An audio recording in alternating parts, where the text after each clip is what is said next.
Huff, huff, huff. The frigid winds, capable of freezing all that exists, blow incessantly for 24 hours, enveloping the entire world in what resembles an immense ice sculpture. On the stark, frozen expanse, countless small black dots scatter across the white landscape. As one draws nearer to observe closely, these dots reveal themselves to be individual shelters constructed upon the icy terrain. Within one such shelter, Lewin awakens from a state of unconsciousness. It's so cold. Lewin's bewildered gaze scans his surroundings. What on earth happened? I was just sleeping at home. Could it be a dream? He finds himself in a 20-square-meter shelter where a burning stove continuously emanates warmth.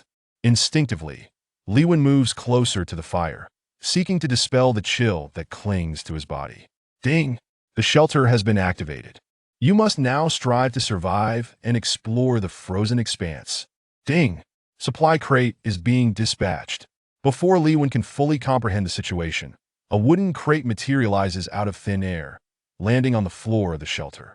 The sequence of events leaves Lewin, still in a daze, vigorously slapping his own face. Smack! Smack! Smack! The sharp sound of his palms resonates in the air. The stinging sensation on his cheeks serves as a reminder that this is not a dream. Since it is not merely a figment of his imagination, he resolves to follow the system's instructions and find a way to survive. Upon opening the crate, he discovers 3 items within. Ding! Congratulations!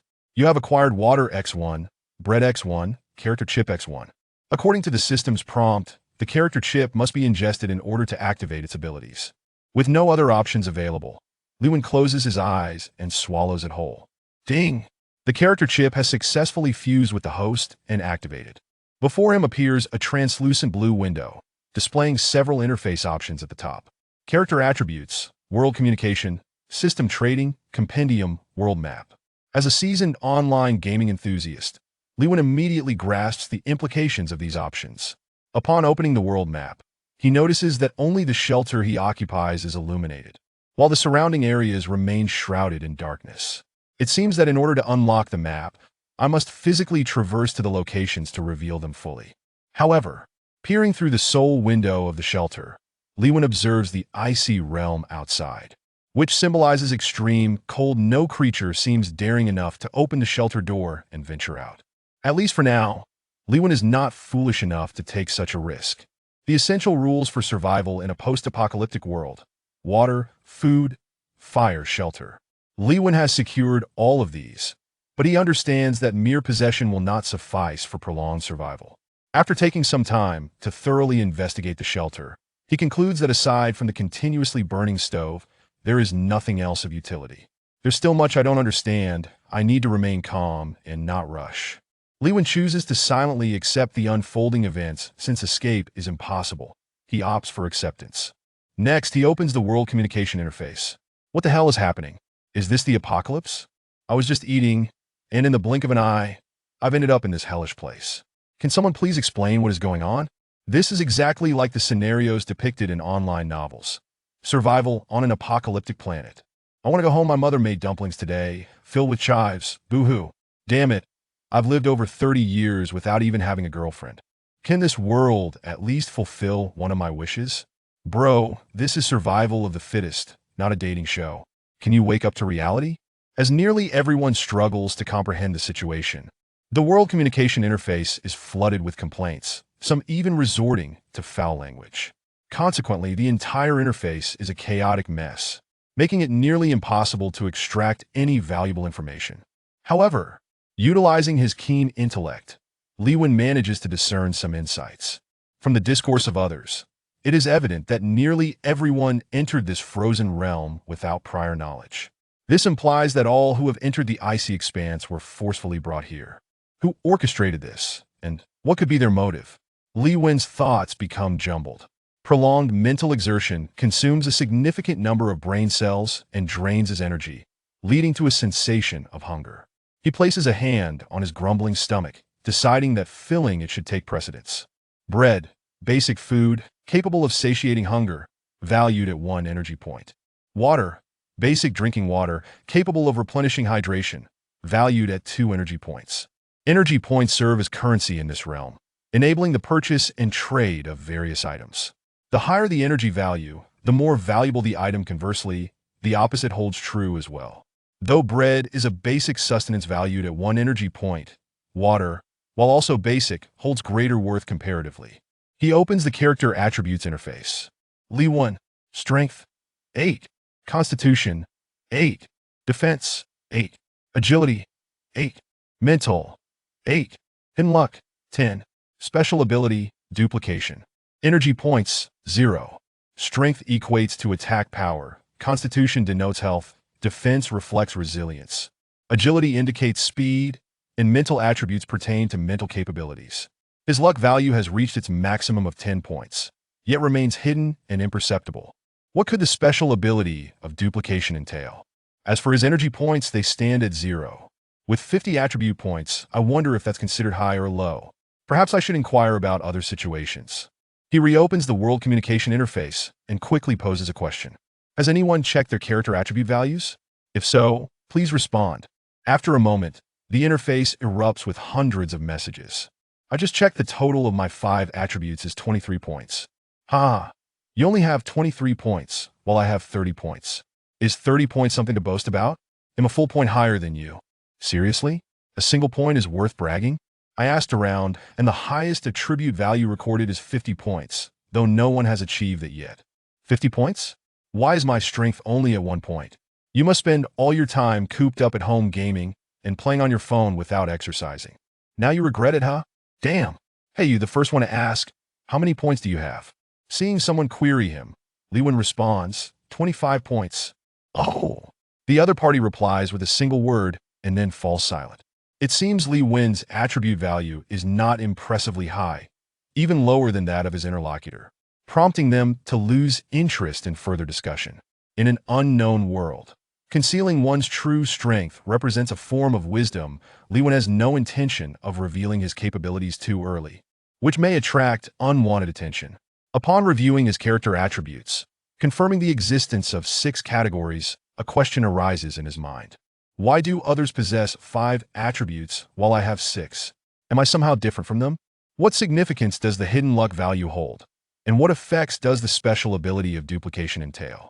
For now, these 2 abilities have yet to manifest their true potential. Chapter 2.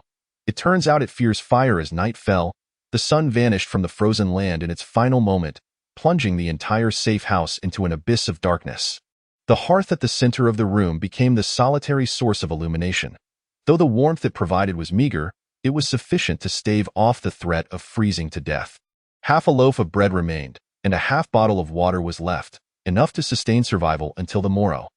According to the system prompt, daily supplies would refresh each morning, providing essential resources for the survivors.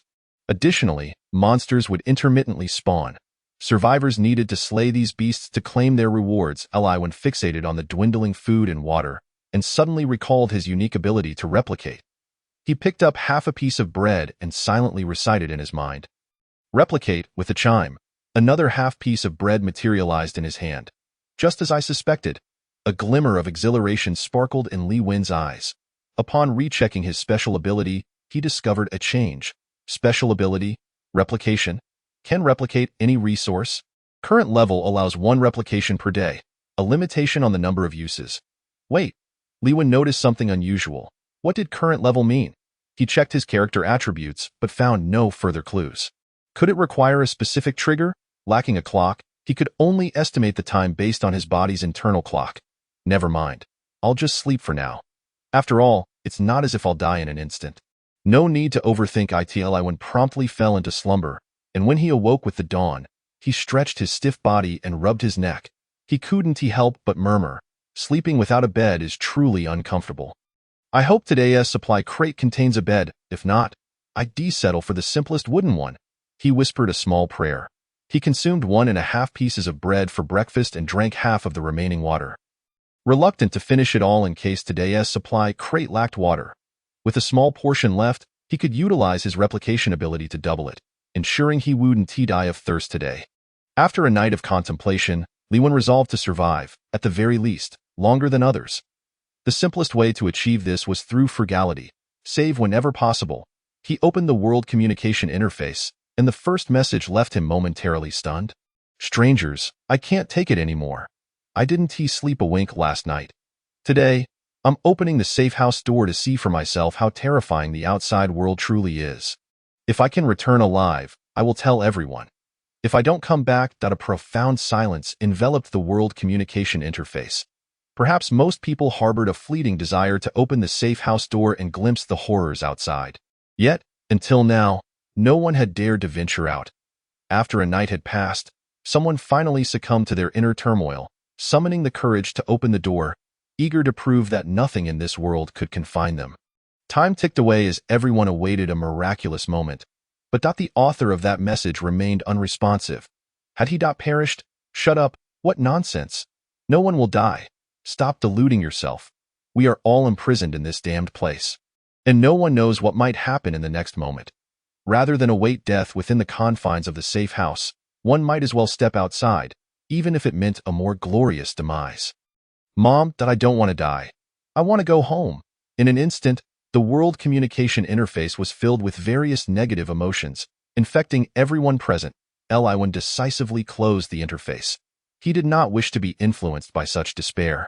Ding! Today's resource reward has been delivered. Lucky trigger. Resource reward doubled. 2 wooden supply crates materialized out of thin air, and at that moment, an indescribable excitement and joy radiated from Liwen's face. His luck had finally activated, allowing the quantity of supply crates to double, simply extraordinary. With the addition of his replication ability, it meant he could acquire 3 supply crates at once, with survival resources tripled. What was there to fear? Liwen felt an overwhelming surge of strength, confident that he could outlast at least 99 of the survivors. Eagerly, he opened the crates. Ding! Congratulations, you have obtained water X1, bread X1. Ding! Obtained wooden planks X5, iron nails X10, obtained level 1 wooden bed blueprint X1. Liwen had been worried about not having a bed to sleep on at night, but he was pleasantly surprised to find the necessary materials right in the supply crates. It seemed that whatever he wished for materialized as if by divine intervention. He immediately learned the level 1 wooden bed blueprint, which transformed into a beam of white light and entered Liwen's forehead. In less than a second, he had mastered the art of crafting a wooden bed. However, a new problem arose. Crafting a level 1 wooden bed required 10 wooden planks and 20 iron nails. He was short by half. But it mattered not. Liwen remembered his special replication ability, albeit with the limitation of replicating only 1 item per day. After careful consideration, he decided to replicate the wooden planks first, quickly acquiring 5 additional planks. Bringing his total to 10. Now, he only needed the iron nails, which he would have to wait until tomorrow to replicate. Just as he organized the 10 wooden planks in the corner of the safe house, another system prompt chimed. Liwen's heart leaped with joy, anticipating another supply crate. Ding! Combat task triggered. Please slay the monster. A flash of white light flickered, and a monster materialized within the safe house. Monsters, damn it!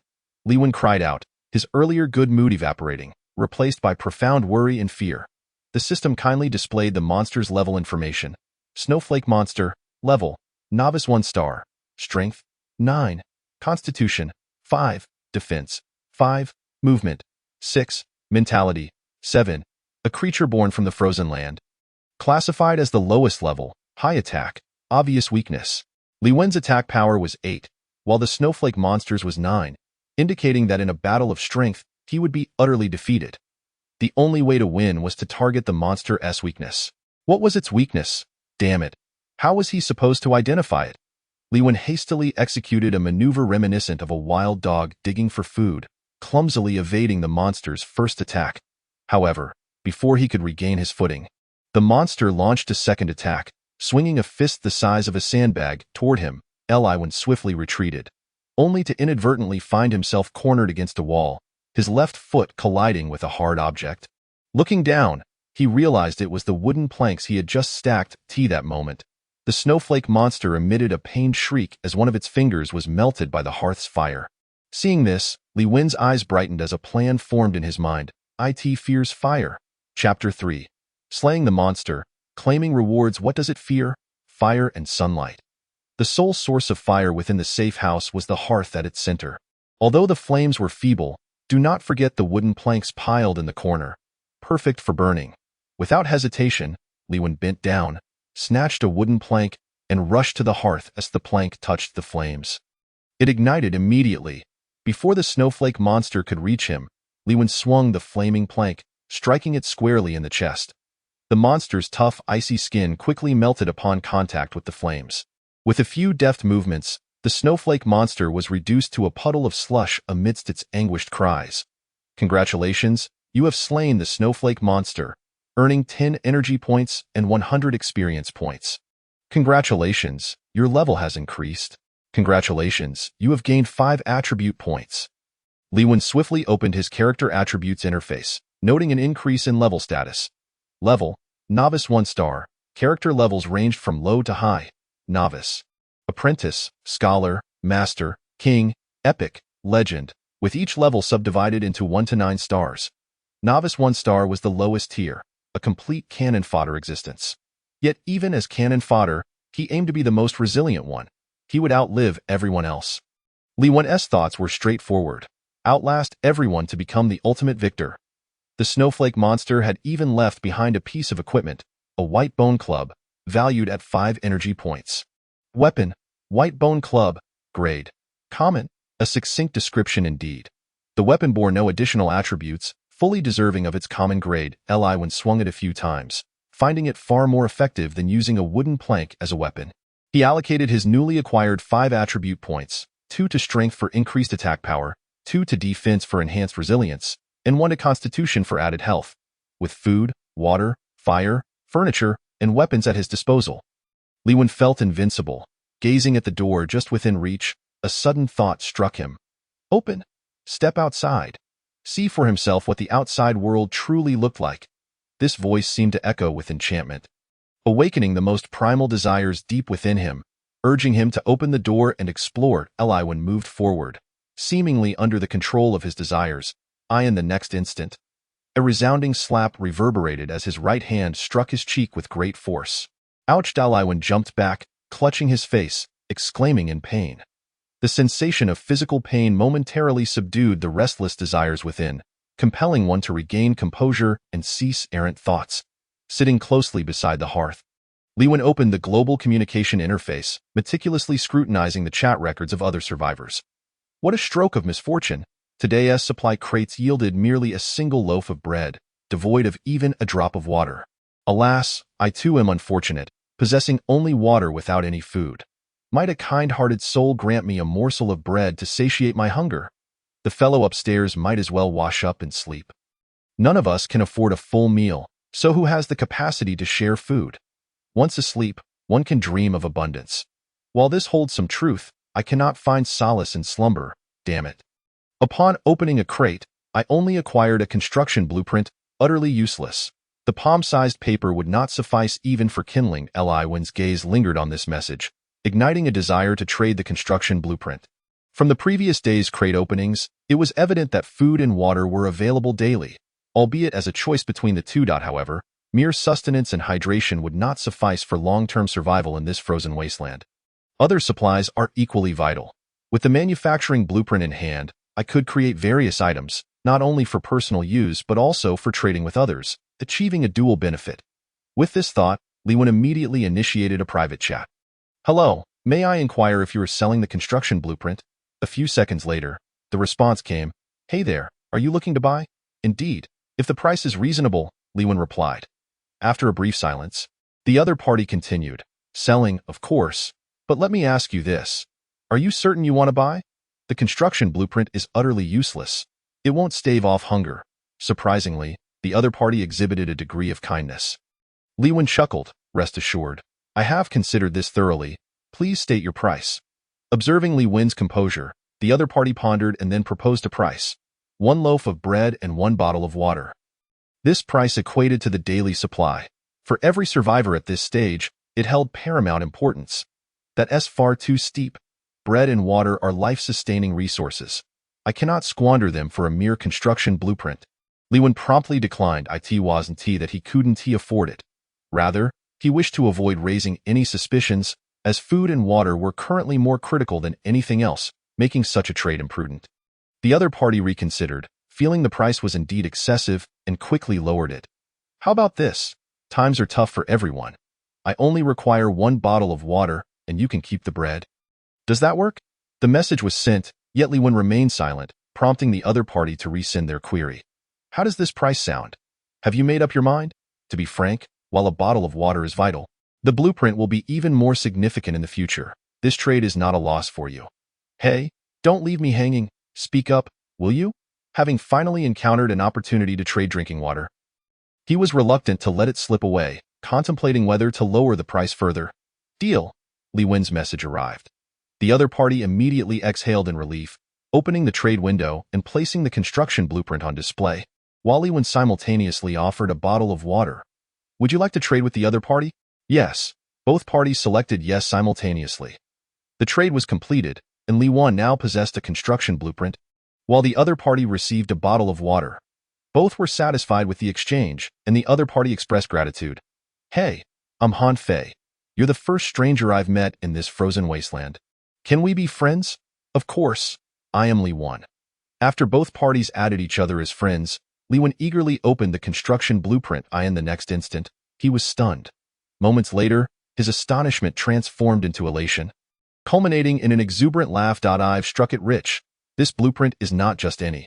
It is for upgrading the safe house. 1 safe house upgrade blueprint. Materials required for safe house upgrade. Lime X20, wooden planks X20, bricks X100, iron nails X40, glass X3, soil X50. Chapter 4. Special ability upgrade. Li 1. Level. Novice 1 star. Strength. 10. Constitution. 9. Defense. 10. Mobility. 8. Mentality. 8. Hidden. Luck. 10. Special ability. Replication. Energy value. 10. With the elevation of his level, the special ability of replication also advanced, increasing from once per day to twice. His weapons transitioned from bare hands to a bone club of whiteboard grade dropped by a snowflake beast. Now, he could prioritize addressing the need for a bed, current supplies, water X1, bread X1, wooden planks X9, iron nails X10. Utilizing his replication ability, Li Wen doubled the wooden planks and iron nails, resulting in wooden planks X18 and iron nails X20. With ample supplies, he could now craft a wooden bed. After spending some time, he successfully constructed the bed and lay down eagerly, feeling an immense sense of comfort.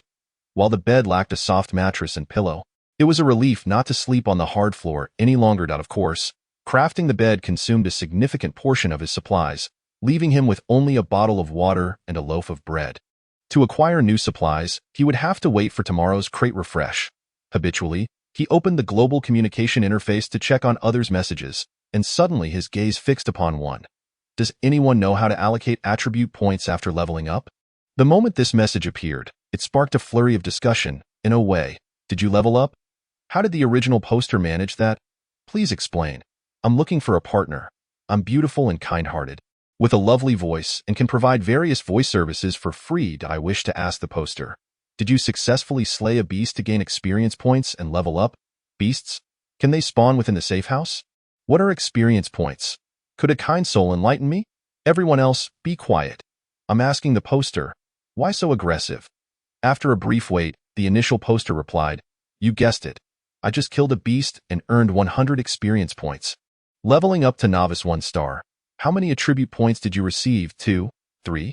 Only 2. Not bad. 2 is quite a bit. I also received 2. As far as I know, upon leveling up, one randomly acquires 1 of 5 attribute points. But most people only get 1-2, with 3 being quite rare. The first poster continued to inquire, What distribution did you choose for your attribute points? I'm very keen to know. I allocated them based on personal circumstances. However, I chose to enhance my strength and defense to bolster my attack and resilience, which is quite suitable for our current situation. I see. Thank you for the insight. No need for thanks. As the two ceased their exchange, others swiftly engaged in discussions about slaying beasts, leveling up, and allocating attribute points. At this juncture, the majority were concerned about whether daily supplies would yield food and water. It was truly enviable that some individuals had managed to single-handedly slay beasts and elevate their levels. While most were limited to gaining only 1 to 2 attribute points, why did I receive 5? Could it be due to my luck?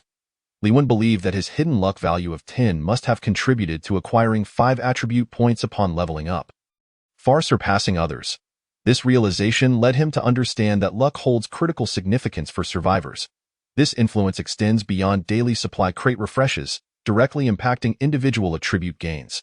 With this understanding, Lewin felt increasingly confident in his ability to endure in the frozen wasteland. Perhaps one day, he might even step out of the safe house and witness the world beyond. Ding. Today's supply crates have refreshed. Luck triggered. Supply rewards doubled. 2 supply crates materialized out of thin air, and Lewin approached to open them for inspection. Suddenly, he noticed something unusual. One of the supply crates exhibited a distinct color. Upon closer inspection, it was not an ordinary wooden crate, but rather an iron one.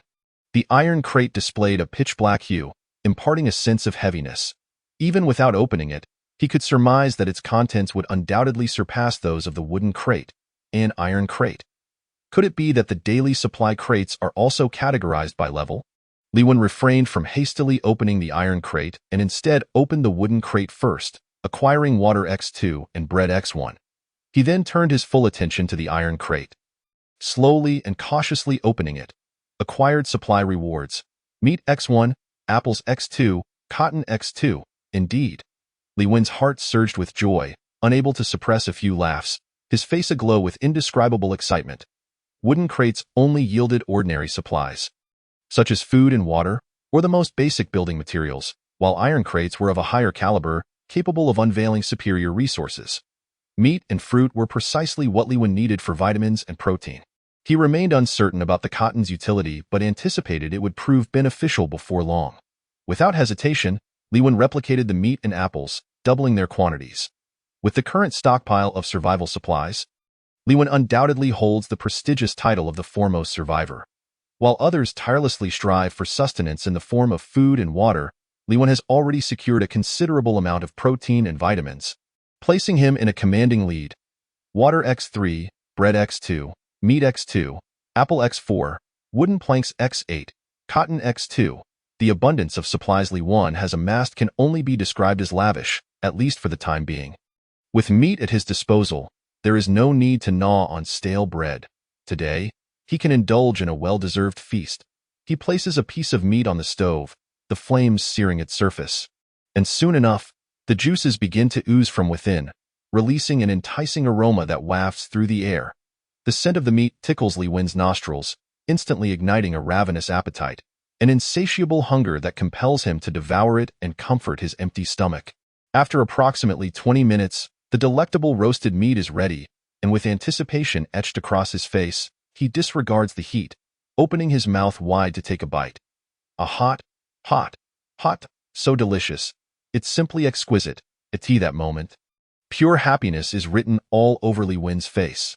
After consuming a piece of roasted meat, he decides to forego the apple for now, as it is far too precious. Once satiated and refreshed, he reclines on his bed, feeling an unparalleled sense of comfort.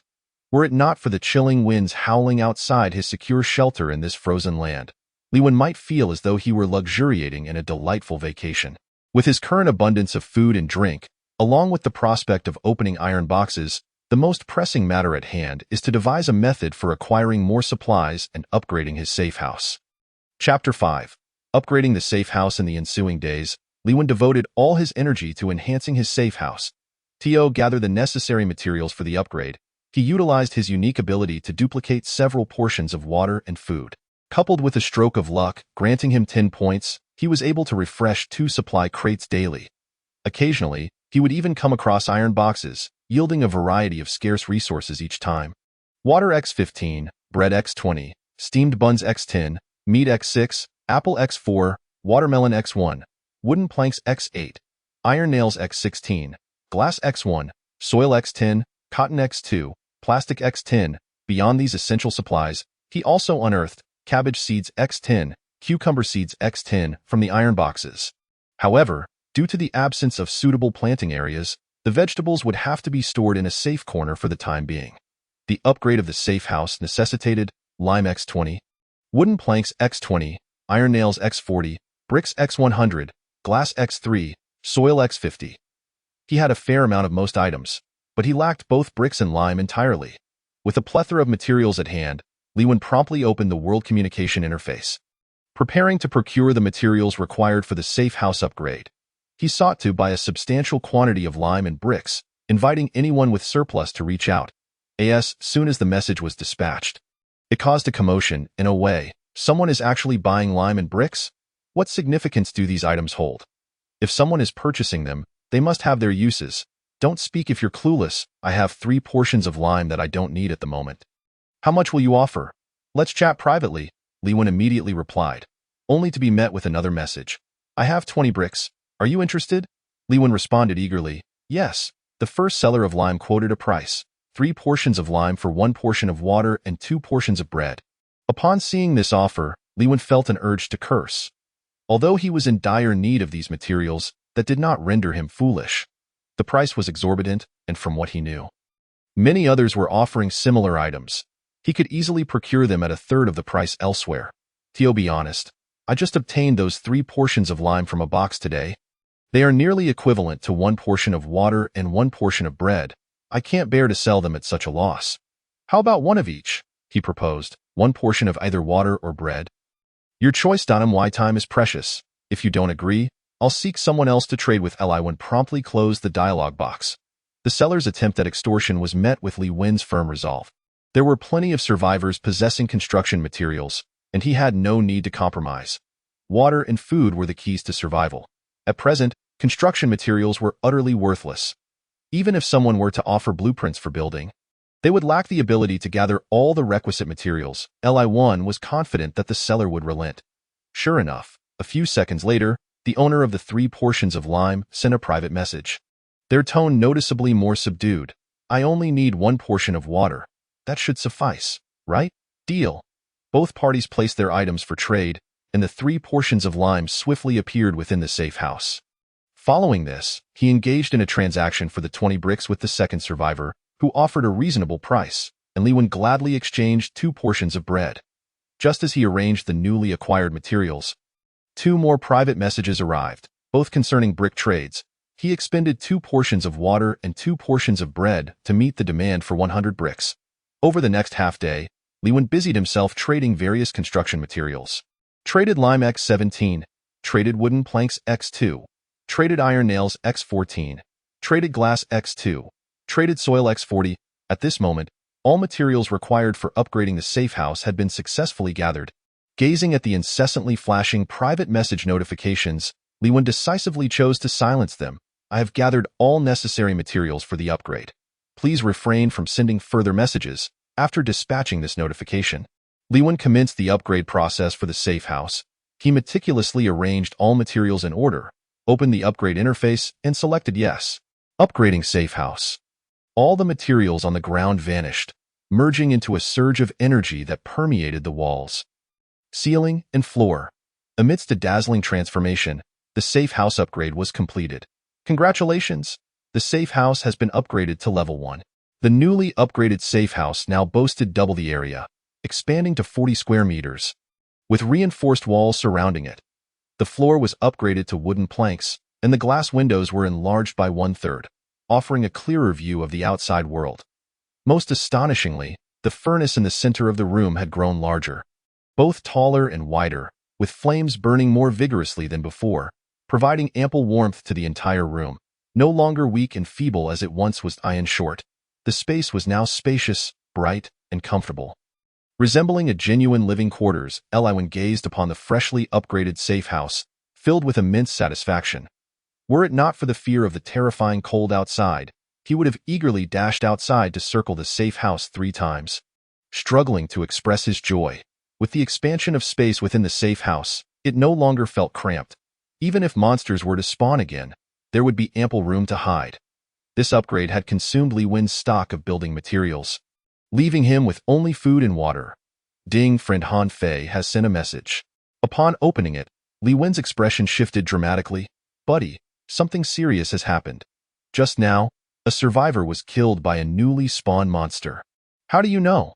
The guy sent a farewell message to the World Communication Channel just before he died, and then there was no further activity. Everyone speculates that he must have been slain by the monster. Death is death. In this perilous place, one can never predict what will occur in the next moment. Though he spoke thus, the reality of someone's death, particularly at the hands of a monster, was indeed despairing. The mere thought of encountering a monster and potentially being overpowered, thus becoming its meal, was indeed chilling. Han Fei's tone reflected a certain pessimism. After all, surviving in the frozen land was already a tremendous challenge, compounded by the ever-present threat of monsters that could spawn at any moment. Anyone would feel despondent. Not everyone was likely one who had been ahead of the game from the outset. Don't be so downcast, asa friend. I will gift you something, but you'll have to wait until tomorrow. What is it? You'll find out tomorrow, and no matter what I give you, you must not mention it to anyone. Rest assured, my lips are sealed. If you ask me not to speak of it, I won't utter a word. I swear. Chapter 6. Black Iron Quality, Paralyzing Ring Ding. A monster has spawned. Defeating it will yield rewards. Li Wan, abruptly awakened from his slumber, quickly rolled out of bed and focused his gaze to discover a monster had spawned in the room. Snow Frog Monster, Level, Novice 2 stars, Strength, 8, Constitution, 5, Defense, 7, Mobility, 11, Spirit, 6, a monster born in the frozen land. It does not initiate attacks and prefers to prey on various flying insects. Has the system encountered a bug? A non-aggressive Novice 2-star monster has spawned. Li Wan was overjoyed. Just moments ago, he had been filled with trepidation, but now he could relax. If it does not attack, that means he is temporarily out of danger. However, the strength of a 2-star monster should not be underestimated. So caution was still warranted. He must avoid any potential pitfalls. Li Wan steeled his resolve, drawing upon his prior experience in combating monsters. He deduced that any monster with snow in its name had a glaring weakness, a fear of fire. Sure enough, upon its appearance, the snow frog monster immediately distanced itself from the furnace, displaying clear signs of trepidation. With all the wooden planks previously utilized for upgrading the safe house, his only weapon was the bone staff he had obtained from the last monster he defeated. Li Wan clenched the white bone club tightly, thrusting one end into the furnace. In a short while, the tip of the club glowed a fiery red from the flames. The intense heat radiating along the bone club seeped into Li Wan's palms, causing them to grow warm. The opportune moment for a lethal strike had arrived. The snow frog monster, indifferent to its surroundings, would not attack unless provoked. Thus, even if Li Wan were to dance in front of it at this very moment, it would remain still, waiting for an assailant. This was a rare chance to slay a 2-star monster, and it was imperative not to squander it. Missing this opportunity could mean an indefinite wait for another encounter with a passive monster. Calculating the optimal distance for his attack, Li Wan stealthily approached the corner where the snow frog monster lay, his eyes fixed intently upon it, not daring to let his guard down. Closer, even closer. He was now merely half a meter away. At such proximity, even in the darkness, aided by the glow from the furnace, he could discern the protruding skin of the snow frog monster. It remained poised and unbothered, for it would not initiate an attack unless struck first. Suddenly, a notification interrupted his concentration. Ding, friend Han Fei has sent a message. The unexpected message jolted him, causing his hands to tremble, and the white bone club barely grazed the snow frog's head before striking the ground instead. Bang! Crack! The immense force caused the club to shatter in two. Broken? Li Wan stared in disbelief. Just then, Han Fei's messages came in rapid succession, as if they were a death knell, overwhelming him with chaos. Bro, I need help. Help yourself. Do you have any idea how you just ruined my chance? Not bro. I'm being pursued by a monster. If you don't assist me, prepare to burn paper money for my funeral. Pursued by a monster? Li Wan regained his composure, glancing at the fractured bone club. He quickly initiated a trade. Trade completed. Why are you giving me half a bone? Bribing the monster? Fool, that is a weapon. Take it and fight the monster. Half a weapon? I still have half here, but I've got a 2-star monster on my end. Want to trade? No. Ending the conversation, Li Wan turned back to the snow frog monster, which remained undisturbed, lying still as before. Thankfully, it would not attack unless provoked. Otherwise, that last incident would have surely filled the hate meter in an instant. Little froggy, be good and stay still while I poke you gently. With a smile, Li Wan struck decisively. The blow landed, causing the snow frog monster to recoil in pain. Its mouth agape as it launched a viscous tongue toward him. Li Wan was caught off guard, and the creature's tongue ensnared his left arm, tightening with a vice-like grip, causing his veins to bulge ominously. The alarming sensation in his left arm left Li Wen no choice. He yanked out the half-broken bone club, blood trailing behind. With a swift motion, he retaliated, plunging the club into one of the monster's eyes, almost entirely embedding it within, thus slaying the creature. Lucky strike triggered, delivering a critical hit to the snow frog monster. The system notification echoed within the safety room. Li Wen sank to the ground, panting heavily, utterly spent. Though be honest, defeating the snow frog monster felt more exhausting than the previous one. Fortunately, his luck had turned just in time. Otherwise, the outcome could have been quite different. The snow frog's sticky tongue lost its strength and slid off Li Wen's arm, revealing the skin where it had made contact, now tinged a faint black. Suddenly, he felt a sharp, burning pain in his left arm, followed by an overwhelming wave of nausea and weakness, his vision blurring. Oh no! The monster's tongue was venomous. Unable to maintain his balance, Li Wen collapsed as his surroundings grew indistinct. Who would have thought he would find himself in such dire straits? Time passed, and he was roused by a commotion. Blinking awake, he struggled to sit up, his mind still foggy, yet the nausea had subsided. Bro, I did it. I killed the monster and gained 100 experience points, leveling up to become a 1-star survivor. Upon seeing yet another message from Han Fei, Li Wen chose to ignore it, opting instead to devour a loaf of bread. After consuming an entire piece, followed by an apple and half a bottle of water, his poisoning symptoms diminished somewhat. Thankfully, the 2-star monster's venom was not exceedingly potent. Otherwise, he feared he might have perished. Checking his status, he found that slaying the 2-star monster had granted him 200 experience points, and with the lucky bonus, he received an additional 200 points. The snow frog monster had thus bestowed upon him a total of 400 experience points. Elevating his level to 2-starred, he also gained 20 energy points and a ring. Accessory: Paralyzing Ring, Tier, Black Iron, Attribute, Poison Attack. The wearer has a chance to trigger a poisoning paralysis effect with each attack. Black Iron Tier Equipment. Li Wen was nearly overwhelmed with JOY.IN. The Frozen Realm equipment is categorized into several tiers: Whiteboard, Black Iron, Bronze, Silver, Gold, Blue Jade, Purple Crystal, and Rainbow. The Whiteboard tier is the lowest, devoid of any additional attributes. While Black Iron tier signifies a notable enhancement, endowing weapons with various attributes that significantly bolster their capabilities. Among all survivors in the Frozen Realm, Li Wen's Paralyzing Ring was the sole Black Iron tier equipment thus far. Chapter 7. The Advantage of Extraordinary Luck. Congratulations to the survivors of Safety Room 333 for acquiring the first Black Iron tier equipment. The system's voice echoed across every safety room. In that instant, all survivors halted, expressions of disbelief etched upon their faces. The world communication channel erupted in chaos. In a way, someone obtained Black Iron tier equipment. Did I hear that correctly? What does Safety Room 333 mean? Is that a room number? Do all your safety rooms have numbers? Why does mine have nothing? That esteemed individual is incredible. Could you take me under your wing? I want to buy Black Iron tier equipment. The price is negotiable. You upstairs, go die. Current sole Black Iron tier equipment. What right do you have to buy it? Woe is me. Why is it that as fellow survivors, one possesses Black Iron tier equipment while I can barely scrape together basic survival supplies? Protest. Strong protest.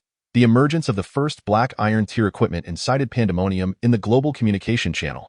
The mention of Safety Room 333 also caught the attention of certain individuals. In one such safety room, thousands of kilometers away from Li Wen, a tall man muttered to himself, Safety Room 333, I didn't expect one to appear so soon. I am in Safety Room 555. Now, I wonder when the others will show up? Meanwhile, in another black safety room, the numbers 666 were clearly visible from within. Guttural roars reminiscent of demons echoed intermittently. Li Wen gazed at the paralyzing ring in his possession, his heart brimming with elation. He never anticipated that a 2-star snow frog monster would drop a Black Iron tier ring, particularly one with a poison paralysis effect, which was simply irresistible, at a time when most individuals lacked even basic weapons. A ring with such an invaluable attribute would be immeasurably beneficial to Li Wen. With the paralyzing ring, he had gained a formidable ally in the hunt for monsters. He also recalled the recent system notification. Could it be that Safety Room 333 was his designated number? Or did every safety room possess its unique identifier? Li Wen contemplated asking others, but quickly reconsidered. Inquiring about this could easily expose his identity. After all, the announcement of Safety Room 333 had just been made. To ask about it immediately would likely attract the attention of astute individuals. Perhaps it was best to remain silent. After all, it is not the thief who is feared, but rather those who covet. He could not allow anyone to discover the existence of the paralyzing ring. Opening the comprehensive guide, he noted that information on 2 monsters had been updated, alongside their drop rates, a mere 2. So low. I truly did have a stroke of luck, when realized that the chance of a whiteboard 2-star monster dropping black iron tier equipment was only 2 at it would take the slaying of 100 monsters to possibly yield 2 pieces of equipment. Yet he had achieved this in one fell swoop. Reflecting on this, he attributed his success to his extraordinary luck. Seemingly inconspicuous, luck often revealed its immense value at critical moments. Whether it was increasing the number of resource boxes or enhancing drop rates from monster kills, it was an invaluable boon for survivors. The benefits of his remarkable fortune continued to unfold, as the additional 200 experience points propelled Li 1 to yet another level. Li 1, level, 2-star whiteboard, strength, 12, constitution, 10, defense, 12, mobility, 8, mentality, 8, hidden, luck, 10, special ability, duplication, energy points, 30. He distributed his 5 attribute points as usual, 2 to strength, 2 to defense, and 1 to constitution, achieving a balanced development. His energy points reached 30, equivalent to 30 loaves of bread or 30 bottles of water, ensuring he would not have to worry about survival supplies for the foreseeable future. With his level increase, his special ability also saw enhancement, allowing him to duplicate 3 times. This meant Li 1 could gather resource boxes at a rate equivalent to 4 days for others in just 1 day. This was simply unbelievable. Li 1 also attempted to enhance his luck, only to discover that it had been fixed and immutable from the very beginning, leaving no room for alteration. He opened his friend list and found Han Fei's connection. How many attribute points did you gain from leveling up? 2 points. Only 2? Come on, 2 points are not insignificant. I see that most people only get 1 point. Only those fortunate like me can obtain 2. As long as you're happy. What about you? How many points did you get? Just like you, Li 1 replied, mirroring the response without revealing the truth. Most other survivors gained 1 or 2 points upon leveling up. Yet Li 1 consistently received 5. This single aspect made him acutely aware of the considerable differences between himself and the other survivors. Whether it was acquiring resources daily or the attribute point increases from leveling up, he was far ahead of everyone else by several multiples. If he couldn't survive under such circumstances, it would be quite the blow to his pride. Ding, someone has sent you a private message. Do you accept? Li 1 furrowed his brow, wondering who had messaged him. Accept. Hello, friend. I'm the one who sold you lime last time. I have a few items. I wonder if you might need them? What items? A few seeds and a blueprint. The other party sent a trade request. Upon inspection, Li 1 found it to be several vegetable seeds and a blueprint he had never seen before. What do you wish to trade for? These are resources I recently acquired from opening chests. They are of no use to me. Since you collected building materials last time, I figured you might find them useful, which is why I reached out to you. These 2 items are indeed somewhat useful to me, but their utility isn't substantial. If the price is too high, I won't take them. Rest assured, since I initiated contact, I certainly won't be asking for an exorbitant price. I only require food and water. Li 1 discerned a hint of urgency and anxiety in the other party's tone. Given that they had reached out to him, he boldly surmised that they were likely in dire need of food and water, or perhaps had completely exhausted their supplies. It is essential to understand that not every survivor could retrieve food and water from the daily resource crates. Many only acquired one type at a time, either food or water. Additionally, the occasional finds were not necessarily food or water, leading a significant number of individuals to exist in a state of resource scarcity. 3 portions of water, 3 loaves of bread, 1 apple. This is my limit. If you think it's too little, then so be it. Agreed. I agree. The other party eagerly acquiesced. Li 1 smiled faintly, knowing that everything was under his control. The other party indeed lacked survival resources. Chapter 8. System Version Upgrade. Tomato Seeds X5. Cabbage Seeds X10. Planting vegetable seeds requires specific fields. It is impossible to cultivate fields outside. Even if one could, the frigid temperatures of several degrees below zero would render any plant incapable of survival. The only possibility lies in establishing a small area for planting vegetables within the safe house. Relying solely on the uncertain chances of daily resource crate refreshes is insufficient. Self-sufficiency through cultivation is essential. Having lived in the countryside during his childhood, Lewin learned some agricultural techniques while working in the fields with his grandparents. And now these skills were proving invaluable. Essential items for farming include fields, seeds, water, fertilizer, and sunlight. Lewin planned to clear a small space near the window, no larger than 5 square meters, specifically for growing fruits and vegetables. The fertilizer would be entirely self-produced. Although a bit unsightly, at least there would be no additives. As for water, relying solely on the daily resource crate refreshes would be challenging, so he turned his gaze to the snow outside. If he could melt the snow, the water issue would be resolved entirely. The final requirement, sunlight, is crucial. Every living organism needs sunlight for growth. During the day, the icy land receives only a scant amount of sunlight that filters through the window into the safe house. But this paltry light is wholly insufficient. Sunlight Enhancer X1. The blueprint he had just traded for happened to be for a device designed to enhance sunlight, perfectly addressing Lewin's urgent need. Required materials: iron wire X10, glass X15, cotton X20, aluminum foil X9. The first 3 materials were relatively easy to gather, but the last, aluminum foil, posed a significant challenge for Lewin. He opened the World Exchange interface and posted a trade message. High price for aluminum foil. Interested parties please message me, no scammers. After sending the message, it vanished without a trace into the void. With no one reaching out to him, Lewin understood that at this stage, it was unlikely anyone possessed aluminum foil. Whether he could collect it would depend entirely on luck. Without aluminum foil, he could not manufacture the sunlight collector, and the idea of planting vegetables would have to be shelved for the time being.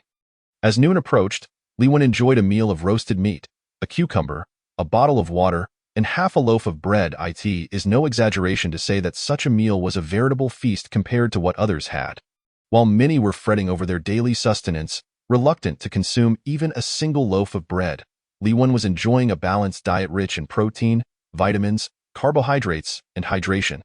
Having satisfied his appetite, he idly continued to browse the World Exchange channel, hoping to find information about anyone who might have aluminum foil. After waiting for some time without any responses, Lewin sighed in disappointment. It seemed that, given the current survival conditions, few possess such advanced materials as aluminum foil, and his plans for vegetable cultivation would have to remain on hold. Time flew by, and as the last rays of sunlight began to fade, the entire safe house gradually succumbed to darkness. Lewin approached the stove, where the solitary flicker of fire provided a glimmer of light in the darkness. Using the illumination from the stove, he pulled out the sunlight enhancer blueprint and discovered that this device not only increased sunlight exposure but also collected and stored it. By harnessing sunlight during the day, the device would automatically store a portion, releasing it at night. This would facilitate nearly continuous photosynthesis around the clock. If he could produce a sunlight enhancer, it would not only support plant growth but also solve the lighting issues within the safe house at night. Unfortunately, without aluminum foil, he found himself unable to proceed with any plans. Lewin carefully stored the blueprint, placing it on his bedside table, vowing to complete its construction as soon as he acquired aluminum foil. Ding! Congratulations to Survivor 666 in the safe house for slaying an elite beast and receiving generous rewards. Ding! As the first elite beast has been slain, the system version is about to upgrade. Ding! All survivors are requested to halt all actions and remain in their safe houses. The upgrade will begin in 3 seconds. 3.2.1. Upgrade commencing. An invisible force descended from the void, enveloping the entire frozen land in an instant. All survivors ceased their movements as if time had come to a halt. Even the ever-blowing cold wind paused at that moment. Upgrade complete. This system upgrade has added a few functions. Survivors are requested to check them independently. The first batch of dungeons has also been opened. Please check for specifics. As the unseen force dissipated, the frozen land returned to normal, and everyone regained control over their bodies. System upgrade, opening dungeons, additional functions. This series of changes left most people bewildered, their minds still grappling with the suddenness of it all. Lewin immediately opened the system interface to examine it closely, discovering that a dungeon option had indeed been added. The number of resource crate refreshes increased from once daily to twice, with a certain probability of higher-level crates appearing. Additionally, the spawn rate of beasts had also increased, from 1 to 2, with a chance of elite beasts appearing. Gains and risks coexisted. This system upgrade almost resolved the fundamental survival issues for most people, and no longer would they need to worry about filling their stomachs. But the dangers of survival had significantly escalated. The opening of dungeons was clearly intended for stronger survivors, allowing them to participate and reap substantial rewards, thereby widening the gap in strength among survivors. It could be said that this system upgrade profoundly influenced the future survival conditions of all survivors. It was highly likely that some would lose their eligibility to survive, while others would gain even greater power. Opening the World Exchange interface, the entire channel was nearly in chaos, with messages flooding in at an overwhelming pace. Those with poor eyesight could hardly keep up. Damn the system. I can't even handle one beast. And you increase the spawn rate? Are you trying to drive us to our doom? Who was the idiot that triggered the system upgrade? Step forward. I've been scrimping and saving, barely managing to gather some resources. Only eating one meal a day, and I've lost several pounds for it. Now you say there's an upgrade. What a scam. This system upgrade is a good thing. At least we don't have to worry about food anymore. Don't you think? The person above is right. I wish you double the number of beasts on your next refresh. What, are you cursing me? Hey, does anyone know what dungeons are? What do you think this system upgrade is for? Who invented this system that can even be upgraded? Is it a legendary deity? As an atheist, I find myself more inclined to believe that all of this is the handiwork of extraterrestrials, who are perhaps selecting the most suitable survivors from among us. Previously, the number 333 appeared, and now we are confronted with 666. What could this possibly signify? Who can provide an explanation? Chapter 9.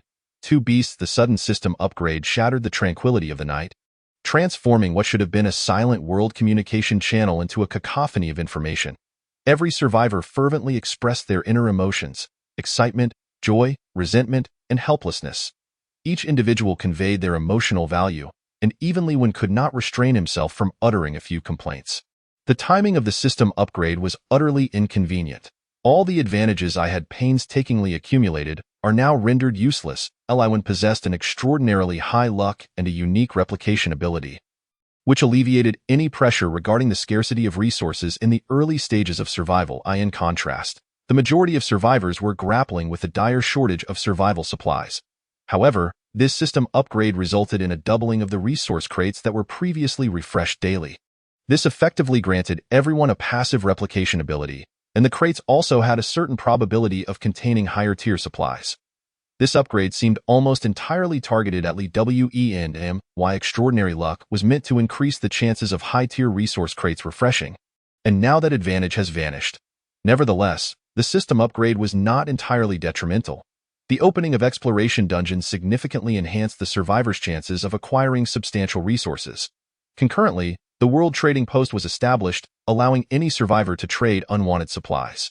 This convenience saved survivors considerable time and effort, eliminating the need for tedious screen refreshing. The energy currency system was officially launched, enabling energy values to be exchanged for various supplies. In summary, the frozen land increasingly aligned with the developmental conditions of a primary world. Leewin accessed the World Trading Post to browse various supplies. Since it had just opened, most survivors had yet to take action, leaving only a small number of items listed for sale. Level 1 Toilet Blueprint X1, 43 energy points. Ear Pick X1, 41 energy point. Iron Shovel X1, 42 energy points. Bread X5, 45 energy points. Ordinary Long Shirt X1, 43 energy points. Ordinary Quilt X1, 41 energy point. Toothbrush Set X1, 45 energy points. Mint Candy X5, 410 energy points. Level 2 Safe House Blueprint X1, 420 energy points. Leewin's pupils constricted as his gaze fixated on the Level 2 Safe House Blueprint, his heart racing uncontrollably. Truly, one must be wealthy to part with a Level 2 Safe House Blueprint.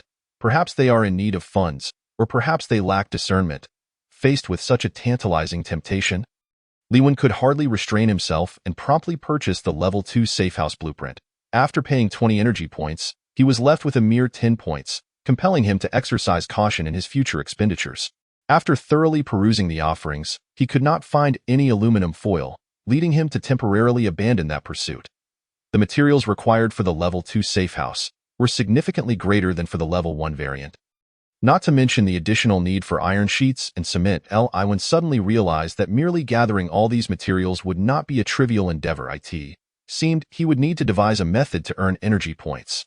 Looks like I need to think of a way to earn energy points, Li Wen murmured to himself. In the following days, he engaged in no activities other than eagerly awaiting the refresh of the resource crates. Day 1. Ding! Today's resource crates have been refreshed. Hidden luck triggered. Rewards doubled. 2 wooden crates and 2 iron crates appeared. Upon opening them, he acquired a substantial amount of resources. He utilized all 3 replication attempts. Day 2. Ding! Today's resource crates have been refreshed. This time, luck did not trigger, and he only received 2 wooden crates. All 3 replication attempts were utilized. Day 3. Ding! Today's resource crates have been refreshed. 1 wooden crate, 1 iron crate, and 1 copper crate appeared. Hidden luck activated once more, and he astonishingly received a higher-tier copper crate, yielding 50 energy points. I've struck it rich. This is truly a windfall, Li Wen exclaimed, his excitement causing him to dance with glee. 50 energy points equated to 2 levels of advancement, especially considering his replication ability. Should he replicate? Yes. The 50 energy points swiftly multiplied threefold, reaching an astounding total of 150 points. With the previous 10 points, he now possessed a total of 160 energy points, sufficient to trade for 80 portions each of bread and water, allowing him to survive for over 80 days without the fear of starvation. 80 days! In a land as frozen as this, barely a fortnight had passed, and Li Wen had already secured the capability to endure for 80 days. If this were to spread, few would believe it. They would rather think Li Wen was fabricating lies. Ding! A beast has appeared. Please defeat it for rewards. While Li Wen awaited the refresh of the resource crates, a beast suddenly materialized. Snow Spirit Beast. Level: Novice 2, Strength 5, Vitality 6, Defense 9, Speed 8, Mentality 14. Evolved from the endless ice and snow of the frozen land, naturally possessing the ability to control ice and snow magic. A mage-type beast? The Snow Spirit Beast produced a white staff from who knows where, and as it waved it, dozens of ice crystals materialized around it, clearly indicating an impending ice magic attack. This is bad. Li Wen's heart sank. Sensing the danger, he rushed toward the beast with utmost urgency. The ice crystals exuded an aura of peril, emanating a bone-chilling cold that could be felt even from a distance. No one, unless foolish, would wish to endure a strike. The Snow Spirit Beast waved its staff again, locking its gaze on Li Wen, with dozens of ice crystals poised to launch. Just then, another notification blared. Ding! A beast has appeared. Please defeat it for rewards. The second beast that emerged was a skeletal creature wielding a battle axe. Bone Warrior Beast. Level: Novice 3, Strength 15, Vitality 13, Defense 12, Speed 7, Mentality 2. A former valiant warrior. Buried in the frozen land, its decayed body resurrected by the powers of ice and snow, transformed into a bone warrior. Upon its appearance, the bone warrior immediately charged at Li Wen with its battle axe. Coinciding with the Snow Spirit Beast's magic attack, bang! By sheer coincidence, the bone warrior found itself in the trajectory of the magical assault. All the ice crystals struck true, and even though the bone warrior was but a skeletal frame, it still felt the penetrating chill of the attack. Chapter 10. The cold-resistant fire armor. The Snow Spirit Beast was a Novice 2-star, and the Bone Warrior was a Novice 3-star. The simultaneous appearance of these two beasts marked the most formidable crisis Li Wen had ever encountered. Thankfully, his extraordinary luck activated, causing all of the Snow Spirit Beast's ice magic to strike the Bone Warrior instead. The latter stumbled forward, nearly losing its battle axe in the process. Turning in fury, it glared at the Snow Spirit Beast and bellowed, "How dare you strike me? Do you think I would believe it was an accident? I refuse to believe it." The Snow Spirit Beast was equally bewildered. It had targeted Li Wen, yet the Bone Warrior had appeared just a moment before the magic was unleashed. Faced with the Bone Warrior's assault, the Snow Spirit Beast retreated, but alas, its speed was insufficient, and it was swiftly overtaken. With a brutal swing of the axe, the Bone Warrior nearly dispatched it on the spot. Fury ignited within the Snow Spirit Beast. It had made it clear that it was an accident, yet the Bone Warrior had struck with such ferocity, in a fit of rage. The ice magic was unleashed once more, having just endured an attack. The Bone Warrior was determined not to allow the magic to form unchallenged and rushed forward in an attempt to interrupt the casting. That critical moment, Li Wen appeared from behind, executing a sweeping kick that sent the Bone Warrior crashing to the ground. "You weak survivor!" The Bone Warrior roared in fury, poised to rise and crush Li Wen's skull. Suddenly, an overwhelming sense of weakness washed over it, rendering its body unresponsive, and it dropped its battle axe to the ground. A flicker of fear seemed to flash in its dark eye sockets. "Ha! The toxin from the paralysis ring has taken effect." Li Wen smirked, a triumphant grin spreading across his face. Seizing the precious opportunity, the snow spirit beast channeled all its magical energy, unleashing its ice magic with all its might. Over 30 ice crystals locked onto their target, firing off like bullets and striking the downed Bone Warrior. In that moment, the snow spirit beast's gaze toward Li Wen softened, imbued with a sense of camaraderie. With a powerful wave of magic, the Bone Warrior was rendered unable to resist, the paralysis toxin enforcing its control. Li Wen bent down to retrieve the battle axe and swung it toward the Bone Warrior's skull with a crunch. The axe severed the connection between its head and neck.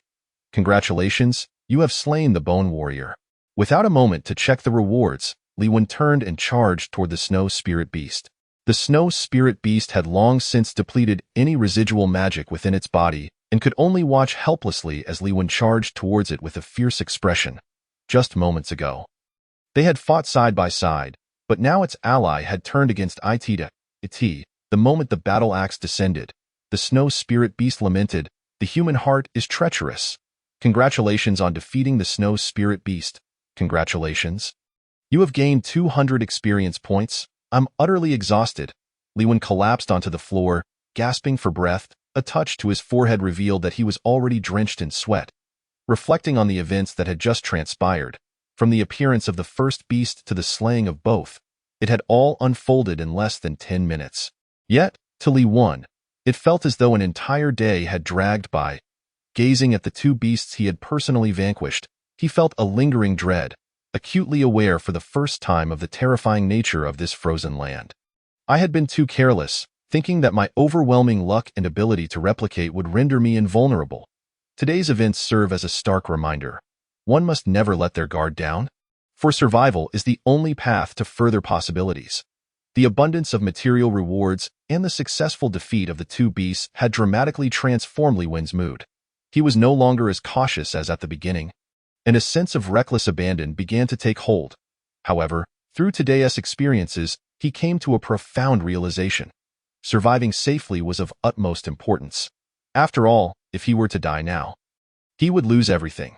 Having slain the two beasts, he gained a total of 500 experience points, with an additional 500 points due to a stroke of luck. A total of 1,000 experience points allowed Li Wen to ascend 2 levels, reaching an impressive level 4. Li Wen, level, Novice 4 stars, Strength, 16, Constitution, 12, Defense, 15, Agility, 9, Mentality, 8, Hidden Luck, 10, Special Ability, Replication, Energy Points, 160. His extraordinary luck once again proved beneficial, as the 10 attribute points elevated Li Wen's stats far beyond those of others. Even among fellow Novice 4 stars, his character attributes stood in stark contrast. This time, he sacrificed a bit of defense to enhance his speed, significantly increasing his mobility.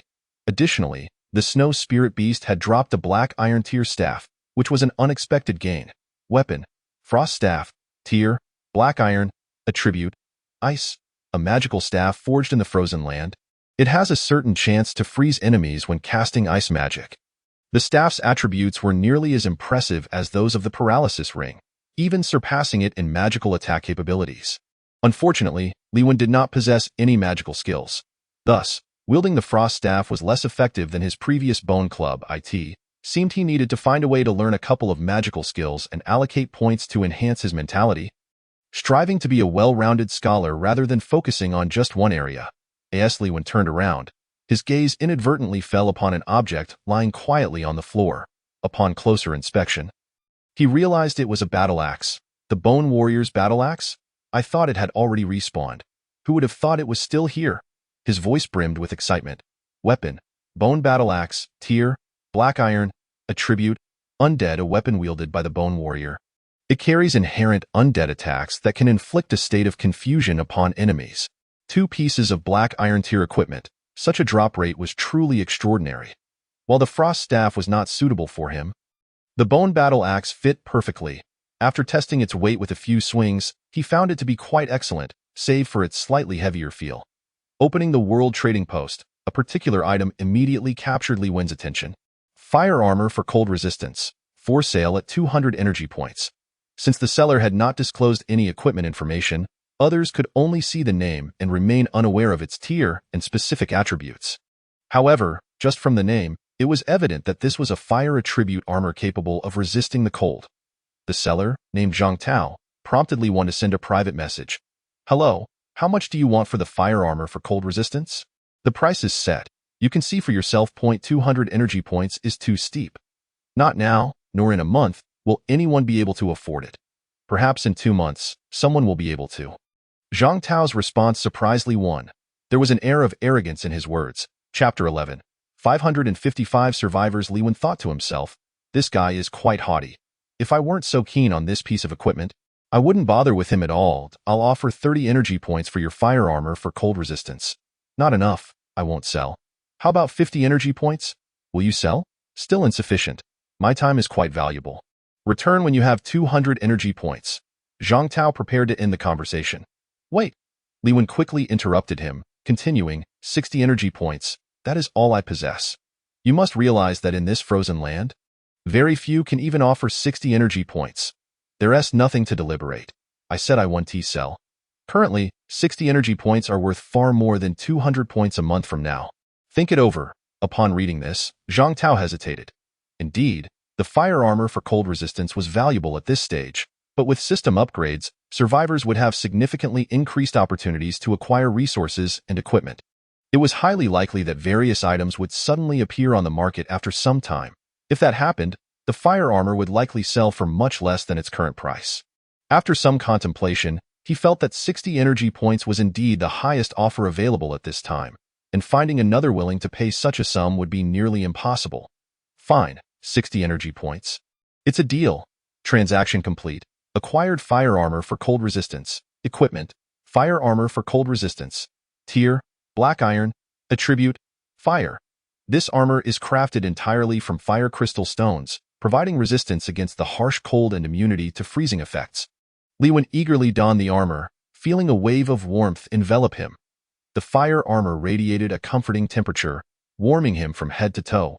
With the protection of the fire armor, he should be safe from freezing outside, right? Approaching the door, Li Wen, empowered by his new equipment, placed his hand on the door for the first time.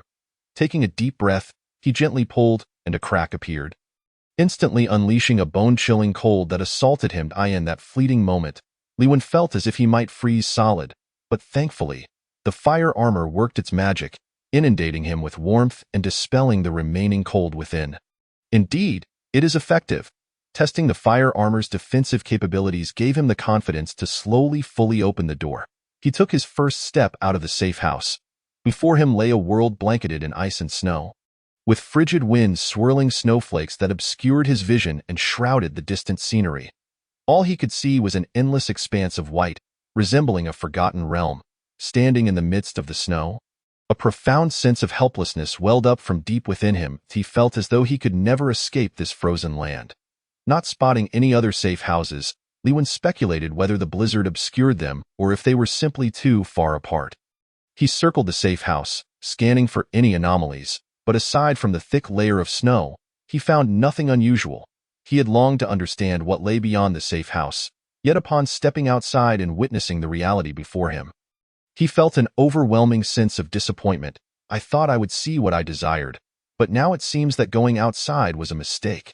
His inner fantasies shattered in an instant, leaving him feeling utterly alone in this vast expanse. The effectiveness of the fire armor began to wane, as the cold crept into his body, and he could distinctly feel its invasion in his limbs and head. Even with the cold-resisting capabilities of the fire armor, it could not shield him from standing too long in the snowstorm. Disappointed, he returned to the safety of the house, seeking warmth from the fire to dispel the chill from his body. He had not expected the outside world to appear in such a way, leading him to squander days of anticipation. Had he known, he would have refrained from venturing out, preserving at least a shred of hope. With a sigh, Lewin felt a wave of melancholy wash over him. Ding, someone has sent you a private message. Would you like to accept? Opening the message revealed a stranger's words. Accept, hello, survivor of Safe House 333. It's a pleasure to meet you. Li1 was taken aback, his face a mask of disbelief upon reading the stranger's message. How did he know my safe house number was 333? Was someone watching him? Once again, Lewin dashed out of the safe house, braving the raging winds to search for anything unusual. He circled the safe house several times but found nothing. His gaze fell upon an empty landscape devoid of life. Upon returning inside, the stranger's message chimed again. Are you searching for me? Or do you suspect someone is watching you? Lewin felt as though he had been struck by lightning, trembling slightly at the uncanny insight the stranger had into his thoughts. There's no need to be afraid.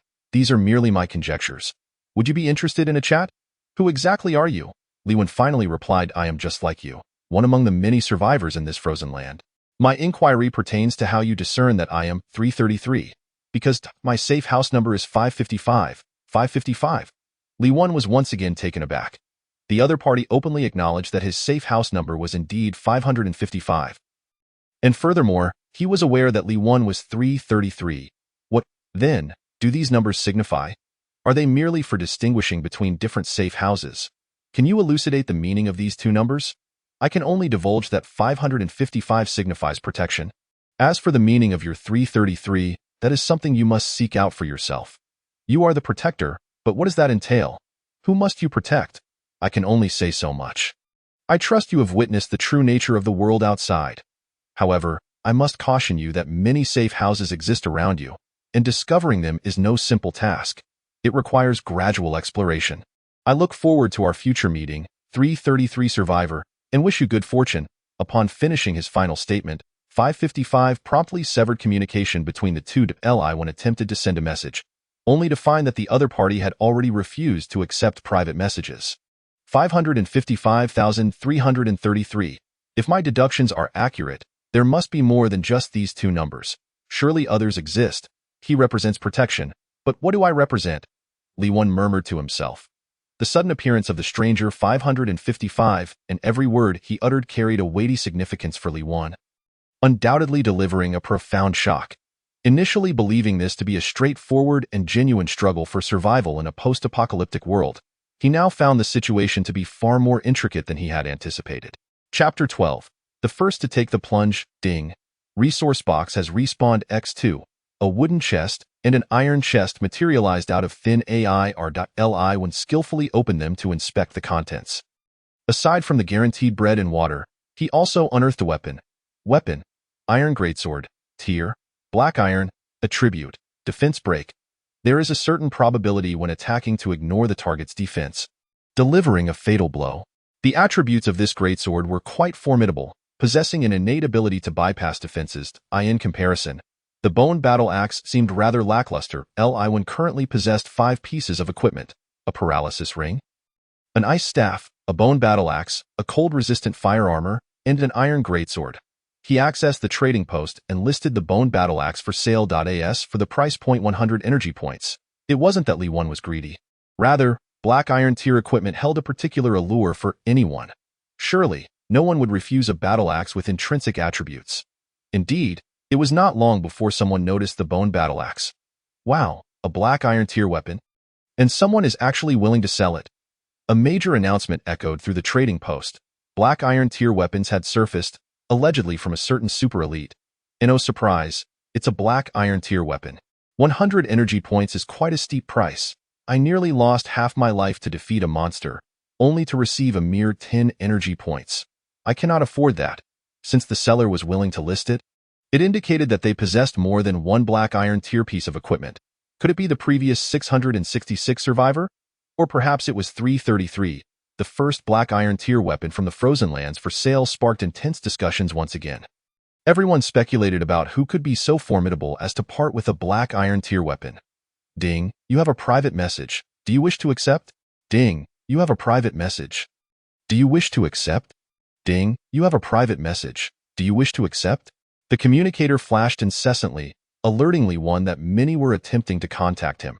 He casually opened one, revealing a buyer's cordial greeting.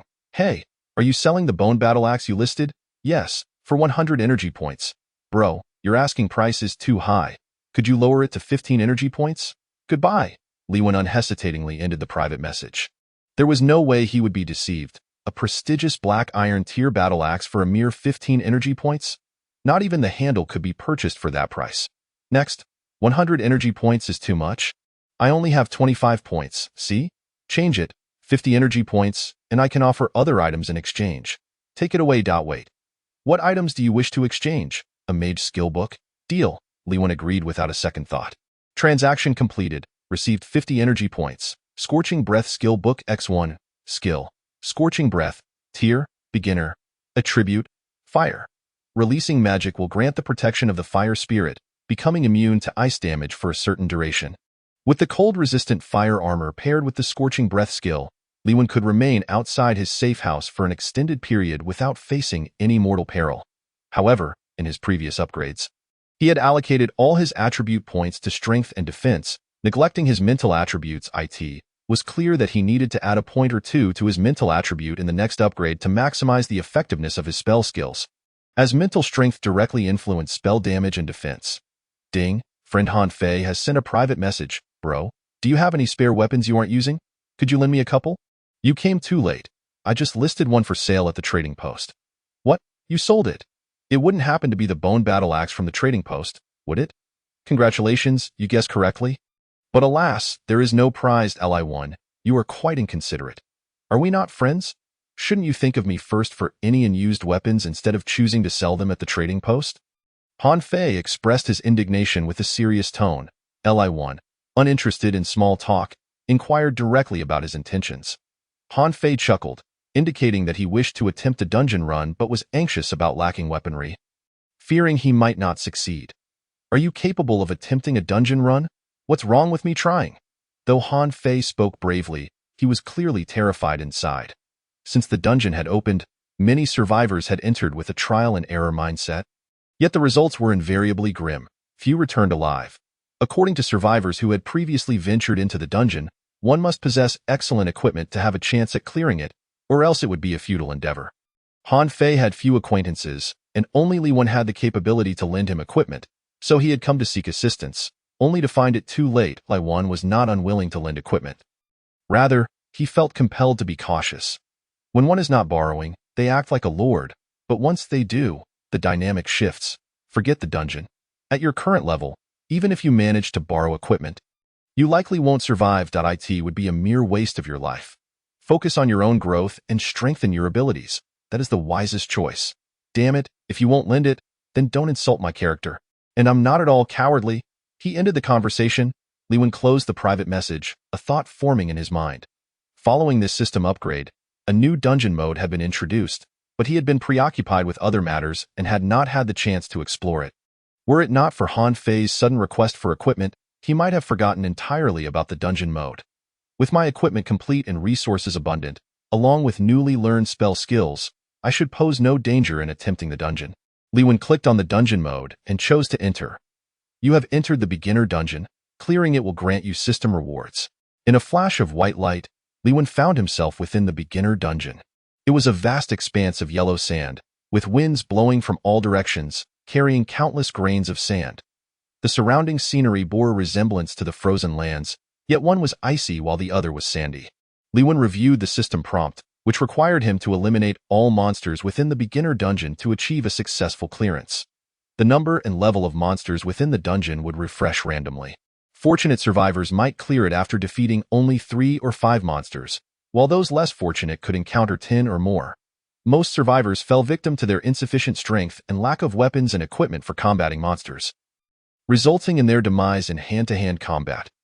Given that no one had yet cleared the beginner dungeon, let me be the first to take the plunge, hoping to earn the rewards I desire.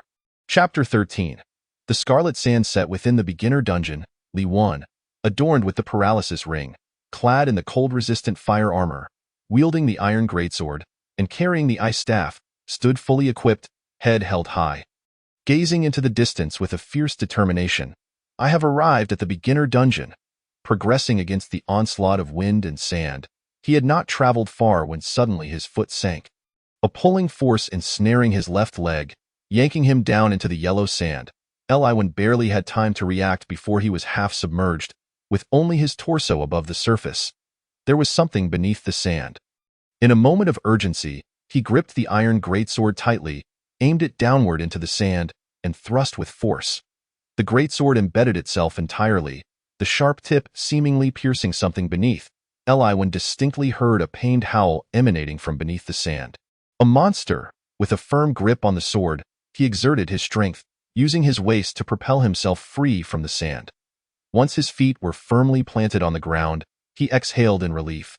Refusing to let his guard down, with a powerful tug, he yanked something from the sand, a monster. Sandmouse beast. Level. Novice 2 stars. Strength. 7. Constitution. 7. Defense. 6. Movement. 10. Spirit. 2. A low-level beast born in the sand. Adept at burrowing and fond of ambushing enemies within the grains. The sandmouse beast resembles an oversized rat, its body displaying a hue akin to the sand itself. Unless pierced by a steel greatsword, it would be nearly imperceptible. Li1, a novice at 4 stars, found it exceedingly easy to deal with a 2-star sandmouse beast, especially given its lack of offensive capability. Previously, it was merely a lack of caution that led to him being ambushed and dragged into the sand by the creature. Having learned from this encounter, Liwen became far more cautious while traversing the desert, determined to avoid further surprises. Upon slaying the sandmouse beast, he gained 200 experience points and obtained a construction material known as fine sand. Continuing his exploration, he unexpectedly encountered a second sandmouse beast. Drawing on his previous experience, Liwen preemptively dispatched the creature before it could launch a surprise attack. Gained 200 experience points. Checking his character information, he realized he was still 2,000 experience points away from his next level up. At this rate, he anticipated reaching the next level in no time.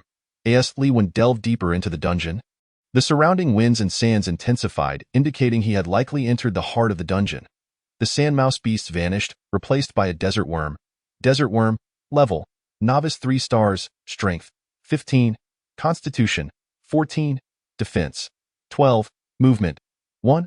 Spirit. 1. A creature dwelling deep within the desert. It preys on all passing beings, inherently fearful of flames. The desert worm's strength was merely 1 point lower than Liwen's, while its constitution exceeded his by 3 points. Its only discernible weakness was its negligible movement speed and almost non-existent magical defense. Its innate fear of flames provided Liwen with a clear strategy to defeat the beast. Slowly approaching the area occupied by the desert worm, Liwen entered its territory. Suddenly, the once tranquil sands erupted, and a massive, indistinct worm lunged forth from the grains. The desert worm, having concealed itself deep within the desert, relied on its sense of touch to hunt. Its eyes long since regressed, yet its mouth evolved to sport 2 rows of sharp teeth. Should it bite, even steel would bear the marks of its gnashing jaws. Li1, eyeing the creature's mandibles, felt a chill of sweat on his forehead, recalling his earlier reckless actions and wishing he could slap himself in frustration. How naive to think he could exploit the creature's weakness without consequence. Now it was too late for regrets. The desert worm, equally perplexed, wondered why this survivor exhibited no fear, but rather an expression of anticipation. Did it perhaps have a few screws loose? A meal presented so readily would not be wasted, and with its gaze fixed on Liwen's head, its sharp teeth clacked ominously. But a wave of searing heat enveloped Liwen as he shouted, brandishing his ice and snow staff, unleashing a torrent of fiery energy that engulfed him. Simultaneously, his cold-resistant fire armor radiated warmth, the 2 forces converging to produce even greater power. Fire? The desert worm hesitated, clearly unsettled by the presence of flames. Even the smallest flicker would send it scurrying in panic. However, it was too late to flee. As its massive jaws descended upon Liwen, they were met with an inferno that elicited a cacophony of shrieks. The creature writhed in agony, desperately attempting to evade its fiery nemesis, but its sluggish speed rendered escape impossible. Liwen raised his steel greatsword, delivering several decisive blows to the desert worm, its green blood gushing from the wounds in a grotesque display. Gained 300 experience points. Gained 20 energy points. Acquired red sand shoes X1. Equipment dropped. Equipment. Red sand shoes. Grade. Black iron. Attribute. Earth. Part of the red sand set. Collecting all pieces grants the ability to traverse the sands effortlessly. To discover it was part of a set thrilled Li Wen. If he could gather the entire Red Sand set, future encounters with desert beasts would be significantly easier. The allure of the Red Sand set's attributes compelled him to refrain from hastily concluding the dungeon, opting instead to seek out the remaining pieces. Yet, despite his hopes of encountering another desert worm, he found the vicinity devoid of any beasts. It was only upon spotting a treasure chest deep within the sands that he realized he had successfully cleared the dungeon. Had it ended so soon? Li Wen could hardly believe it. The dungeon that had allegedly never been cleared now lay conquered before him. Opening the chest, he claimed his rewards. Gained rice x10, flour x10, fine sand x15, wooden planks x20, watermelons x3, toilet blueprint x1, energy points x30, yellow sand cloak x1, system broadcast. Congratulations to survivor of 333 Safe House for clearing the beginner dungeon and receiving generous rewards. Li Wen gazed at the exit that had materialized, unwilling to leave. I don't want to go yet. I haven't gathered my Red Sand set. The first survivor to clear a dungeon had emerged, and the global communication channels erupted in excitement. In a way, another from 333 Safe House. Is this person even human? Whether human or not was uncertain, but their prowess was undeniable. I struggle to defeat a single beast. Yet they can conquer a dungeon. How is this possible? Following the previous 666 that triggered a system upgrade, now another 333 had cleared a dungeon. Surely this wouldn't lead to another upgrade. Oh heavens! Please open your eyes and show mercy to us weaklings. I seek information on the 333 Safe House survivor. I wish to acknowledge them as my elder. I said it first, I'm next in line. Chapter 14. Level 2 Safe House. Upon exiting the dungeon, Li Wen returned to the safety of his abode, where he reviewed his character information and discovered he was a mere 100 experience points shy of 5 stars. His endeavors within the dungeon had yielded significant rewards, though he lamented not having completed the Red Sand set. He felt a tinge of dissatisfaction. If only his fortune had not been so favorable. Others faced at least 10 beasts in their dungeons, while he had encountered only 5 or 6. Such luck was truly enviable. Despite this, Li Wen felt a sense of melancholy, contemplating a return to the dungeon, determined to secure the remaining pieces of the Red Sand set. However, before embarking on that journey, he needed to trade his surplus supplies. Each descent into the dungeon yielded randomized encounters, making it a challenge to revisit the same one. He resolved to attend to other matters before diving back in. After all, the Level 2 Safe House and Sunlight Enhancer awaited his crafting. Rice x10, flour x10, fine sand x20, wooden planks x20, watermelons x3, toilet blueprint x1, energy points x120, yellow sand cloak x1. The rewards from clearing the dungeon were indeed bountiful. Coupled with the supplies stored in his safe house, the total was nothing short of astonishing. He first sought the trading post to ascertain the materials required for upgrading the safe house to level 2. After a thorough search, he found that the prices of most building materials had decreased overall. This was likely due to an increase in the availability of resources. Each survivor possessed a certain stockpile, leading to the price drop. The reduced material costs were undoubtedly advantageous for Li Wen. With a total of 270 energy points, he had more than enough to procure the necessary building materials.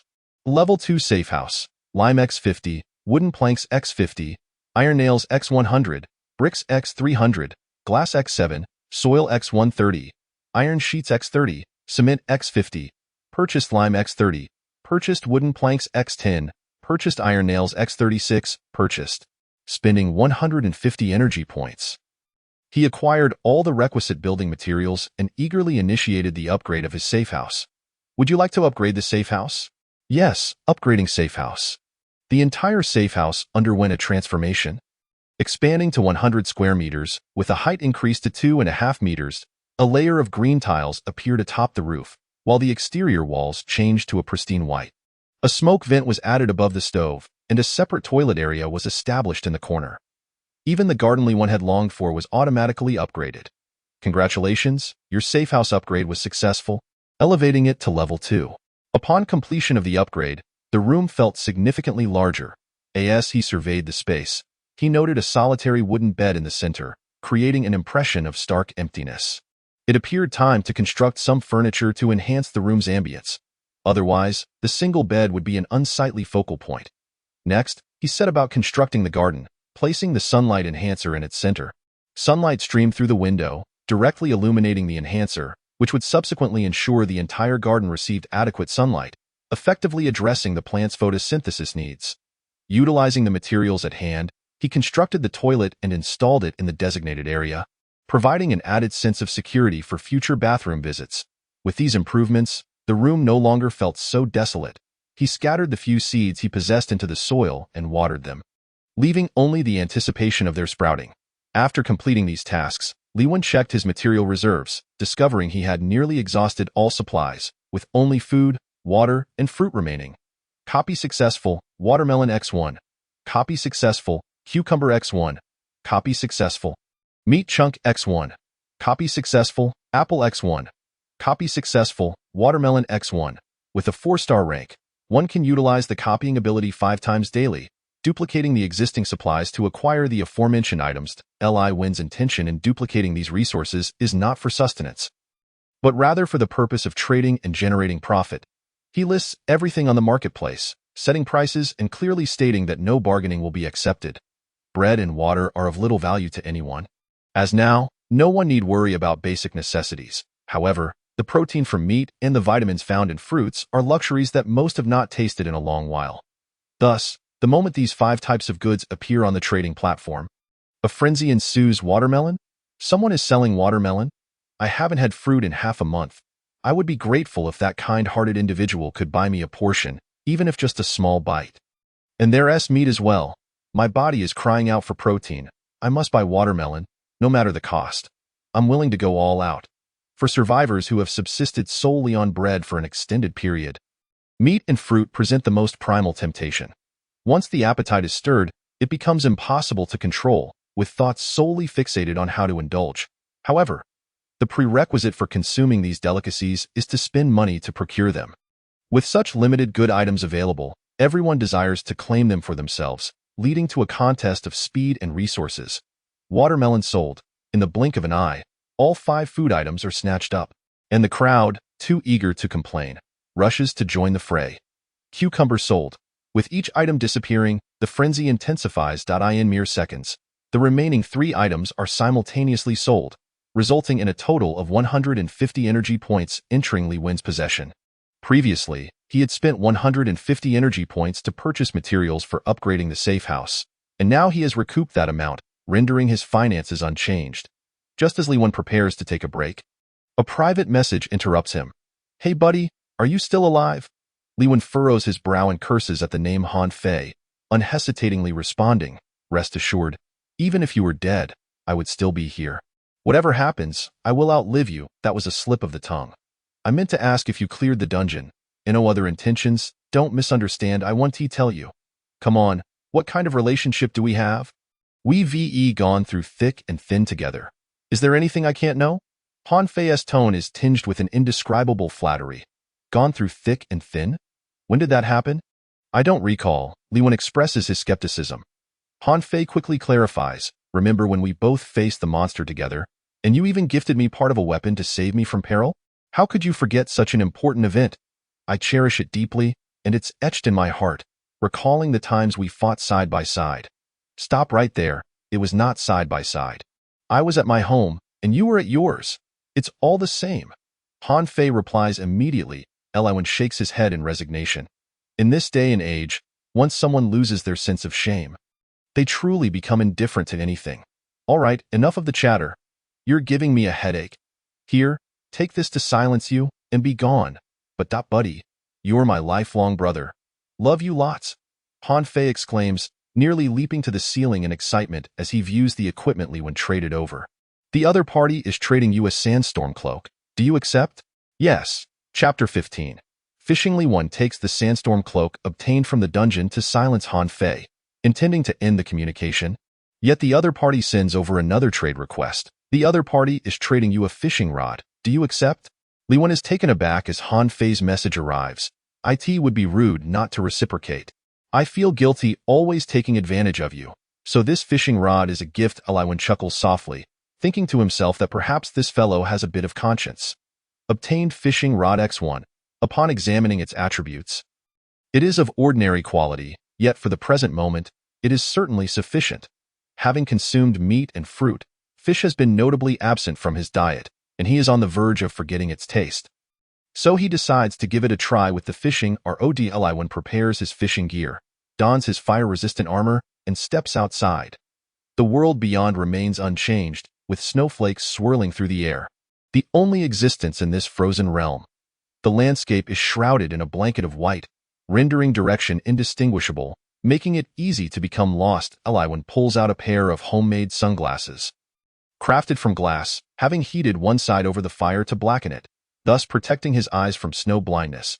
To avoid losing his way, he uses the safe house as a coordinate, planning to explore in all 4 cardinal directions.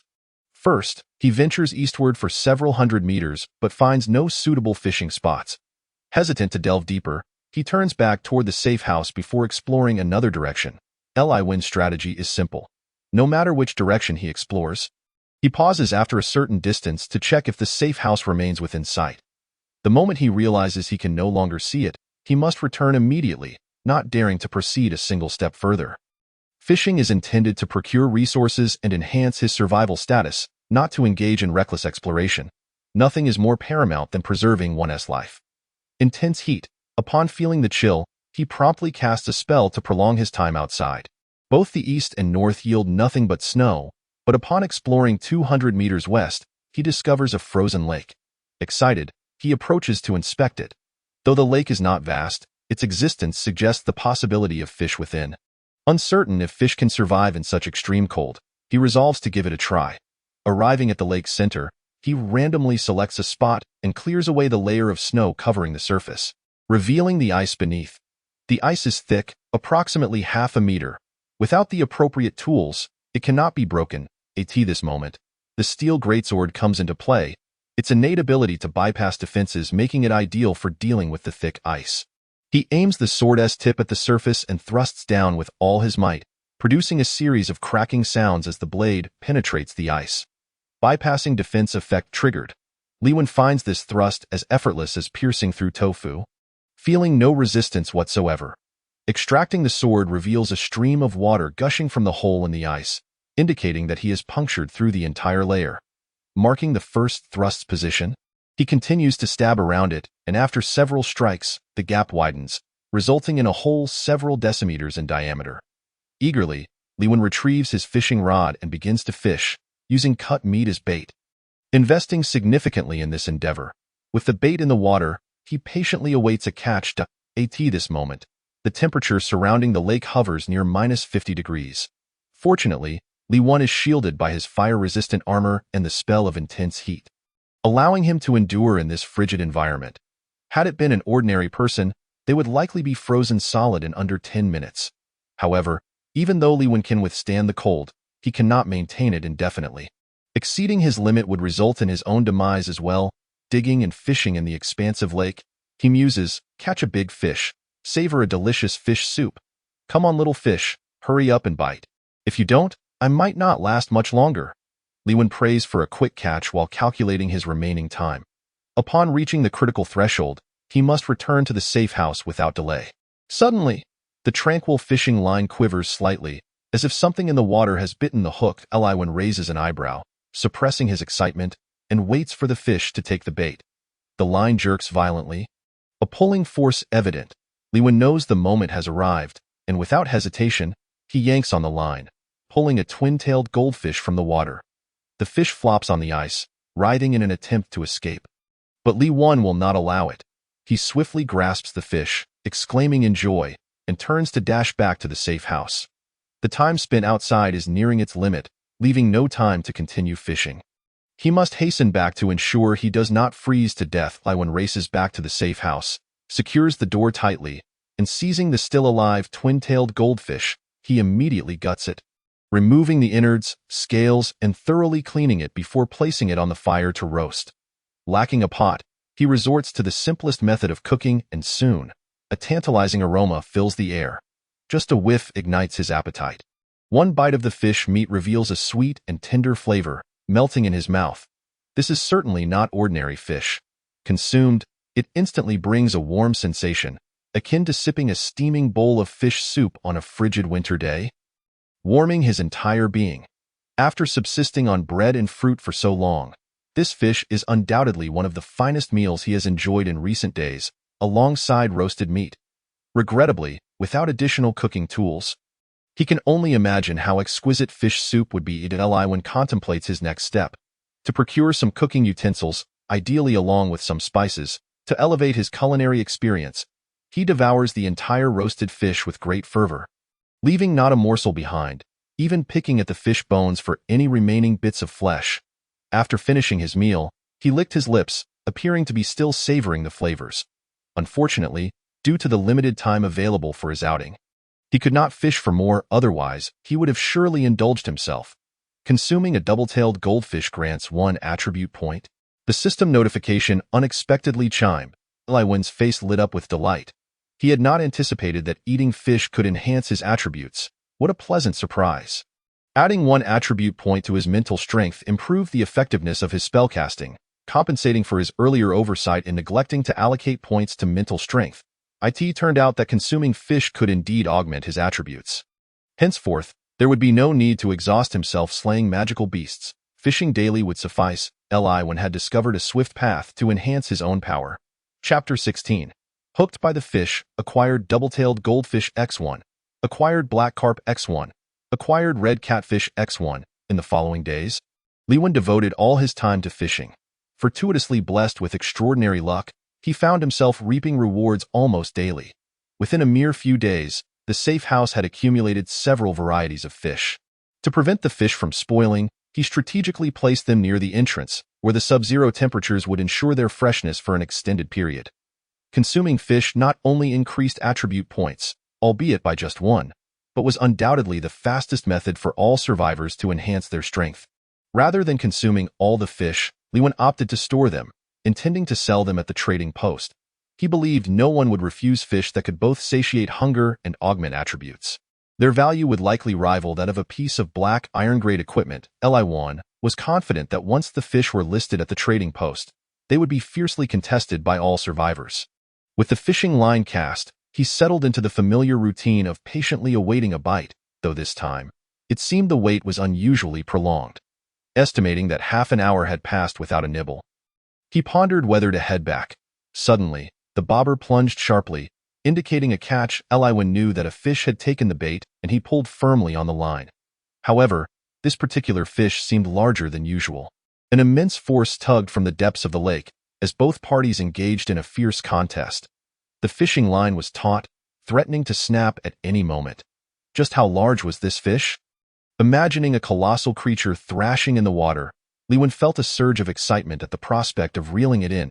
Enough fish for several days, and perhaps even a few more attribute points. Giddy with anticipation, he exerted greater effort, leaning back to harness the weight of his body in an attempt to haul the beast ashore. After a brief struggle, the fish appeared to be losing strength, its resistance waning as the line gradually drew closer to the bank. Liwen's face glowed with exhilaration. He was nearly there. The fish, sensing its impending defeat, seemed to yield and cease its futile struggle. Just as the thought crossed his mind, the tension on the line abruptly slackened. Caught off guard, Liwen stumbled backward. In the next moment, an overwhelming force surged back, and before he could regain his balance, he was yanked into the lake with a splash.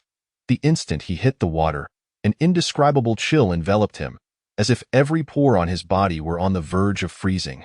Aware that lingering even a few seconds longer would turn him into an ice sculpture, he frantically swam toward the shore. In his frantic haste, he caught a glimpse of a large fish swimming past him. Its mouth clutched around a fishing line, clearly the very creature he had been wrestling with moments earlier. Enraged, Liwen paid no mind to anything else. His sole desire was to escape the frigid waters and return to the warmth of his safe house. After what felt like an eternity, he finally reached the shore. Using all his limbs to scramble up and sprint toward the safe house, his mind fixated on one thought: he must not freeze to death. Just as he was about to succumb to the biting cold, he burst into the safe house, rushing to the fireplace. Quickly shedding his wet clothes, he crouched down, seeking refuge in the warmth emanating from the flames. To expedite his recovery, he hastily placed a few items on the fire to roast.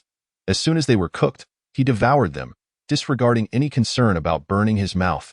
After this frantic ordeal, Li Wen finally exhaled in relief, feeling his internal temperature gradually rise, allowing him to finally relax. Thank goodness he had acted swiftly. Had he lingered even a moment longer, he might have truly perished. In his mind's eye, he could not shake the image of that large fish, swimming away with a mocking glint in its eye and it seemed to taunt him, as if to say, "Was that fun?" The thought ignited a fury within Li Wen. In all his years, he had never been so ridiculed by a mere fish. In a wonder, it had suddenly lost strength during their struggle. He had foolishly assumed it was fatigued, when in truth, the fish had deliberately sought to drag him into the depths. Had that creature truly attained some level of sentience? Failing to catch the fish only to be ensnared by it in return was a tale that could bring shame upon any man. Not only had he been humiliated, but he had also lost his only fishing rod. Future fishing endeavors would undoubtedly be hindered. Li Wen's emotions were a tempest of frustration. He could not let this indignity stand. He was determined to reclaim his honor, and he vowed that if he did not brew a pot of fish soup that day, he would not find peace within himself. Opening the trading post, he searched for cooking utensils and discovered an iron pot listed at 100 energy points. Without hesitation, he purchased it, quickly setting it over the fire and filling it with water. Once heated, he added the fish, simmering a rich broth that warmed him from within. Gained 2 attribute points, 1 point to defense and another to mental strength, all added together. After satisfying his hunger, Li Wen reclined on his bed, relishing the moment. Opening the global communication interface, he noticed that others had already begun to clear the dungeons, reaping bountiful rewards. "Ha ha ha, I've finally cleared it," he exclaimed, reveling in his triumph. "What is the big deal about clearing a dungeon? I did it half an hour earlier than you. Wait, I thought I was early enough. By the way, what rewards did you get for clearing it?" "Not much, just a dozen supplies, a piece of equipment, and a blueprint or two. That's not much. Why did I only receive basic supplies? I got nothing else. Maybe it's a matter of luck. Could you two esteemed players spare me a few supplies? I'm nearly starving. Get lost, you scammer. Could anyone provide a guide for clearing the dungeon? I hesitated for ages before daring to enter while you all made it look easy. May I ask what level the magical beasts in the dungeon are? Do they have any weaknesses? Please, I need someone to guide me." Li Wen was surprised to see so many players had succeeded in clearing the dungeon. It seemed that as survivors grew stronger, the difficulty of the beginner dungeons had significantly diminished. Climbing off the bed, Li Wen resolved to re-enter the dungeon. He was determined to acquire the red sand set, putting all other matters on hold for the time being. "Would you like to enter the beginner dungeon?" Yes. In a flash of light, Li Wen re-entered the dungeon. The air was infused with a subtle dampness, and the earth beneath his feet was moist. Ahead lay a vast lake, its surface shimmering with reflections of light. Chapter 17. The treasure at the bottom of the lake. Evidently, this dungeon was entirely different from the last, leaving Li Wen feeling somewhat disappointed. A water-themed dungeon, perhaps? The great lake ahead exuded a faint aura of danger, as if it concealed something lethal within its depths. You have acquired the underwater breathing skill. Upon reviewing the system notification, Li Wen realized that all magical beasts in this dungeon were submerged, necessitating that survivors dive into the lake to conquer it.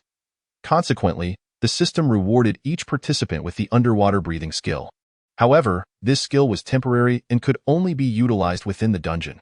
Once expended, it would vanish. Taking a deep breath, Li Wen activated the skill. Skill activation failed. Please activate it underwater. To his surprise, there were additional requirements for activation. He approached the water's edge and dipped a foot into the lake. You have acquired underwater breathing ability. Effect lasts for 12 hours. Eagerly, Li Wen plunged into the lake, eager to experience the skill's effects. The moment he submerged, his body's instinct urged him to surface for air. He forced himself to remain calm and attempted to breathe through his nose. To his relief, he did not experience the anticipated suffocation. It felt almost as natural as breathing air, albeit slightly peculiar.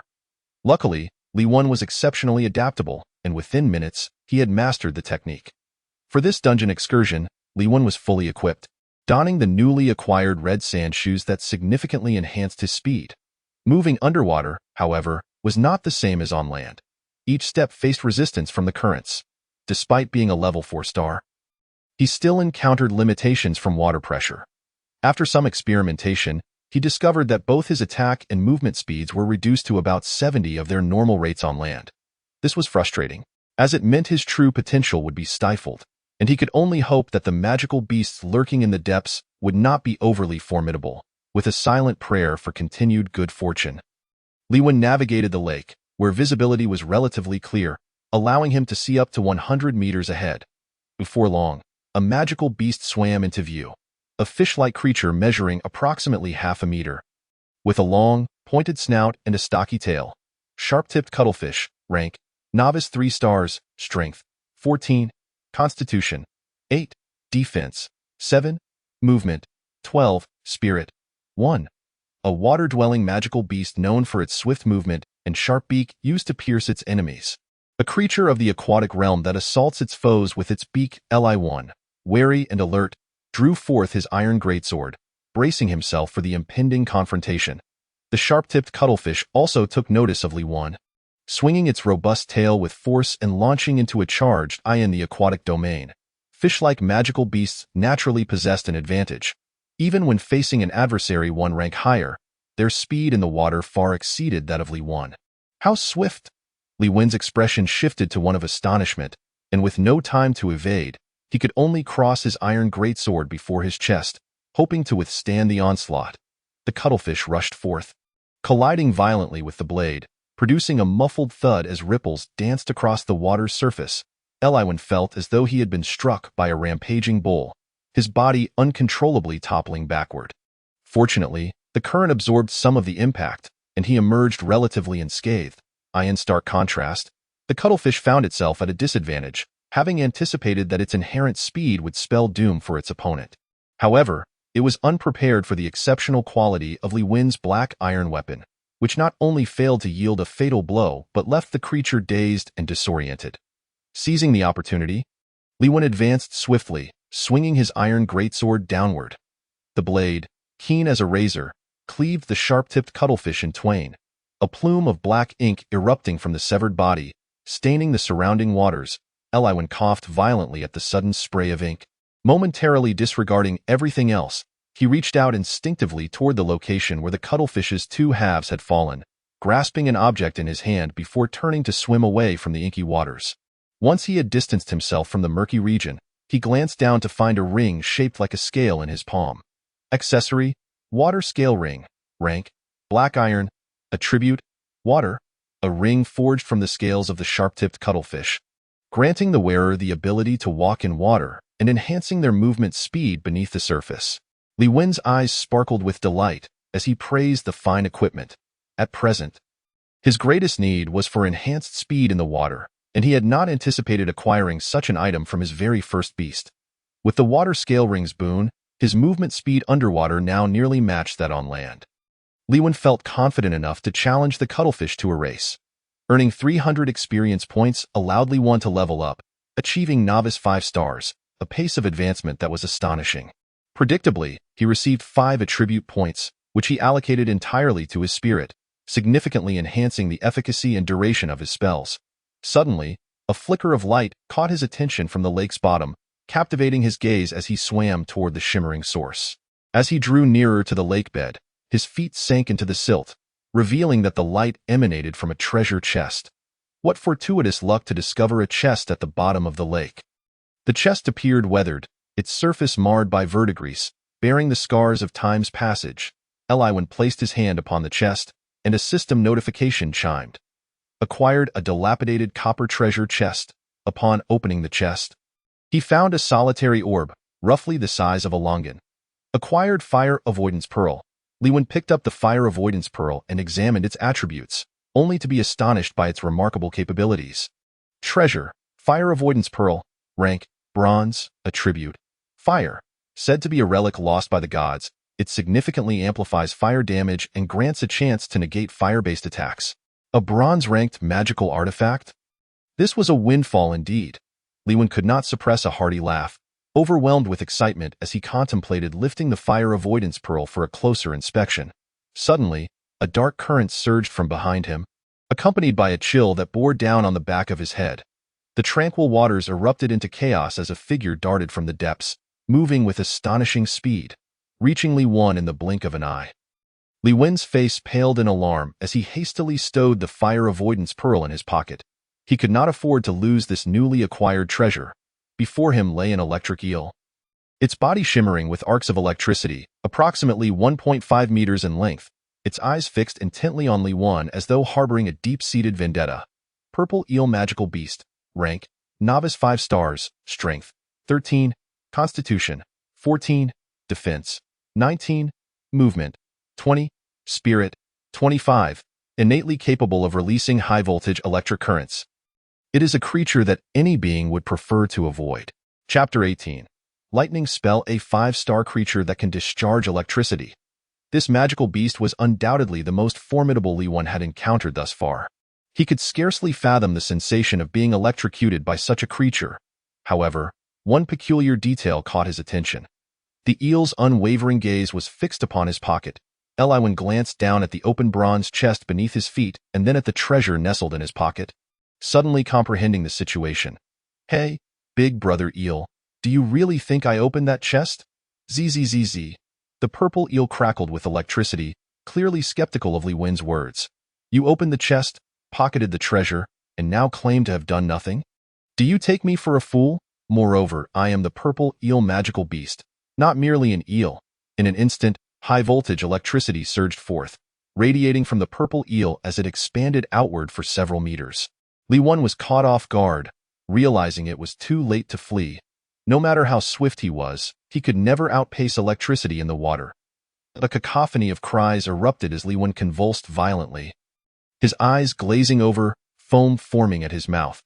This illustrated just how terrifying the electric current released by the purple eel magical beast truly was. Had he not previously allocated 5 points to his spirit, thus enhancing his spell defense, this shock would have surely proven fatal. The discharge ceased. The purple eel, observing Li Wen as though he were lifeless, swam toward his pocket, intent on reclaiming the fire avoidance pearl.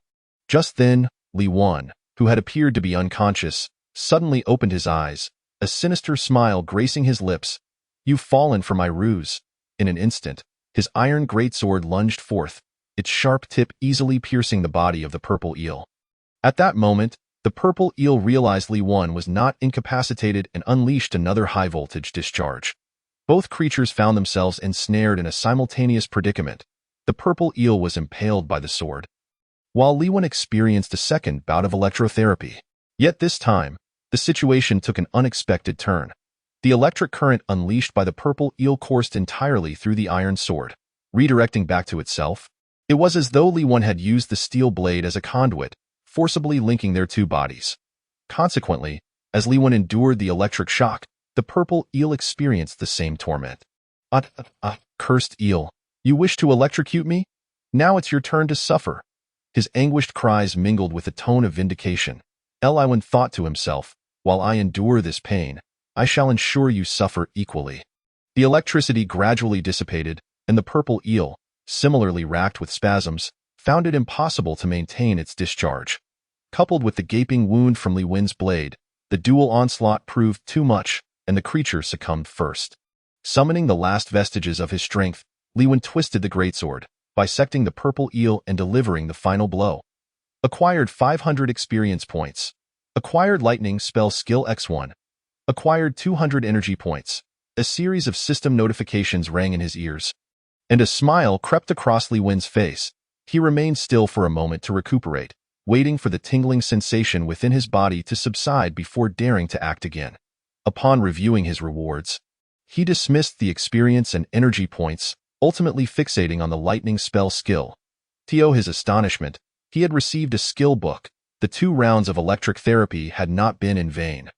"Would you like to learn lightning spell?" "Yes, congratulations, you have learned lightning spell. Summons lightning to strike a target, causing a brief paralysis effect." The skill was formidable, but could not be unleashed. As water conducts electricity, Li Wen lacked the innate ability to control electric currents like the purple eel. Casting lightning underwater would be a gamble. Properly cast, it could yield great rewards. Poorly executed, he might suffer the consequences himself. The completion rate of the dungeon reached 30. Li Wen continued his exploration, encountering only 3-star magical beasts, which posed little challenge. An hour later, he finally reached the depths of the underwater dungeon. Defeating the final beast would grant him passage through the dungeon. Dragonclaw Octopus. Rank: Novice 6 stars. Strength: 20. Constitution: 19. Defense: 18. Movement: 13. Spirit: 18. A legendary octopus said to possess dragon blood, endowed with immense strength and a penchant for ensnaring its prey with its tentacles until death. This 6-star magical beast of formidable prowess, its attributes far surpassed Li Wen's. Faced with such a fearsome opponent, he had little hope of victory. Retreat was no longer an option. The Dragonclaw Octopus launched the first strike, 2 massive tentacles whipping toward him at incredible speed, ensnaring Li Wen in an instant. He struggled desperately, but the octopus's strength was overwhelming, rendering him unable to break free, and he was inexorably drawn closer to the beast. As the Dragonclaw Octopus opened its maw, preparing to devour him whole, Li Wen summoned every ounce of strength to pry open a small gap. He thrust his iron greatsword downwards, but it merely pierced the creature's skin, barely drawing blood. The Dragonclaw Octopus seemed to sense something amiss. It halted its movements, its eyes darting toward the area impaled by the sword, and then emitted a series of mocking sounds. Li Wen detected the derision in the beast's voice and, infuriated, yelled, "You foul octopus, if you have the guts, face me in a one-on-one duel." What kind of skill is it to ambush? Undeterred, the Dragonclaw Octopus prepared to continue relishing its meal, but suddenly a wave of weakness surged through its body, followed by a tingling numbness that spread throughout.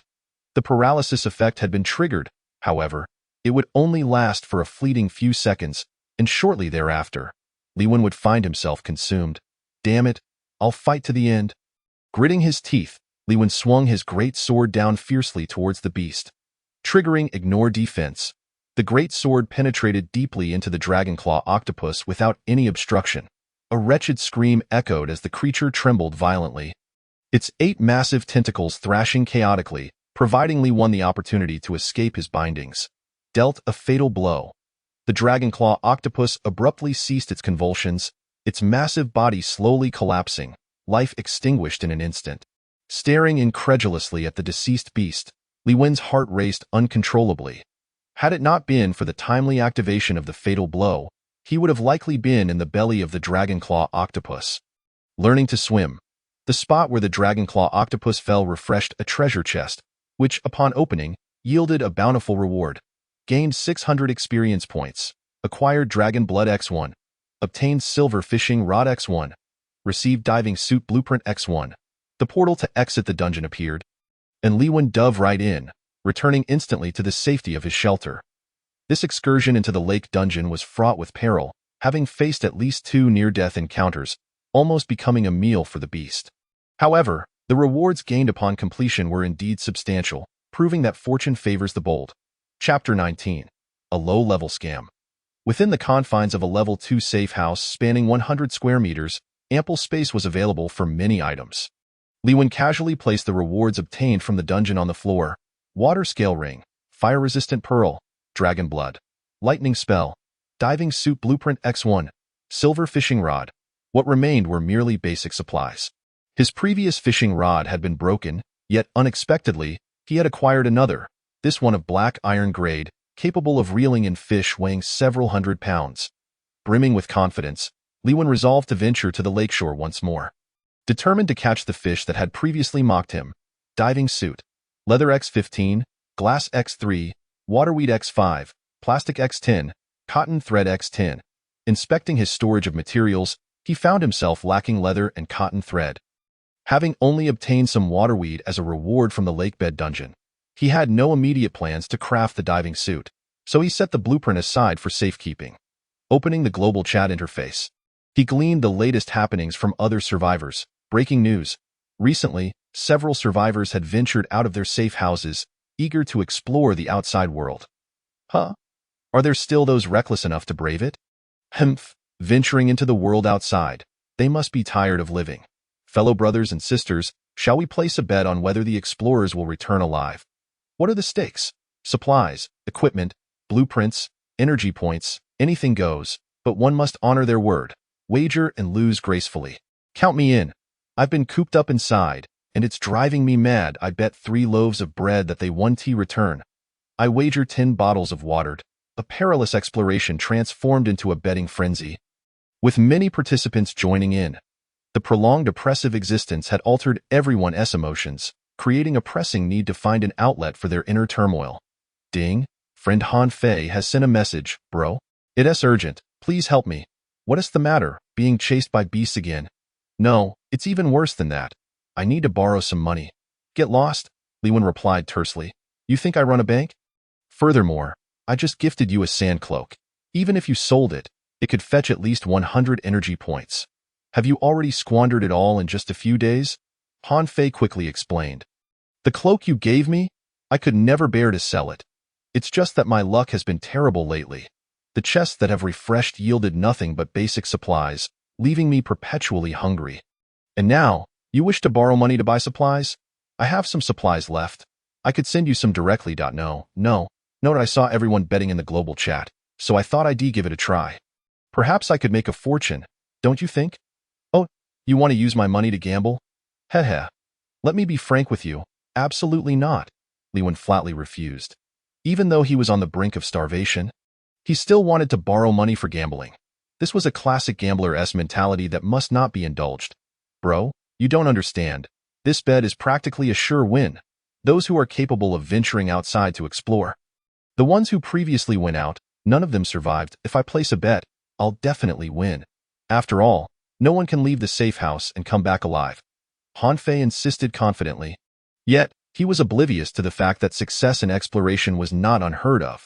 Those who returned alive simply did not announce it. What if I told you that some have already ventured into the outside world and returned to the safe house alive? Impossible. I wouldn't believe it even if you killed me. The temperature outside is below freezing, and a person could be turned into an ice sculpture in seconds. How could anyone possibly survive? You don't believe me? Li Wen decided to make Han Fei recognize reality, to not blindly follow the crowd like a fool and end up deceived. The other party has initiated a trade. Except, Han Fei opened the trade interface, only to find a fish displayed. Bro, what is this? This fish was caught from the waters outside the safe house, just a few hundred meters away. You're joking, right? I still don't believe you. It's so cold outside. How could you go out? This fish was caught using the fishing rod you gifted me. Consuming it grants a 1-point attribute boost. Do you really think such a valuable item could be found in a supply chest? Really? Of course, if you don't believe me, try it. Han Fei did not respond, presumably off to test the claim. The one who initially raised the gambling topic watched as the bets poured in. A grin spreading across his face, a bunch of fools, unable to see through such a simple scam. How have they managed to survive? With these free supplies, I won't have to worry about food for months. It's pure bliss. As the stakes continued to rise, he immediately shut down all private messages to prevent any surprises. Then, with a hefty stash of supplies, he comfortably settled in the safe house, relishing the sweet taste of victory. How unfortunate for those who placed bets. They completely overlooked the most fundamental question. What if they win the bet and the house refuses to honor the agreement? This is a frozen land, where each survivor is isolated, the only communication being through the system chat, making in-person meetings impossible. If the house were to backtrack, nobody could do anything about it. After all, you can't just go to their safe house to confront them. A scam riddled with loopholes, the house merely spun a tale, unexpectedly ensnaring hundreds. Thankfully, Li Wen hadn't borrowed any money. Otherwise, Han Fei would have likely joined the ranks of the foolish. Li Wen browsed the trading post, purchasing several supplies and a blueprint. Acquired cotton linen shirt, blueprint X1. Acquired cotton linen pants, blueprint X1. Since arriving at the safe house, he had only possessed one set of clothing, which had never been washed and was now tattered from multiple battles. With the blueprints in hand, it was the perfect opportunity to craft a new outfit. After consuming the materials, he fashioned a cotton linen shirt, shedding his old garments for the new. He felt much more comfortable now. At least he wouldn't be exposed to drafts while sleeping at night. With the clothing sorted, he proceeded to craft a blanket and a pillow, ensuring his bedding was now complete. Li Wen also purchased the main materials. Cotton and fabric, needed to make the blanket and pillow from the trading post. At last, everything was properly set up for his sleeping arrangements. Chapter 20. Lightning Spell, Electric Fishing. The next morning, Li Wen donned his gear, wielding the silver fishing rod with renewed confidence as he opened the door and strode purposefully toward the western lake. Arriving at his previous fishing spot, He found that the hole he had left behind had completely vanished. The lake's surface now blanketed in a thick layer of snow. Eliwin cleared away the snow, using his great sword to pierce a hole in the ice, then took out the silver fishing rod. Casting the hook into the water, patiently awaiting a bite. Minutes later, the fishing line trembled, unmistakably indicating a fish had taken the bait, prompting Leewan to tighten the line. With a forceful tug, he found himself struggling against an immense pulling force emanating from the lake. Nearly losing his grip, finally, he had hooked something. Leewan chuckled coldly to himself. The power from the line made it clear that the fish on the other end was likely the same one that had previously toyed with him. This time, it was not going to get the better of him again. With one hand, he drove the sword into the ice to secure it, stabilizing himself against the blade as he braced his feet against it. With both hands exerting tremendous force, Leewan gripped the fishing rod tightly, denying the massive fish even the slightest chance of escape. The silver rod, crafted from sturdy material, showed no signs of yielding despite the fierce struggle between them. Instead, the relentless exertion began to drain Leewan's strength, causing him to gasp for breath as beads of sweat formed on his forehead, steam rising from his head. The great fish, determined to plunge back into the depths, pulled vehemently at the water while Leewan fought desperately to haul it ashore, neither willing to relent as they engaged in a battle of endurance. By heavens, no matter what, today he must land this wretched fish and take it home to prepare a fish head soup. The fish, on the other hand, resolved to turn Leewan into a drenched chicken once again. The standoff ensued. With his temper flaring, Leewan made a bold decision. I want to eat the fish head soup today. I'll feast on grilled fish.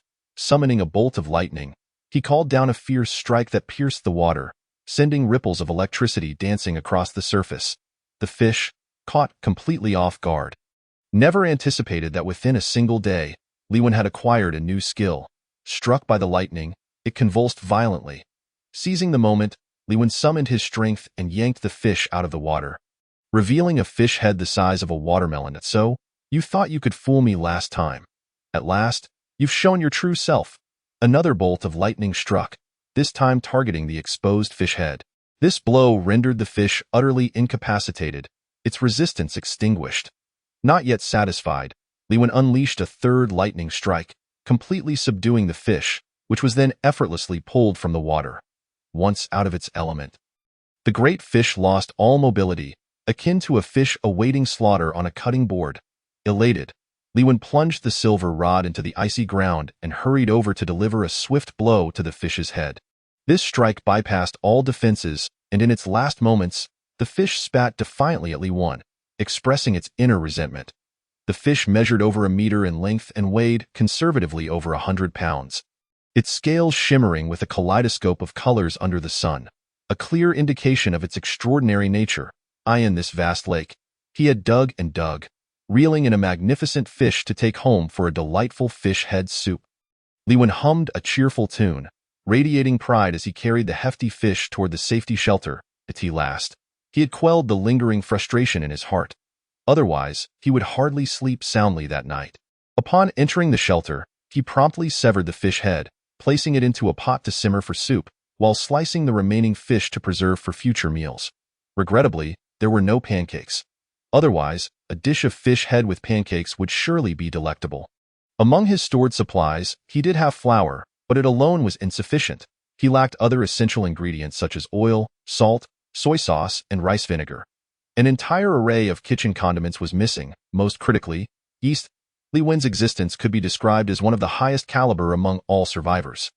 Yet, he remained distant from the stage of truly enjoying life. For now, he was merely free from the worries of basic sustenance. As he placed the iron pot on the stove, it wasn't long before the water began to boil, bubbling with a gurgling sound. The fish head, immersed in the hot water, released an enticing aroma that wafted throughout the room. Inhaling deeply, Leewan felt his appetite surge, his stomach rumbling as if reminding him it was time to eat. Lacking utensils, he fashioned a pair of chopsticks from a piece of wood, using the iron pot as a makeshift bowl, unconcerned about anyone judging him since he dined alone.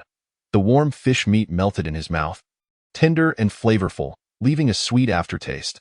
Even without any seasoning, it was utterly delightful. Leewan savored each bite, soon finishing off half the fish head and sipping several mouthfuls of the delectable fish soup, which was nothing short of exquisite. Having eaten his fill, he returned to his bed to rest. During this period, he had either been battling monsters in dungeons or busy crafting various items, leaving little time for proper relaxation. Reflecting on the days when he first arrived at the safety shelter, it was a struggle for survival supplies, a description that could not be overstated. Thanks to his extraordinary luck and replication ability, he realized that without them, he would likely have nothing. Forget about eating fish. Even filling his belly would have been a challenge. His gaze fell upon the remaining fish meat beside the stove, and an idea suddenly sparked in his mind. Fish meat could yield fish oil. If he could manage that, wouldn't he then have oil? Salt could be made from seawater, but where could he procure seawater? A thought struck him. The dungeon. Lewin promptly opened the world communication interface to pose his inquiry. Can anyone tell me how many types of dungeons there are? Has anyone encountered the sea in a dungeon? And can anything other than rewards be taken from there? The complexity of his question was evident. The diverse types of dungeons had likely never been thoroughly cataloged. I ventured into a swamp dungeon. I've been to a volcano dungeon once. I've attempted a water-themed dungeon twice, but I've never seen the sea. Responses poured in, but none addressed whether they could take anything other than rewards from the dungeons. Just then, a private message chimed in. A stranger has sent you a private message. Accept. I saw your help request in the world communication. Can you answer my question? I've seen the sea in a dungeon and even fought a monster there. Is that sufficient? I want to know if, aside from the dungeon. Suddenly, the other party interrupted. Lewin paused, quickly inquiring about the reason. The stranger insisted that in exchange for information, a price must be paid. How much? Not much, just 100 energy points, Lewin scoffed, a glint of anger flashing in his eyes. 100 energy points? You're quite bold. You're asking for too much. I don't need that information. Without hesitation, Lewin ended the private message. Chapter 21. Crisis. The beast tide approaches. 100 energy points could buy numerous supplies at the trading post. A trivial piece of information was hardly worth it. Moreover, Lewin could personally explore the dungeon and gain rewards rather than squander so much energy. Friend, the price can be. The other party seemed flustered, not anticipating the high demand. Lewin showed no mercy. Swiftly terminating the private message, he could always attempt the dungeon himself. He would learn everything then. Lewin was contemplating another dungeon foray when, outside the 666 safety shelter, a survivor shrouded in black mist, their form indistinct, was locked in a fierce battle with a tiger-shaped monster. The attacks of the 666 survivor were peculiarly effective, manipulating the black mist to inflict lethal damage upon the beast. With a roar, the tiger monster let out a terrible cry as it was pierced through the skull by tendrils formed from the black mist, blood spilling out and staining the ground. Kill the young lord, gain 1,000 experience points. After the kill, the 666 survivors swiftly collected the monster's dropped equipment and returned to the safety shelter. Minutes later, a thunderous roar echoed throughout the frozen expanse. Within a towering snow-capped mountain cave, a tiger king beast, nearly 3 meters tall, unleashed a mournful roar in response to an unseen trigger. Its eyes filled with sorrow, the creature's grief quickly morphed into rage. A palpable aura of murderous intent erupting from its body, sending shockwaves radiating outward. Extreme survival task initiated. Due to the death of the young lord, the king is enraged. The first wave of the beast tide is imminent. All survivors must prepare to withstand the onslaught and earn rewards. The system's voice reverberated in the minds of every survivor. The beast tide approaches. What does that mean? Lewin quickly opened the world communication interface, discovering that everyone was equally bewildered. Damn it, who triggered the Beast King's fury and summoned this beast tide? What is a beast tide? I beg the experts to explain. I'm only at 2-star level. Dealing with 2 monsters is already challenging. What should I do now that the beast tide is here? Fool, if you can't fight, then hide. Survival is the priority. The real fool is upstairs. The safety shelter is so small. Where can we hide? If we can't go outside the safety shelter, we must remain inside. But once the beast tide arrives, we still perish. So what should we do? Aside from waiting for death, is there any other option? Whoever killed the young lord, step forward. Don't drag us all down with you. Exactly. We must find this wretched person and let them take the blame. Perhaps we can escape this calamity. Everyone expressed their profound anger towards the survivor who had slain the young lord. Why provoke anyone else but the young lord of the Beast King? Don't you realize who stands behind them? Lewin closed the world communication, examining the system prompts for any valuable clues. Beast Tide triggered by the Beast King's fury. A certain leader-level Beast King has unleashed a massive beast tide due to the slaying of its young. The tide will randomly attack all living beings within range.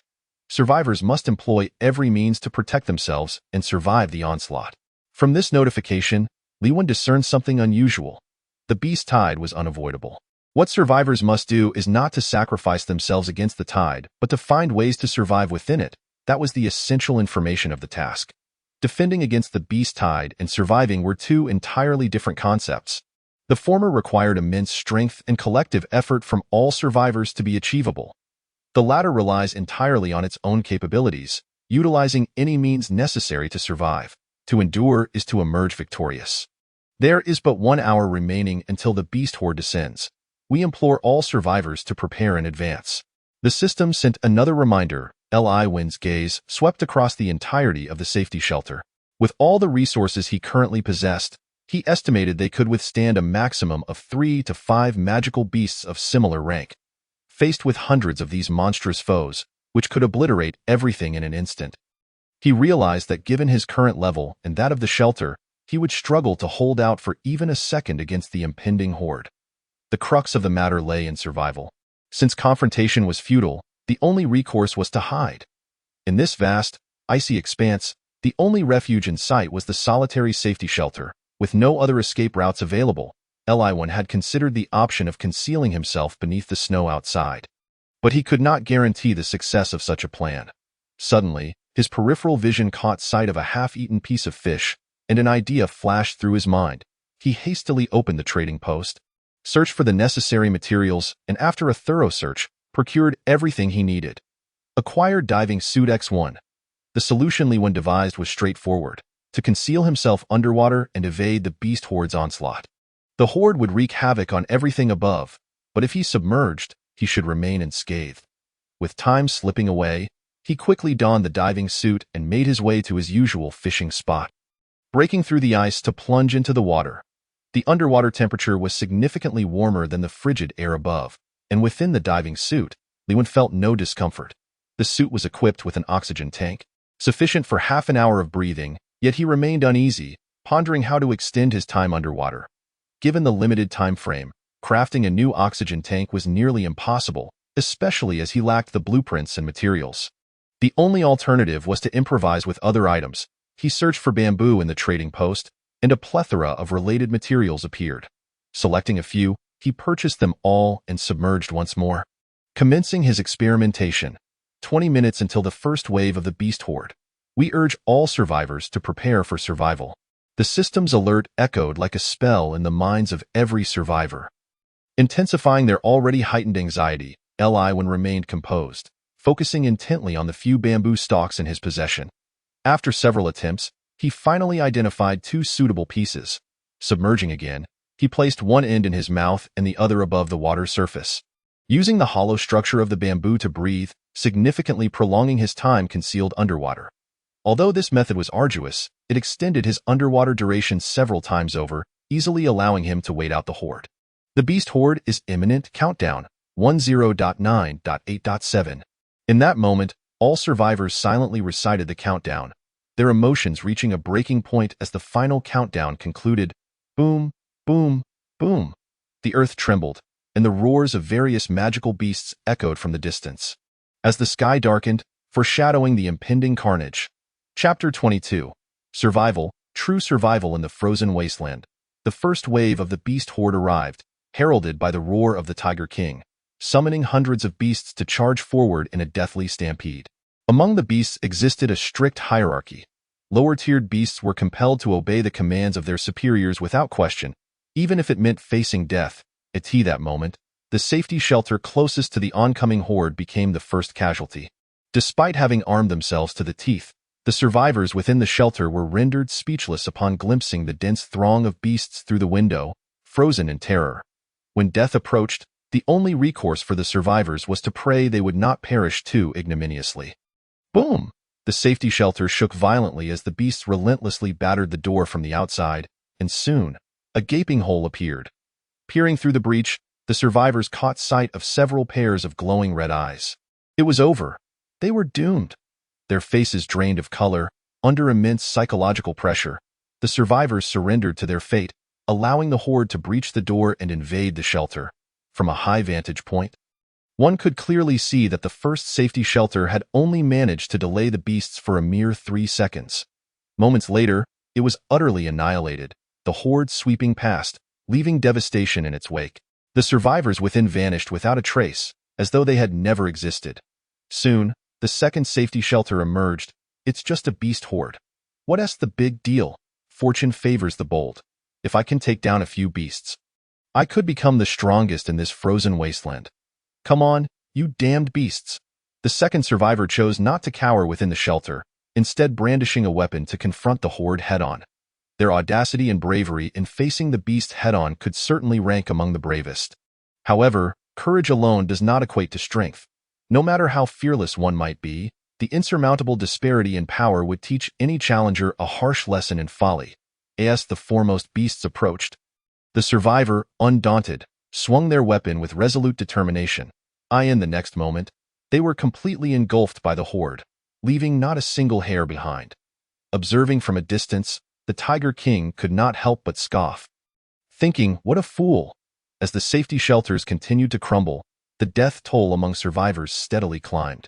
Yet, some fortunate individuals managed to escape the horde unscathed, but as they caught their breath, overwhelmed with relief, they turned only to find the sole safety shelter had vanished. In place of the shelter, only a few bricks, wooden planks, and tiles remained, a sense of desolation and despair instantly enveloping the survivors. My shelter! Without a safety shelter, how could one possibly survive? Was this not akin to death? Cursed beast horde, cursed instigator of the Tiger King, I curse you to an unworthy demise. Oh, God, have mercy on me. Grant me another safety shelter?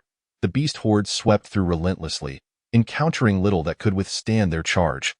Even if something did manage to impede their advance, it would soon be erased without a trace. The frozen wasteland bore deep imprints of their passage, extending forward until it reached the area where Li Wen's safety shelter was located. Li Wen had long since taken refuge in the lake. And though the water provided some isolation, the sounds of hundreds of beasts thundering above were still distinctly audible. The sensation was indescribably overwhelming. Thank goodness I hid underwater. Otherwise, I would have surely perished. The beast horde is simply beyond human capability to resist.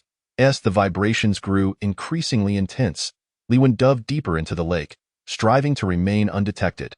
The horde swept nearly directly over him. Yet none noticed the survivor concealed just beneath the ice point. One must commend Li Wen for his cunning.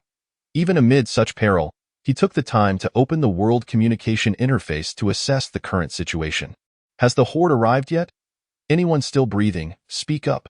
It seemed the horde had not yet reached his location. For now, all was safe. He saw no trace of the beasts. Damn it, why is everyone else fine while I alone suffer misfortune? My shelter was destroyed. Don't be disheartened, my friend. I'm here with you. You too have lost your home? Woohoo! The two unfortunate souls wept openly. After toiling for over half a month to gather supplies, in just a fleeting moment, not a single one remains. Damn it all. Another unfortunate soul joined their ranks.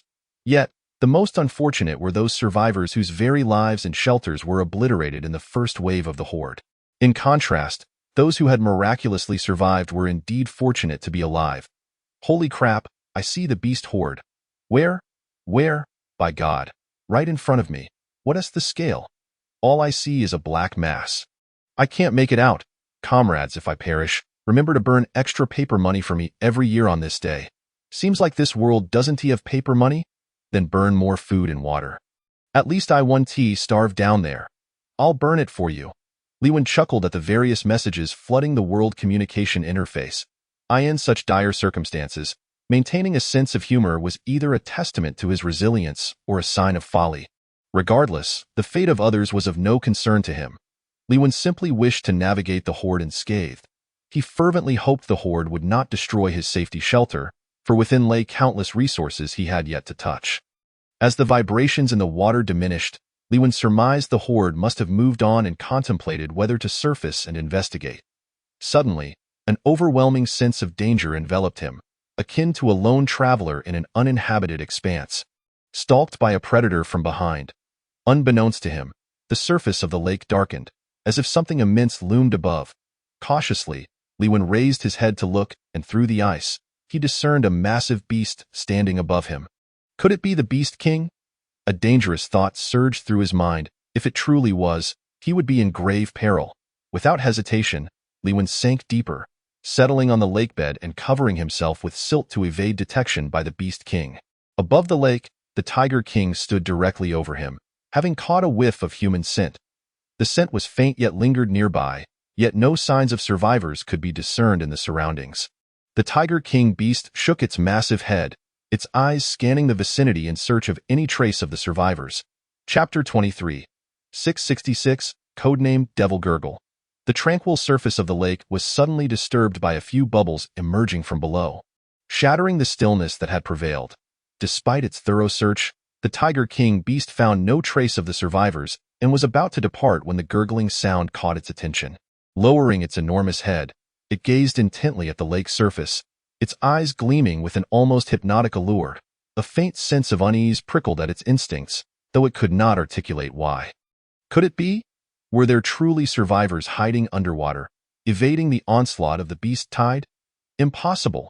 The Tiger King beast shook its head, disbelief etched across its face, as the leader of the frozen lands. It understood well that no survivor, current or previous, could endure once they strayed from the safety of their shelter, let alone submerge themselves in the water. The mere consumption of oxygen could claim a survivor's life. Furthermore, it had been perched on the ice for the better part of half an hour. There was no survivor capable of holding their breath for such an extended duration. The Tiger King beast was supremely confident. The recent bubbles were undoubtedly a product of fish stirring at the lake's bottom. At that moment, Lewin, crouching at the lake's bottom, felt a surge of panic. Warning. Oxygen levels in the diving suit are critically low. The oxygen tank built into the suit was nearly depleted, and if he remained motionless, he would soon succumb to asphyxiation. Lewin had longed to thrust the bamboo pole he had prepared above the water's surface.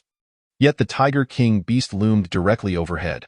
Should he suddenly reveal a section of bamboo from the depths, even the dimmest of minds would sense something amiss. The Tiger King beast would need only to pin the pole down with its claws, leaving Lewin floundering helplessly beneath the lake's surface. Thus, he dared not take that gamble, nor could he risk using the pole to breathe. Yet, with oxygen running out, he faced a dire choice: wait for death or take a chance. Lewin's mind raced through various potential dangers, weighing their respective probabilities. After much deliberation, he ultimately decided to take a gamble. If he gambled, death was not a certainty, but if he refrained, death loomed imminent. Damn it, I'll risk it.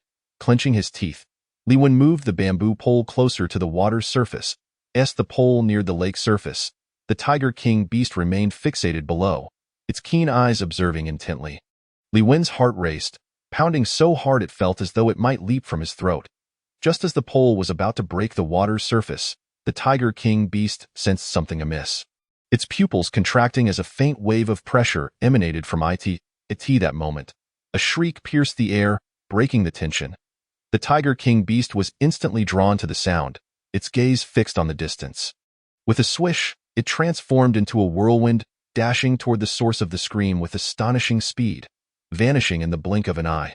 Simultaneously, a bamboo pole broke through the lake's surface, and Lewin gasped for fresh air, alleviating the discomfort caused by near asphyxiation. The beast had departed? Having witnessed the Tiger King beast's departure, Lewin speculated that something must have drawn its attention. Whatever it was fortuitous for him. Summoning his courage, he slowly floated to the surface, cautiously peering around. To his relief, no beast was in sight, allowing him to exhale deeply. However, upon turning his head, his expression darkened with despair. Why shelter? Before him lay a level 2 safe house, reduced to ruins by the relentless beast tide, in utter disarray.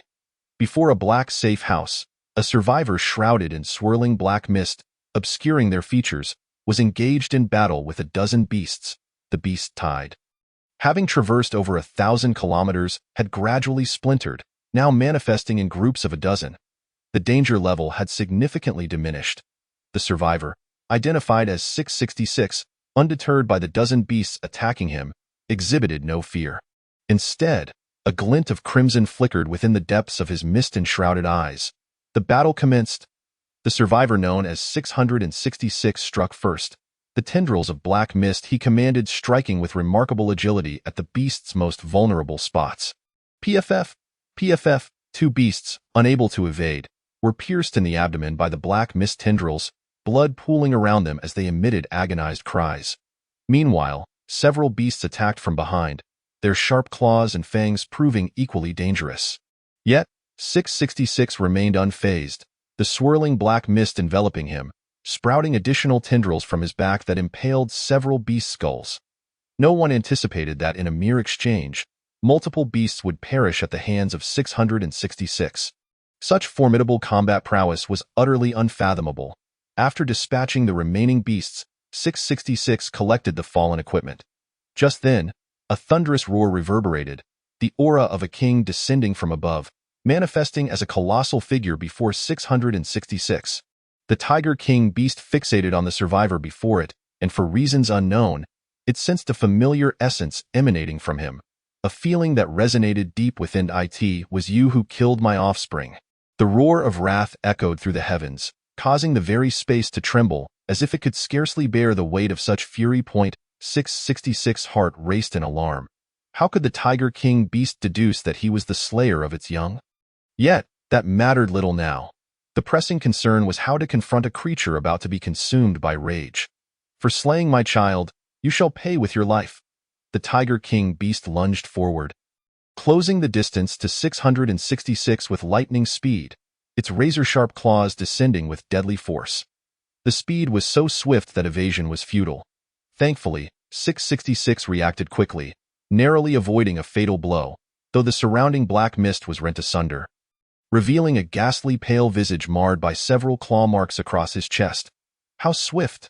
For the first time, 666 felt the cold grip of fear. Yet, rather than cower, a flicker of anticipation ignited within him. His pallid face tinged with a hint of crimson, the red glow in his pupils intensifying. The black mist enveloped him once more, transforming into an otherworldly presence, akin to a demon clawing its way from the depths of hell. I am 666, codename Devil. The black safe house resonated with this proclamation, erupting in a surge of black energy that intertwined with his essence. The Tiger King beast regarded him with disdain, its claws slicing through the air, producing sonic booms. Strangely, the black mist seemed to consume all attacks. No matter the nature of the assault, it rendered them ineffective before the mist. Devouring? A devil. So it is you lot. The Tiger King beast suddenly grasped something. Its eyes fixated on the swirling black mist before it, betraying a hint of trepidation for the first time. Then, a beam of white light descended from the heavens, and a man descended from the air, his foot crashing down upon the Tiger King beast with such force that it was driven deep into the ice. Greetings. I am Survivor 555. It appears we meet again. Chapter 24. The hidden function of the furnace. Attention all survivors. The Beast King has been repelled. This beast tide has concluded. The system announcement resonated like celestial music throughout the frozen lands. Upon hearing the news, all survivors erupted in ecstatic cheers. Finally, it was over. It had been utterly exhausting. What are you complaining about? You speak as though you were the one who drove off the Beast King. By the way, who was the formidable individual who repelled the Beast King and saved us all? Who cares who it was? The important thing is that the beast tide is gone. Now we can finally sleep peacefully. If anyone knows the inside story, please message me privately. Upon hearing that the Beast King had been repelled, Lewin eagerly emerged from the water, rushing to the remnants of his safe house, surveying the shattered remains with tears, threatening to spill my shelter, all my supplies, my materials, my garden, all gone. The recent beast tide had inflicted catastrophic losses on Lewin. His safe house lay in ruins, the various supplies within trampled mercilessly. After painstakingly upgrading to a level 2 safe house, furnishing it with ample furniture and storing a vast array of supplies, a single night had reduced him to square one. Even if he were inclined to rebuild, he lacked the construction blueprints, leaving him staring blankly at the remnants of what once was. What to do? He pondered deeply within. With a heavy sigh, he realized there were no other options left. He could only salvage what he could from the wreckage. He began to clear away the collapsed roof and walls, desperately trying to recover any undamaged supplies. Every little bit counted, especially food and water, to ensure he would not perish from hunger. 2 of the 4 walls had fallen, yet 2 remained standing. With a bit of tidying up, it could still serve as a makeshift shelter. Surprisingly, the furnace had sustained no damage, continuing to burn brightly. When approached the furnace, he inadvertently triggered a hidden option. Damage detected in the safe house. Initiating repair protocol. Would you like to proceed with repairs? Li Wen was taken aback. The furnace possessed such a function? Repair. This repair will cost 500 energy points.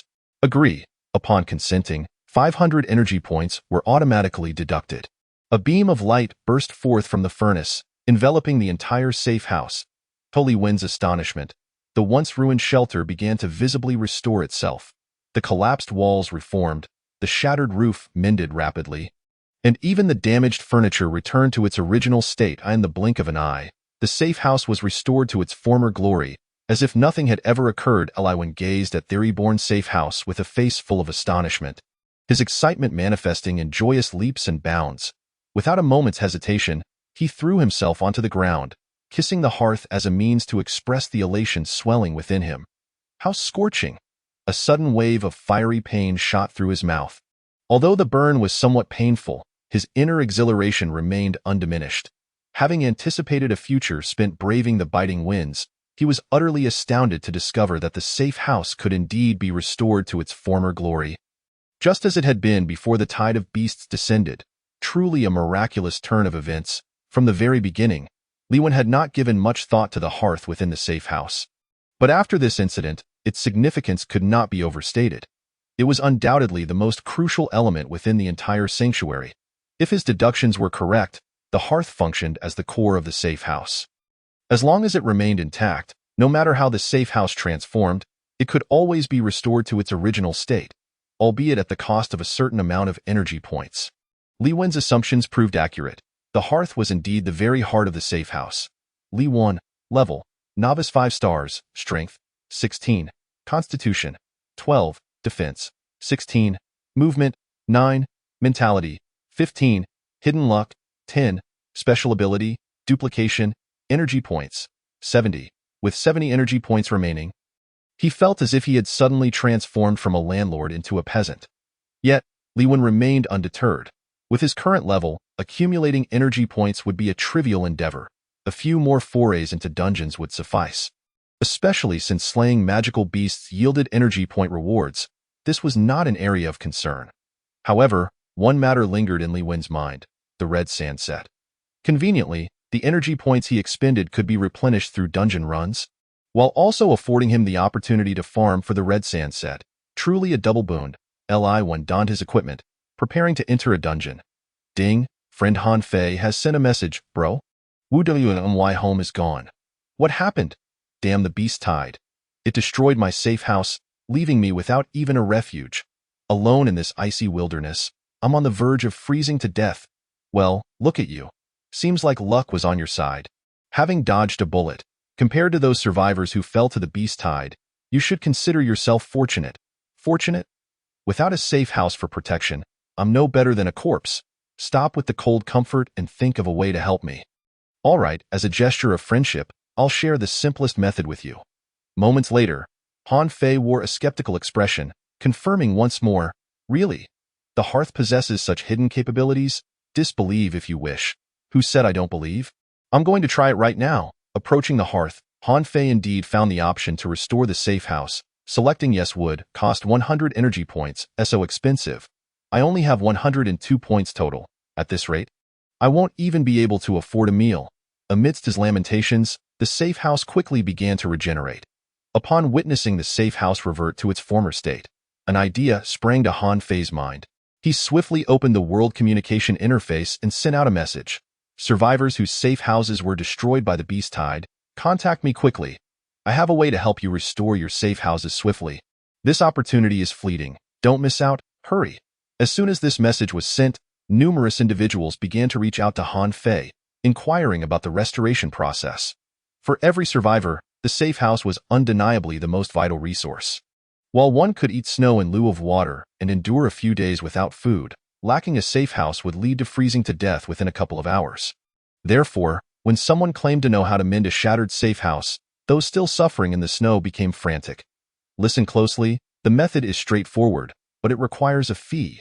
I can't offer my advice for free. How much do you want? 10 energy points per person, along with 1 portion of food and 1 portion of water. I'm low on water. Can I substitute with other resources? Certainly, Han Fei readily agreed. Through this approach, in just half a day, Han Fei managed to accumulate over 1,000 energy points. Various resources poured in, not to mention several pieces of equipment. Observing the safe house nearly overflowing with supplies, Han Fei couldn't help but grin broadly. I've struck it rich, at last. I, Han Fei, have become a wealthy man. Ha ha ha. Amidst his excitement, Han Fei did not forget one matter, opening his private messages.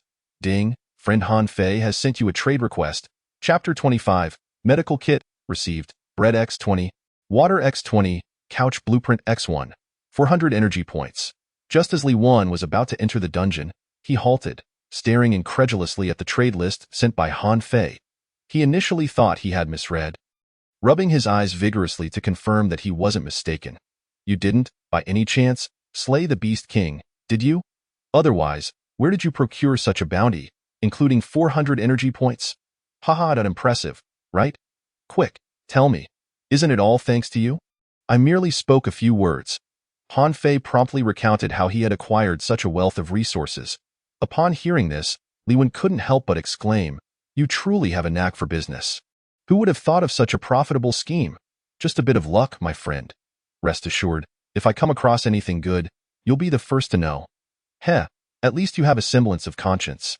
This incident was enough to affirm that Han Fei was a person worth befriending. At the very least, he understood the principle of reciprocity. Merely for this reason, he surpassed the majority of others. Among the resources received, while food and water were of little concern, the 400 energy points were precisely what Han Fei needed most. Would you like to enter the beginner dungeon? Yes, in an instant.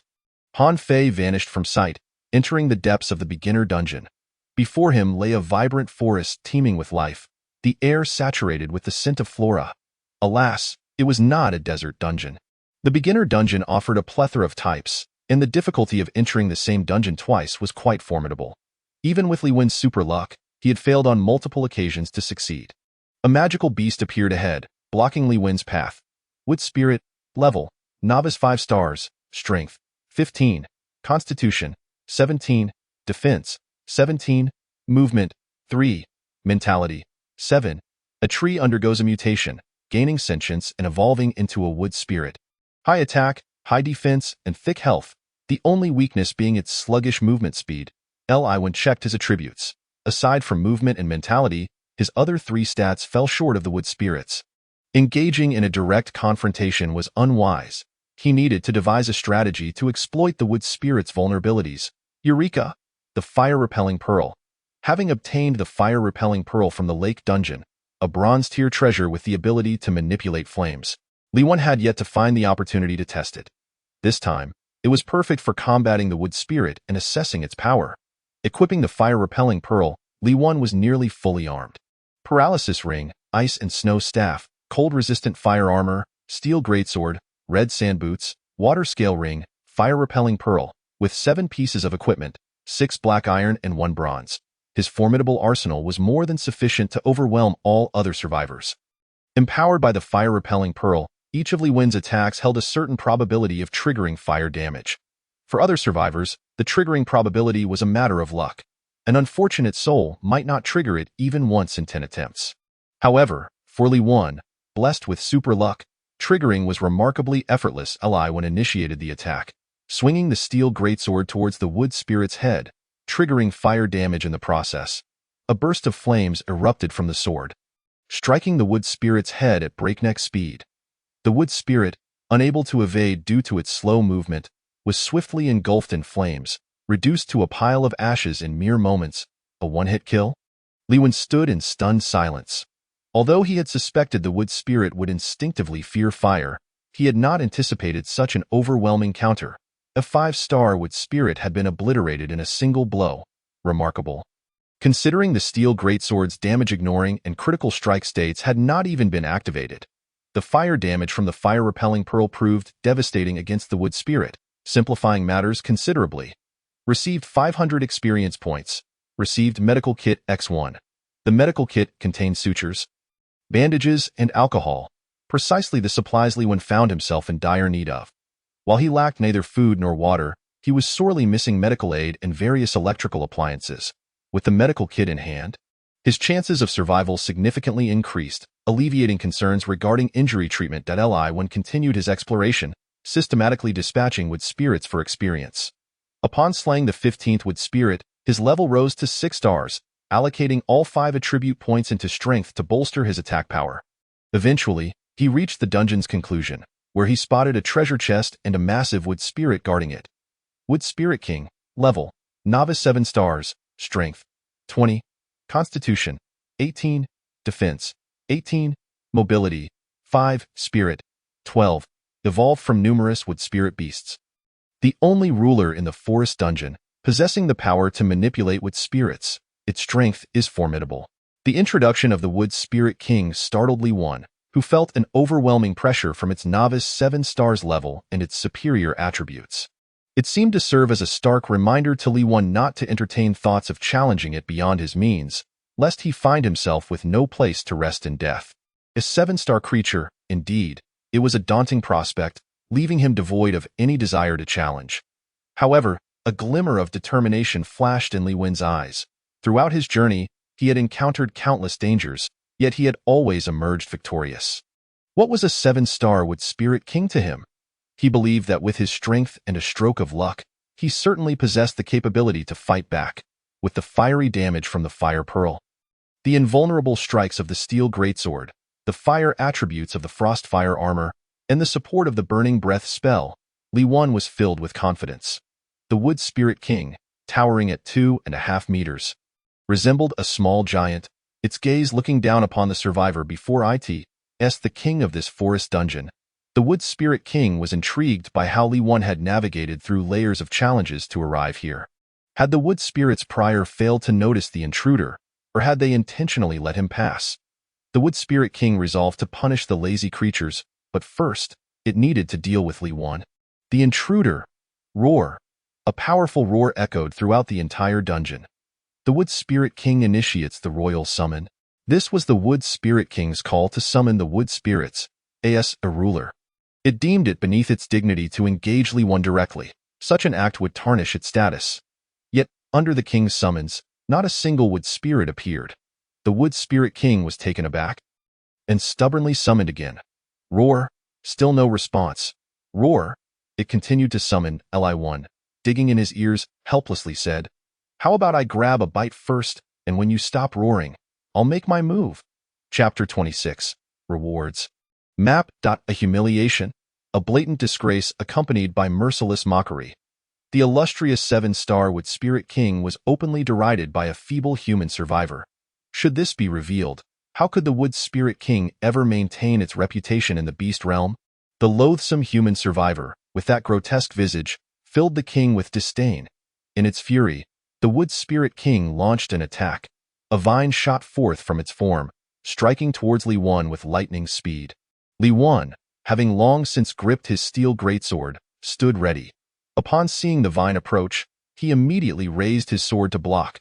The moment the seemingly delicate vine collided with the steel blade, a resounding clash echoed, ringing in Li Wen's ears and leaving his hands trembling uncontrollably.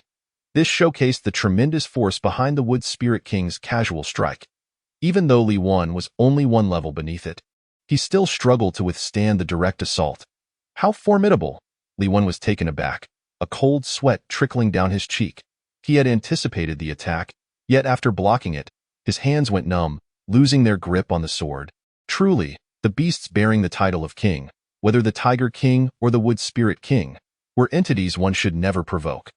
The Wood Spirit King, undeterred by its initial failure, conjured multiple vines that surged towards Li Wen, evidently intent on leaving no survivors. Fire Pearl, Burning Breath, Frostfire armor, Paralysis ring. Rise and heed my call, Li Wen shouted, this time opting for a proactive counterattack instead of passive defense, eye in the eyes of the Wood Spirit King. This was akin to courting death. Weak human survivor, no matter how hard you strive, you will never bridge the gap in levels. I can crush you with mere numbers. Humph. Caught, are you? Li Wen valiantly resisted two vines, but was ensnared from behind by others, inadvertently becoming tightly bound. Prepare to meet your demise. The Wood Spirit King approached Li Wen, its hands transforming into sharp wooden spikes, aimed directly at his forehead. It is over. Suddenly, a wave of danger surged forth, causing the Wood Spirit King's movements to halt, as it witnessed a searing flame erupt from Li Wen's body. Fire! For the first time, a deep fear washed over the Wood Spirit King's face. Plants inherently feared fire, and even the Wood Spirit King could not overcome this weakness. The flames erupted without warning, as if orchestrated, racing along the roots and vines, eye in the blink of an eye. The fire reached the Wood Spirit King, which attempted to retreat, but Li Wen would not let such a hard-won opportunity slip away. Thinking of fleeing, Li Wen lunged forward, using his body as bait. Tempting the Wood Spirit King to attack, however, engulfed in flames, the Wood Spirit King was no fool. It would not take the bait. Damn it, don't run away. Hit me, Li Wen shouted in frustration. The Wood Spirit King refused to attack. Focusing solely on its escape point, one pursued, the other fled. The pursuer shouted desperately for the other to strike him. Yet, the fleeing one pretended not to hear, intent only on distancing itself. Li Wen realized that this could not continue. If he delayed any longer, the effects of the flames would wane at that point. It would be he who was pursued. Gripping his greatsword, he locked onto the Wood Spirit King's back and hurled it with all his might. The sword traced a path through the air, striking the Wood Spirit King's back with precision, piercing through its defenses due to the sharpness of the steel. The Wood Spirit King leaned forward from the impact, halting its retreat, and turned to glare at Li Wen, its eyes ablaze with fury. That weak human survivor dares to humiliate me. The king is enraged. As the saying goes, one should not strike the face when attacking.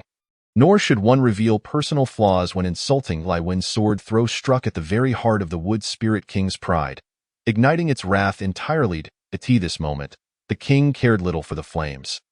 It was determined to annihilate Li Wen. Not only will I kill you, but I will bury you in the ground as nourishment for the trees. In a fit of rage, the Wood Spirit King completely lost its reason, roaring as it charged forth. Li Wen had awaited this moment, switching to his ice and snow staff, summoning the fury of thunder. Thunder strike. A tremendous clap of thunder resonated as a bolt of lightning descended from the heavens, striking the Wood Spirit King directly. The Wood Spirit King was rendered numb from the electric shock, losing all ability to move. Seizing the opportunity, Li Wen closed in and delivered a fierce blow with his steel greatsword. With this broken sword, you think you can breach my defenses? Dream on. The Wood Spirit King was unfazed. Until wait, something was amiss. Why body? This is paralysis damage. The surprises were not over. The Wood Spirit King soon realized that the seemingly harmless greatsword had effortlessly pierced its defenses. Ignoring defense, that cursed human survivor possesses such an attribute.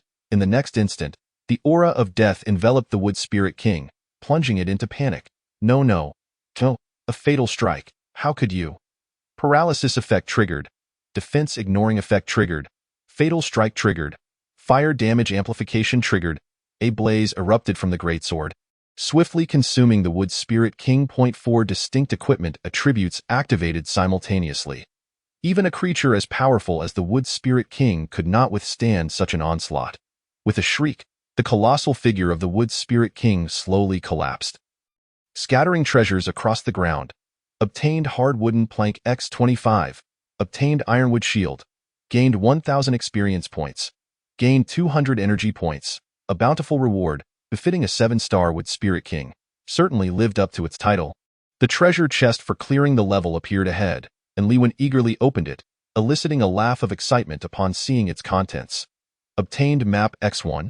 Exiting the dungeon and returning to the safety of his shelter. Li Wen reviewed all the rewards acquired during this dungeon expedition.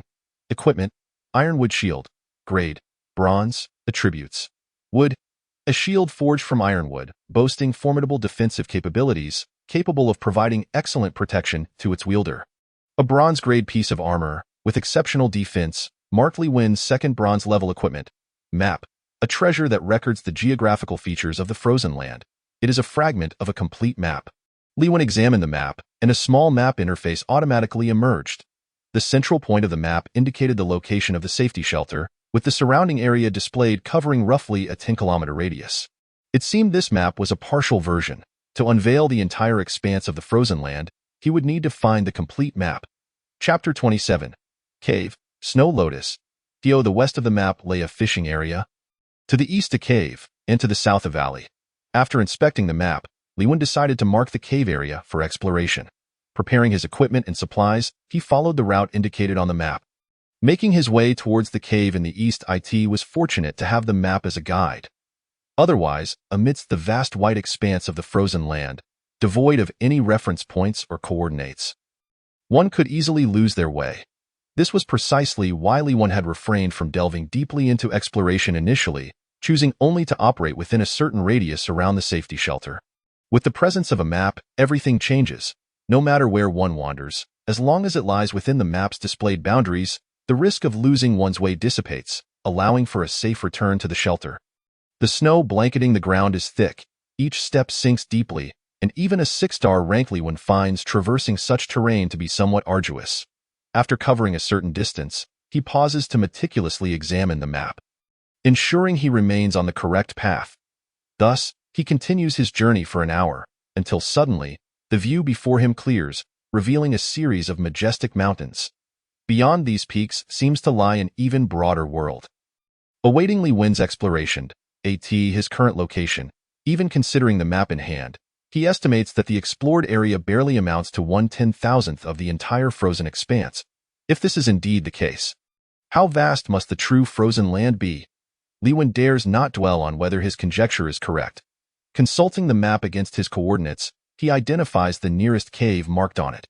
The cave rests on a slope, with an entrance approximately 2 meters high, blanketed in a layer of snow. Li Wen ascends towards the cave, leaving a deep trail in his wake. Upon reaching the entrance, he discovers it is quite deep. Light penetrates only the mouth of the cave, while the depths remain shrouded in darkness. Fortunately, he had prepared in advance. Equipping a fire gem, he wields his iron sword with a flourish, and after a few strikes, flames, triggering fire damage increase, appear along the blade, illuminating the cave with flickering light, revealing its contents. With a vigilant heart, Li Wen ventures deeper into the cave. As he progresses, the temperature rises and the space opens up considerably. Eventually, he arrives at a naturally formed cavern, where the previously dark interior suddenly sparkles with an array of vibrant lights. Approaching one of the luminous spots, Li Wen discovers a glowing gem embedded in the wall, its golden hue shining brilliantly. With half of its volume exposed to the air, he realizes that these radiant objects are the result of various colored gems.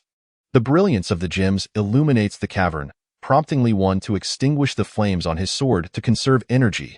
Gazing at the kaleidoscope of gems, he cannot deny a surge of greed. However, he remains unperturbed, knowing he is the only survivor aware of the cave's location. His attention shifts from the gems to a protruding stone platform at the center of the cavern, where a treasure chest lies quietly in view. A wild treasure chest? A thought flashes through Li Wen's mind. The treasure chests in the frozen land are categorized into several types, with the most common being resource chests and dungeon completion chests. The former two have been encountered by most survivors, while wild treasure chests are exceedingly rare due to the scarcity of survivors with external survival abilities. The chest before Li Wen is likely the first wild treasure chest to be discovered. 3 parts surprise, 3 parts astonishment, and 3 parts anticipation fill his heart. As he reaches out to open the chest, a bizarre occurrence transpires. His right hand passes straight through it. Pass through? The chest is right in front of him. Yet he cannot touch it. Could it be a mirage? Just as Li Wen grapples with this confusion, a piercing scream echoes from somewhere. Immediately, an object hurtles towards him from a distance, crashing down onto his head. Li Wen swiftly sidesteps, feeling the object graze his forehead before it strikes the ground with a thud, splattering a few cold particles onto his face. Snow? Upon touching his face, he discovers the splatter is indeed snow. Chattering! The cave suddenly erupts with several shrill cries, and a troop of small, white-furred snow monkeys appears. Upon closer inspection, Lewin notices each snow monkey clutches one or two snowballs, suggesting that the object that struck him was indeed a thrown snowball. Snow monkey, level, 4-star commoner, strength, 13, constitution, 9, defense, 9, movement, 10, spirit, 4, a primate monster inhabiting snowy lands, living in groups and residing in caves, fond of shiny objects, adept at attacking foes with snowballs. Whoosh! Another snowball flies through the air, prompting Lewin to evade once more. The snowball strikes the treasure chest instead. Upon being attacked, the chest undergoes a transformation, its disguise vanishing to reveal a snow lotus. Lewin's eyes widen. Although he is uncertain of the snow lotus's value, its ability to actively change shape indicates it is no ordinary item. With this thought in mind, Lewin risks being struck by snowballs and reaches for the snow lotus. The snow monkeys, seeing his intent, erupt into a frenzy, emitting deafening shrieks as they hurl snowballs at his head with reckless abandon. Lewin raises his ironwood shield to protect himself, one hand steadying the shield while the other snatches the snow lotus. The entire maneuver unfolds simultaneously, and at the moment he secures the snow lotus, his shield is bombarded by dozens of snowballs. Fortunately, the high grade of the ironwood shield withstands the onslaught without sustaining damage. Had it been a black iron grade, it would have surely shattered under such pressure. Acquired snow lotus, elated, Lewin hastily stows the snow lotus away and dashes towards the cave entrance. Observing his intent to flee, the snow monkeys erupt in chaos, ceasing their attacks and calling out. Lewin initially believes they have conceded, but just then, a thunderous roar reverberates from the depths of the cave. Roar! A colossal snow monkey king awakens from its slumber, its crimson eyes locking onto Lewin's fleeing form. Chapter 28. The Great Sage Equal to Heaven? Monkey? King? Lewin is struck by a wave of panic. The Snow Monkey King grasps a 2-meter-long silver staff, exuding an aura of strength. One hand brandishes the staff, pointing directly at Lewin, while the other gestures towards the snow lotus in his possession, its meaning unmistakable. Put down the snow lotus. Glancing down, Lewin sees the snow lotus, translucent and palm-sized, emanating a delicate fragrance. Anyone with sense would recognize its extraordinary value. Put it down. That is out of the question. As the saying goes, fortune favors the bold. How could he relinquish a treasure that has come into his possession so easily? Gritting his teeth, Lewin disregards the threat and bolts towards the cave's exit.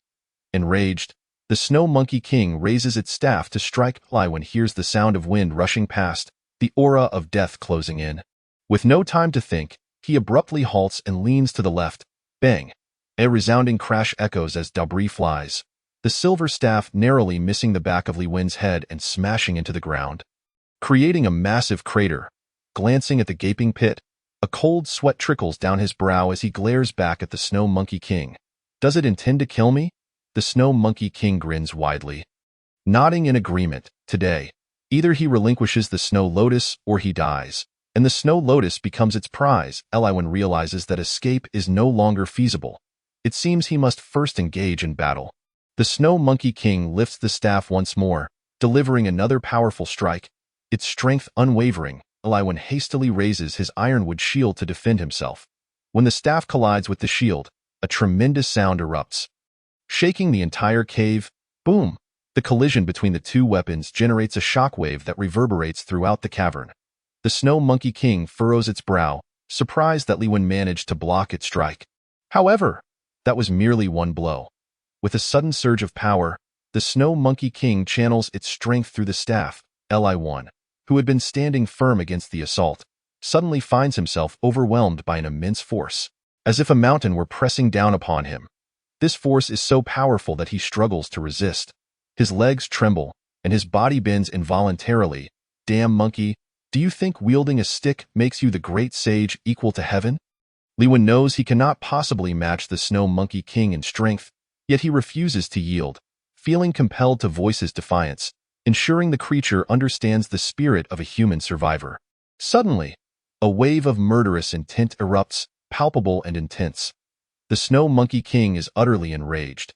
Its crimson eyes flicker as it flips its wrist, thrusting the staff downward with ferocity. With a resounding clang, the ironwood shield flies far from him. Moments later, A sweeping strike follows, and in Li Wen's astonished gaze, the staff impacts his abdomen.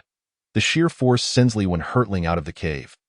Soaring like a cannonball, tracing an arc through the air before crashing heavily into the snow below. Clang! The ironwood shield clatters to the ground. The Snow Monkey King does not even spare it a glance. Racing to the cave entrance. Just as it prepares to step outside, it hesitates, seemingly recalling something, and retracts its foot. It appears something outside the cave instills fear in the Snow Monkey King, preventing it from venturing even a step beyond the threshold. Looking down, Li Wen notices the snow lotus has fallen into the corner of the cave. The Snow Monkey King grins, bends down to retrieve the snow lotus, cradling it in its hands with care, before turning and retreating deeper into the cave. Its mission is to guard the snow lotus. As for whether Li Wen is alive or dead, that is of little consequence in the vast expanse of snow. Li Wen, with unwavering willpower, endures the excruciating pain radiating from his abdomen, gritting his teeth to prevent himself from losing consciousness. Damn it, this hurts like hell. Li Wen inhales sharply, feeling a heart-wrenching agony in his belly. Without time for further contemplation, he stands up, fighting through the agony, and sways towards the safety house. He must return to the safety house in the shortest possible time. Otherwise, death awaits him. Even though every step sends tremors through his body, he must persist, absolutely refusing to stop and rest. Li Wen is acutely aware that if he halts for even half a second, he will remain forever in the snow. At this moment, a singular thought echoes in his mind: to return home. Even as his vision begins to blur and his strength gradually wanes, the fervent belief in his survival propels Li Wen forward, step by painful step, at last. The safety house is just ahead. Li Wen takes a deep breath and, summoning the last vestiges of his strength, pushes open the door and collapses inside. Finally, home. It is unclear how much time has passed, but when Li Wen awakens from his unconscious state, the moment his mind clears, his pain receptors erupt in vehement protest. A chilling sensation sweeps over him, and he forces himself to look down, only to discover a large, gaping wound in his abdomen. During his unconsciousness, blood has continually oozed from the wound, leaving a substantial pool of congealed blood on the floor. In a wonder, I felt cold. Had I remained unconscious for a few more minutes, the blood loss alone could have claimed my life. If the torn wound is not treated promptly, Li Wen risks succumbing to excessive bleeding. Fortunately, he had previously acquired a medical kit, which is now indispensable. Struggling to locate the medical kit, he opens it to reveal 3 items. First, he applies alcohol to disinfect the wound, preventing infection. Gripping a piece of wood to bite down on, Li Wen's trembling right hand pours the alcohol onto the wound. The instant the alcohol touches the injury, an indescribably intense pain courses through his body. Li Wen bites down on the wood, stifling any sound until the pain subsides, at which point he wearily releases the wood, only to discover he has left a series of tooth marks in it. Having completed the disinfection of the wound, the suturing needle, and his hands, he is ready to proceed with stitching the wound. Come on, Li Wen, believe in yourself. You can do this well, don't be afraid. Sewing up a wound can't be more challenging than dealing with magical beasts. As he encourages himself, he reminds himself to be gentle with his movements. The moment the suturing needle pierces his skin, he cannot help but cry out, "Damn those snow monkeys! This hurts like hell. Someday, I shall turn all those monkeys into monkey brains to feast upon. Curse those bastards! Why can't you just be gentler? This feeling is unbelievably intense. The final stitch that I did it. The pain drives him to madness, even cursing himself. Once the wound is treated, Li Wen collapses in exhaustion, his chest rising and falling rapidly as he gasps for breath. The sweat pouring down his forehead indicates that stitching his own wound is no easy feat, seizing the last bit of strength he has. He wraps the wound with gauze, and after completing this task, he finally exhales in relief. Chapter 29. The marvelous use of dragon blood in the dead of night. Li Wen reclines on his bed, simultaneously munching on watermelon while enjoying steaming hot rice. The rice was made using an iron pot with water and rice. Previously, he had acquired 10 portions of rice but had been reluctant to consume them. Li Wen's injuries are severe. Not only does he have a torn abdominal wound, but his internal organs have also endured significant trauma. Fortunately, with each upgrade, survivors gain attribute points to enhance their physical condition. Otherwise, a single blow from the Snow Monkey King would have been enough to incapacitate 10 ordinary men, leading to their demise. Although he has narrowly escaped death due to the severity of his injuries and excessive blood loss, it is unlikely that Li Wen will be able to function normally for at least 10 days to half a month. Thus, he has no choice but to lie in bed and recuperate diligently. To expedite his recovery, he consumes all the food he had previously withheld, replenishing the nutrients he has lost. The fragrant rice is far more delectable than the dry bread, especially when paired with sweet watermelon. The experience is beyond enjoyable. After satisfying his hunger, Li Wen lets out a hearty burp and comfortably reclines on his bed for a brief nap. The safety house is stocked with a diverse array of supplies, ample enough to last a considerable time. Li Wen need not worry about resource consumption. He simply needs to focus on healing. His gaze shifts to the garden below the window, where tender sprouts have begun to emerge. Above the garden, a sunlight enhancer continuously bathes the plants in warm light, ensuring uninterrupted photosynthesis for the seeds. It1T be long before the garden bears the freshest fruits and vegetables. The ease of his current life has temporarily caused him to forget the fundamental elements of survival. Although he lost the ironwood shield and the hard-won snow lotus, and nearly perished under the beast's club, he has at least salvaged his life. Reflecting upon the recent events, Li Wen realizes that it all stemmed from his carelessness, neglecting the risks posed by hidden dangers. His excessive trust in his own abilities and luck led him into a life-threatening crisis. This expedition into the cave has resulted in a significant loss, akin to losing both the lady and the soldiers. From this experience, he has learned a profound lesson. He must remind himself to exercise utmost caution in all future endeavors. The primary goal must always be survival. Sacrificing one's life for the sake of treasure is undoubtedly the most foolish act. Once life is lost, everything is over. Li Wen vows to engrave this lesson deeply in his heart, never to forget it under any circumstances. Friend sends a message. Hey buddy, are you asleep? Not yet. What's up? I'm in love. Piffed. Li Wen nearly spews the water he just drank, startled by Han Fei's declaration. Almost sitting upright, you, in love? With whom? A magical beast? Li Wen bombards him with 4 questions. Everyone is in their respective safety houses, and the number of capable adventurers tops out at just under 100. Li Wen cannot believe that Han Fei has fortuitously encountered someone capable of venturing out, let alone a female, and has fallen in love at first sight. Of course it's a woman. How could I fall in love with a magical beast? Besides, magical beasts can't even talk. If I were with one, how would we live together? Li Wen sprays water again. What on earth is going on with Han Fei lately? His words are astonishing. All right, I'm not interested in your nonsense. Just tell me what you need directly, no need to beat around the bush. Hee, that's why you're my buddy. So clever. I need your help with something. Could you lend me an unused piece of equipment? The grade doesn't matter. I just need any equipment urgently, for a woman. Li Wen sees through Han Fei's intentions immediately.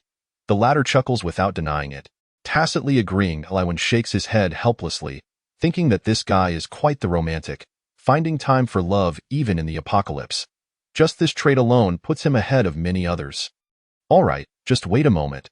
Han Fei's heart leaps with joy, sensing that there might be hope, as he eagerly awaits. Li Wen examines his own equipment, counting each piece. The paralysis ring is useful, the ice and snow staff is useful. The cold-resistant fire armor is essential, the steel greatsword must be useful, the red sand shoes are too precious to part with, and the water scale ring is off the table. In the end, only one item remains, the dragon blood artifact, whose purpose he is unaware of. Generally speaking, the less one knows about an artifact's purpose, the higher its potential value, so it cannot be given away. After evaluating everything, Li Wen arrives at a clear conclusion. I don't have any surplus equipment, so I can't lend you anything. Are you kidding me, buddy? You're the one playing me. If you wanted to borrow anything else, that would be fine, but I can't lend you equipment. It's not that Li Wen is stingy. If Han Fei were to use it himself, it would have been fine. He has borrowed from him before. However, the issue is that Han Fei is clearly looking to use someone else's equipment to win a woman's favor, which is something no one would agree to. After a moment of silence, Li Wen softens his tone and asks, what about the yellow sand cloak I gave you? I lent it to her. That is a piece of black iron-grade equipment, a rather rare cloak, and it was my only one. You just went ahead and gave it to someone else? Wasn't I trying to win her over? So, has your wish been granted? Has she agreed to be your girlfriend, or at least to be with you?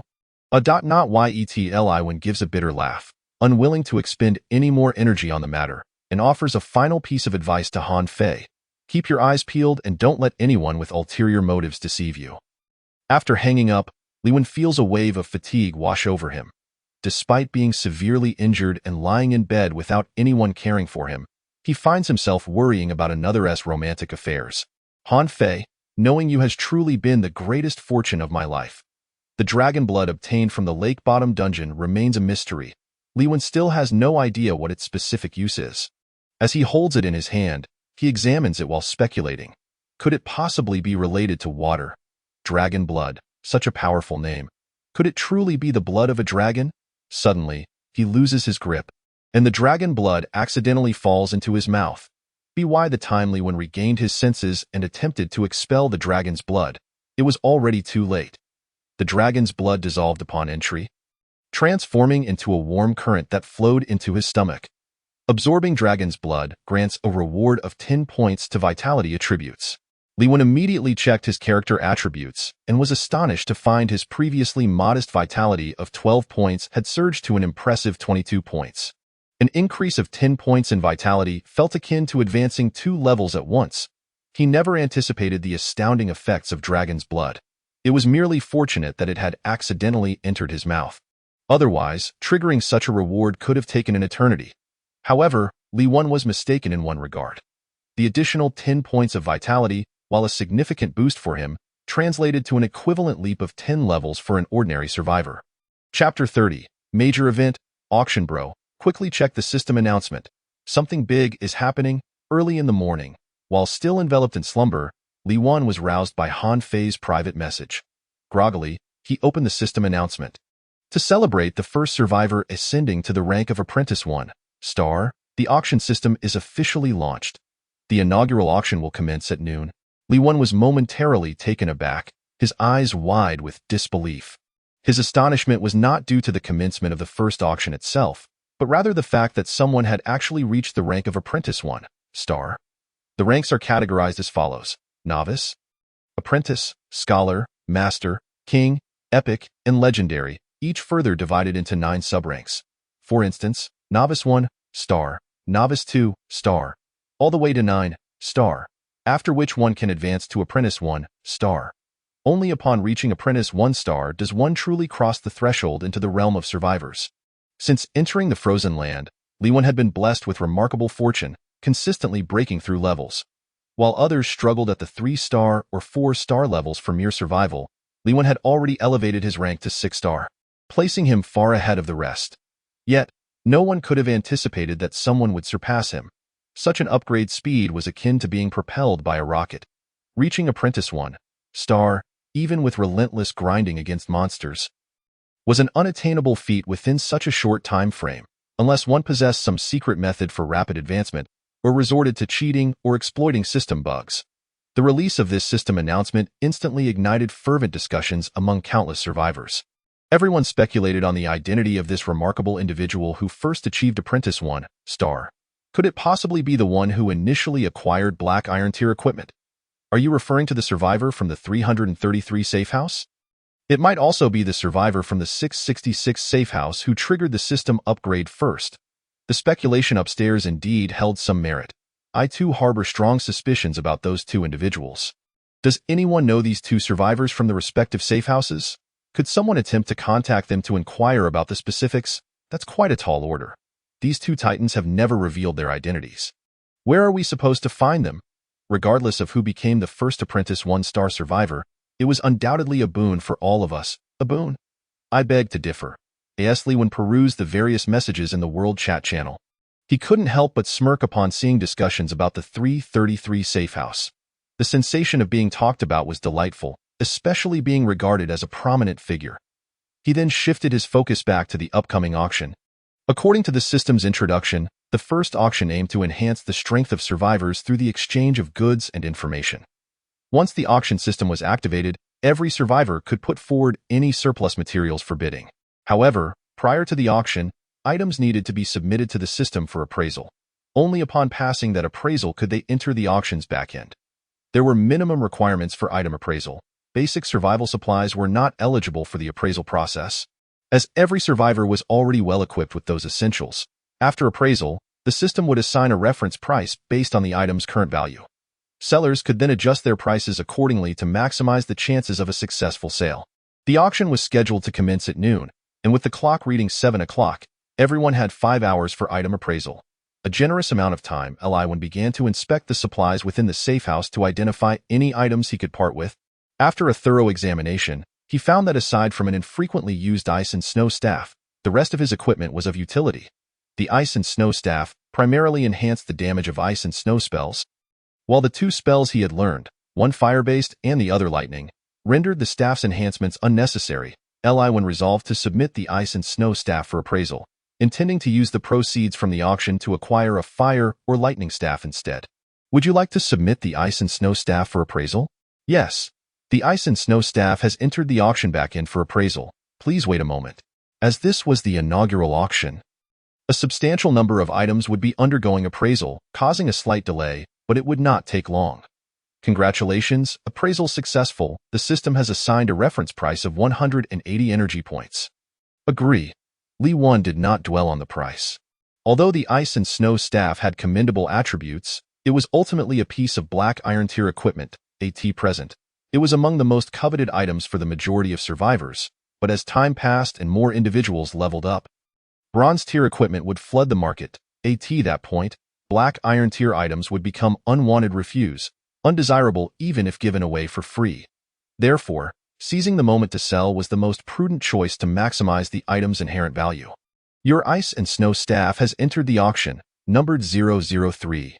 Li-Wan was elated. A lower number indicated a higher appraisal value. The number 003 was already close to the forefront.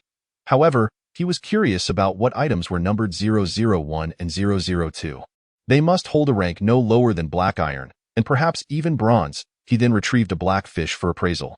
Congratulations, appraisal successful. The system has assigned a reference price of 50 energy points. Your edible black fish has entered the auction, numbered 125. To his surprise, the black fish commanded an impressive price of 50 energy points. Upon reflection, it made sense, as the black fish could also provide an additional attribute boost. For an ordinary survivor, it was equivalent to a free level up, making 50 energy points quite reasonable. Now, all he could do was wait. As the clock struck 12, the system announcement rang out. The first auction has officially commenced. Immediately, a translucent screen materialized before each survivor, displaying the real-time progress of the auction. This auction features a total of 200 items, encompassing various categories, ensuring that every survivor can find something appealing. Item 200, worn-out pillow, starting bid 1 energy point. Each increment must not be less than 1 energy point. Time limit 3 minutes. Bidding begins now. The large screen showcased item 200, a tattered, yellowing pillow. Li-Wan cast a fleeting glance and instantly lost all interest. If it had been a brand new pillow, he might have considered bidding, but for this worn-out, discolored item, likely previously owned, how dare they present it for auction? Were they truly that desperate for money? Chapter 31. The competition begins. Item 200, worn-out pillow, starting bid 1 energy point. Each increment must not be less than 1 energy point. Bidding begins now. Time limit 3 minutes. A profound silence enveloped the auction. In that moment, all survivors fixated on the screen displaying the worn-out pillow with expressions of incredulity. Could it be possible? Such an item was dared to be auctioned? Wasn't it stated that all items would undergo appraisal prior to auction? Surely, this must be a joke. A worn-out pillow. Might it have been previously used? Laughter echoed in derision, reflecting the disdain and indignation felt by all survivors. With no one willing to place a bid, the system quickly sensed the awkwardness and promptly declared the item unsold. Item 199, women's underwear, starting bid 5 energy points. Each increment must not be less than 2 energy points. The bidding begins now. Time limit 3 minutes. What? Women's underwear? In an instant, all male survivors found their gazes irresistibly drawn to item 199. Not only the men, but women also immediately zeroed in on the item. 6 energy points. 8 energy points. I bid 10 energy points. 12 energy points. 20 energy points. I'm claiming this. A female voice resonated in the bidding area. Clearly, this self-proclaimed old lady who bid 50 energy points exuded an aura of undeniable assertiveness. Upon hearing her, Li-Wan couldn't help but internally commend her. Indeed, women could hold their own against men.as. The 3 minutes elapsed. Congratulations. Item 199 sold for 50 energy points. Next came item 198. The auction process proved to be quite lengthy, transitioning from initial enthusiasm to utter monotony. Eliwin chose to recline on his bed, adopting the most comfortable position as he observed the entire auction unfold. Item number 125, Black Fish, starting price, 50 energy points. Each bid must increase by no less than 10 energy points. Bidding begins now, with a time limit of 3 minutes. Finally, it was my turn. Eliwin, filled with joy, awaited someone to raise the bid. Yet not a single soul made a sound. It felt as if he had returned to the scene of item no. 200. Could it be that no one recognized the value of the black fish? A hypothesis emerged in Li Wen's mind. The black fish only grants a reward of 1 attribute point when consumed. Before eating it, it is no different from ordinary fish. The starting price of 50 points would lead everyone to believe that the item's intrinsic value falls far short of the asking price, thus deterring any bids. As time ticked away, the 3-minute limit loomed closer, and if no one called out a bid, the item would go unsold.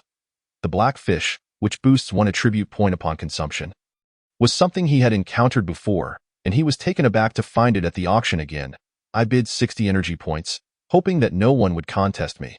Someone called out the first price and enthusiastically introduced the true value of the black fish. Whether it was intentional or a lapse of memory, everyone could hear and see what he had said. Indeed, once someone made the first move, others quickly followed suit. 90 energy points. 100. I bid 100.120 energy points. The black fish is mine. Consuming it will increase my energy points. I hope you are not deceiving me. Otherwise, do not blame me for being ruthless. 150 energy points. There truly are many wealthy individuals. When the price of 150 energy points was announced, Li Wen was so exhilarated that he leapt up on the spot. A careful observation of the first bidder's tone led Li Wen to deduce who it might be. Thank you. No need to be so polite, my friend. It is the least I can do. The final bidder, affluent and carefree, effortlessly outbid everyone, securing the black fish for 150 energy points.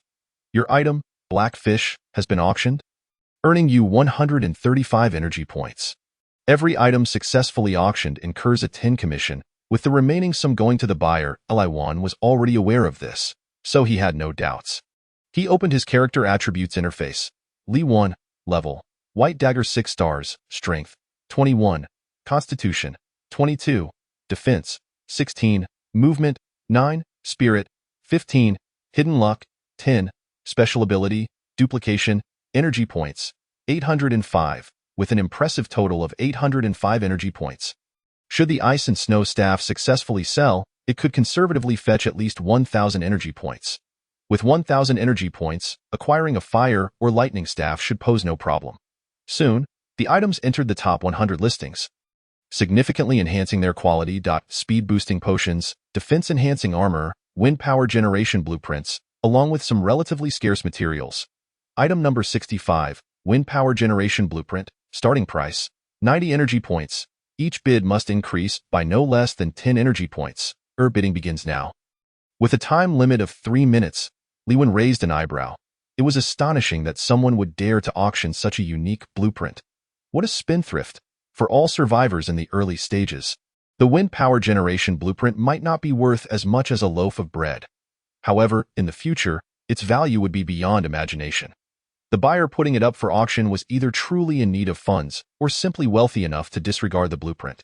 Regardless of the reason, it presented an opportunity for Li Wen. No matter what, he had to acquire the wind power generation blueprint. The bidding commenced. 100 points, 120 points, 135 points, 150 energy points. In mere seconds, the price soared to 150 energy points, indicating that more than just a few individuals desired the wind power generation blueprint. Before Li Wen could place his bid, the price exceeded 150 points. Glancing at the time, he boldly declared 200 energy points. Good heavens, with that declaration, the price surged to 200 points, establishing the highest bid among all items thus far. Clearly, Li Wen's sudden increase had disrupted some plans.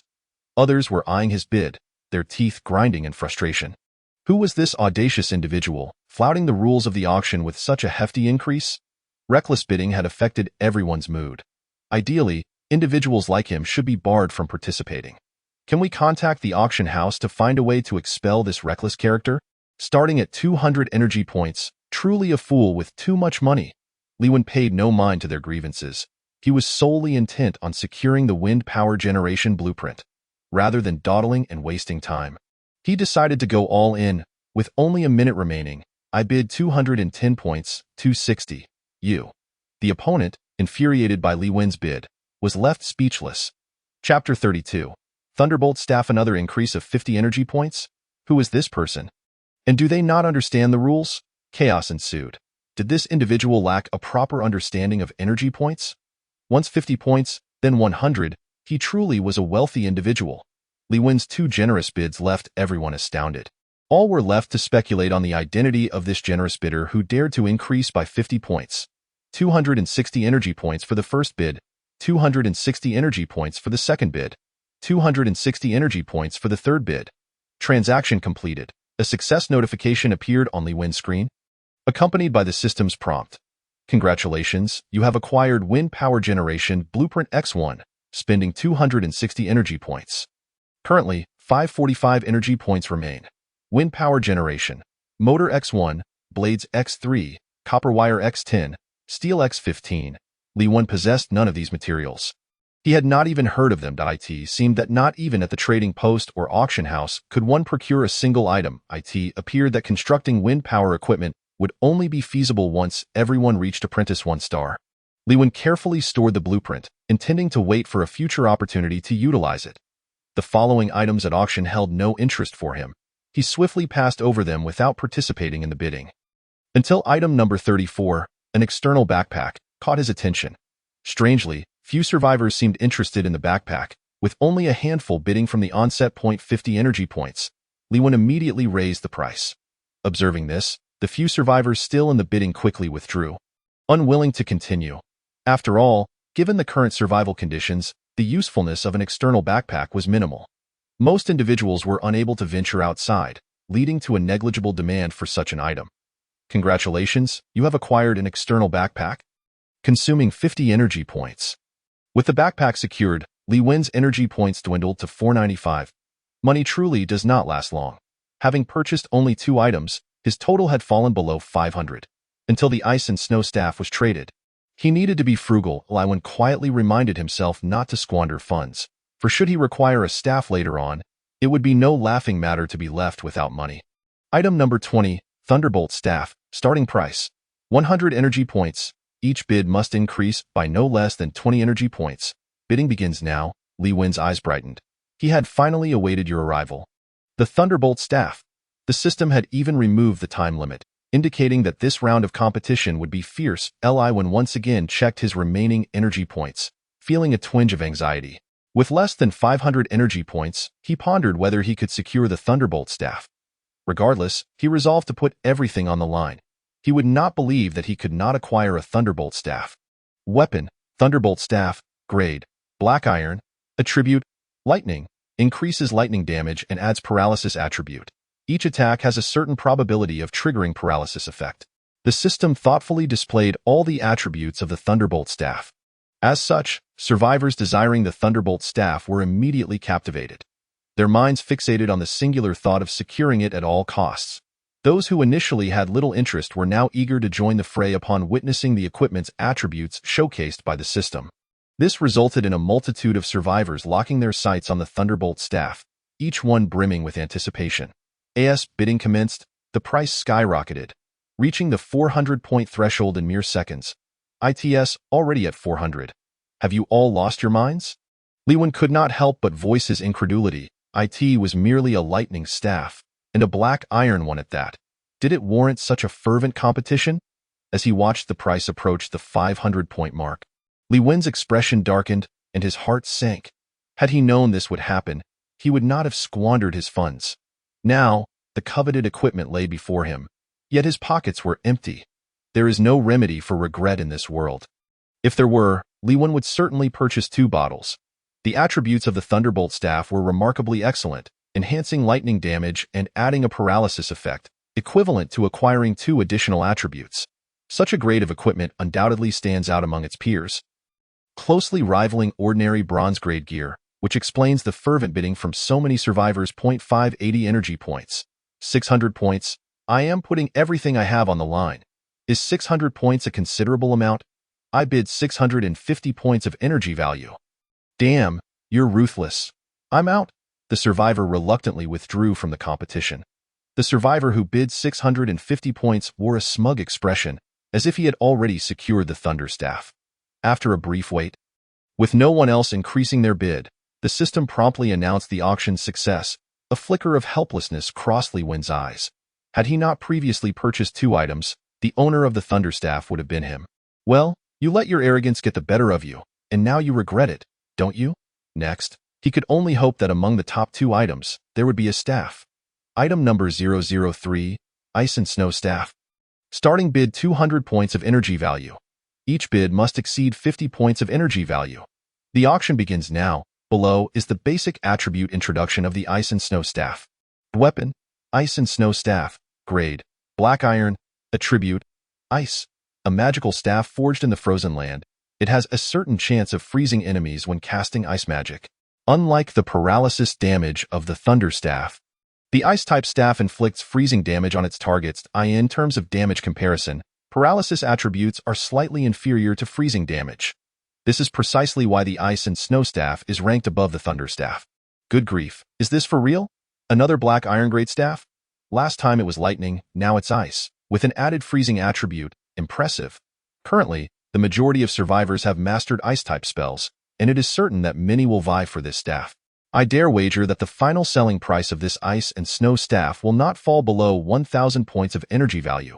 If item number 003 is this remarkable, how astonishing must the last 2 items be?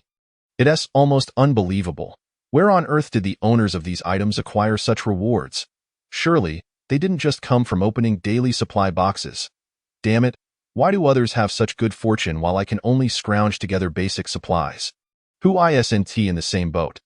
Even when slaying beasts, the rewards are merely the most basic experience points, with energy value rewards being a rare occurrence, leaving me unable to gather even 100 points of energy value to this day. Chapter 33, Item Number 001, 250 points of energy value, 300 points, 500 points of energy value, 1,000. The price of the Ice and Snow Staff swiftly soared to 1,000 points of energy value, a figure that took everyone by surprise. Even Lee Win gaped in astonishment, his face a mask of shock. 1,000 points. This is a windfall. The value of the Ice and Snow Staff far exceeded Lee Win's expectations. A significant factor for such a high price was the overwhelming number of survivors studying ice magic. However, 1,000 points of energy value is still not the limit. The price continues to rise, albeit with less fervor than at the outset. Among the vast number of survivors, there are always a few who are ahead from the starting line. It is this small group whose accumulated wealth far exceeds imagination. Lee Win had always believed his resources to be considerable, but this auction made him realize he might have been overly arrogant. Congratulations, the consigned Ice and Snow Staff was successfully auctioned for 1,150 points of energy value. After deducting a 1 commission, he ultimately received 1,137 points of energy value, bringing his total to 1,632 points, including what he already possessed. With 1,600 points of energy value, if either of the last 2 items turns out to be a staff, he would spend it all to secure it. Lee Win resolved that, regardless of the means, he must acquire at least 1 staff. Item number 002 was announced, a spell skill book with a starting price of 300 energy value. Healing Spell, a healing-type spell capable of treating simple injuries. It is a scarce skill book, requiring high mental strength and possessing specific limitations. Lee Win glanced at it briefly and immediately abandoned the idea of competing for it. Skills that have a wide audience, available for anyone to learn, are simply unattainable without sufficient funds. Lee Win believed that with 1,600 points of energy value, he wasn't even eligible to enter the fray. As expected, the price of the healing spell instantly surpassed that of the Ice and Snow Staff, continuing to rise, seemingly on the verge of breaking past 2,000 points of energy value. 1,900 points. I'll take this skill book. The final wealthy survivor bid 1,900 points of energy value, securing the healing spell. At this moment, the auction had one last item, the piece d'Arsistance. Everyone speculated about the potential value of an item deemed a grand finale. Given the remarkable nature of item No. 003, the healing spell, It was only logical to assume that item number 001 would be astonishing as well. To be featured as the grand finale, it was likely a piece of bronze-grade equipment. No need to guess. Item number 001 would surely not be below 3,000 points of energy value. 3,000 seems a bit improbable. I would wager a maximum of 2,500 points of energy value. Regardless of its value, whoever secures the final item will undoubtedly be one of the wealthiest survivors present. This statement holds true. 3,000 points of energy value is beyond my reach. Who would argue otherwise? A sour atmosphere arose among the survivors during the auction exchange. Everyone is a survivor, having entered the frozen land on the same day. Why is it that you all possess wealth and equipment while I am left to struggle? It is utterly unfair. Item number 001, Ironwood Shield. Starting bid 1,000 points of energy value. Each bid must exceed 100 points of energy value. The auction begins now. Equipment. Ironwood Shield. Grade. Bronze. Attribute. Wood. A shield crafted from ironwood. Possessing exceptional defensive capabilities, providing excellent protection for its user. Good grief, a bronze grade? I guessed correctly. It truly is a piece of bronze-grade equipment. Who on earth would be willing to part with such a valuable item? The crucial point is that this piece of equipment is a rare type of armor, making its value considerably higher than weapons of the same grade. This is madness. This world is insane. Am I simply too weak, or are you all just too powerful? A spendthrift, indeed. Amid the gasps of astonishment, one voice stood out remarkably. Eliwan stared blankly, fixated on item number 001, as if frozen in place. Gazing at the screen. The Ironwood Shield? Isn't this the very item I lost? How could it appear here as the finale item in the auction? A flurry of question marks swirled above Li1's head. He couldn't fathom why the equipment he had misplaced in the snow-capped cave had suddenly resurfaced at the auction. Could it be that there are two identical pieces of equipment in existence? If not, then there is only one possibility. Someone else had entered the cave, taken his lost equipment, and brought it to the auction. However, according to the map, there isn't any safe house within a 10-kilometer radius. Logically, no other survivors should have appeared. So what is going on? Li1 felt as if his head might explode. The auction had commenced. The first bronze-grade equipment in the frozen land was up for bidding. Every survivor with funds would surely participate in the competition. Even if they had but a single point of energy value, they would raise their voices to demonstrate their regard for the first piece of bronze-grade equipment. Given this momentum, the previously speculated 3,000 points of energy value may well be an underestimate. I bid 16. Gripping the 1,600 points of energy value he had left, Li1 barely managed to call out half of his bid before being drowned out by the cacophony of other voices. Witnessing this scene, Li1 found himself at a loss regarding whether to feel sorrow or joy. Joy, for he once possessed the Ironwood Shield. Sorrow, for it was now so valuable yet no longer belonged to him. Bro, did you see item number 001?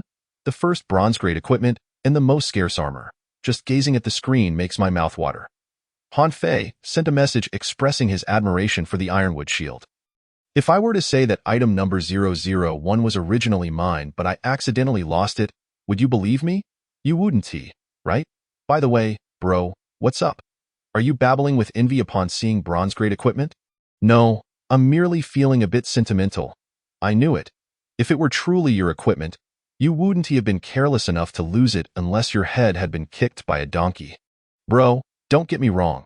I'm just making a metaphor. You're right.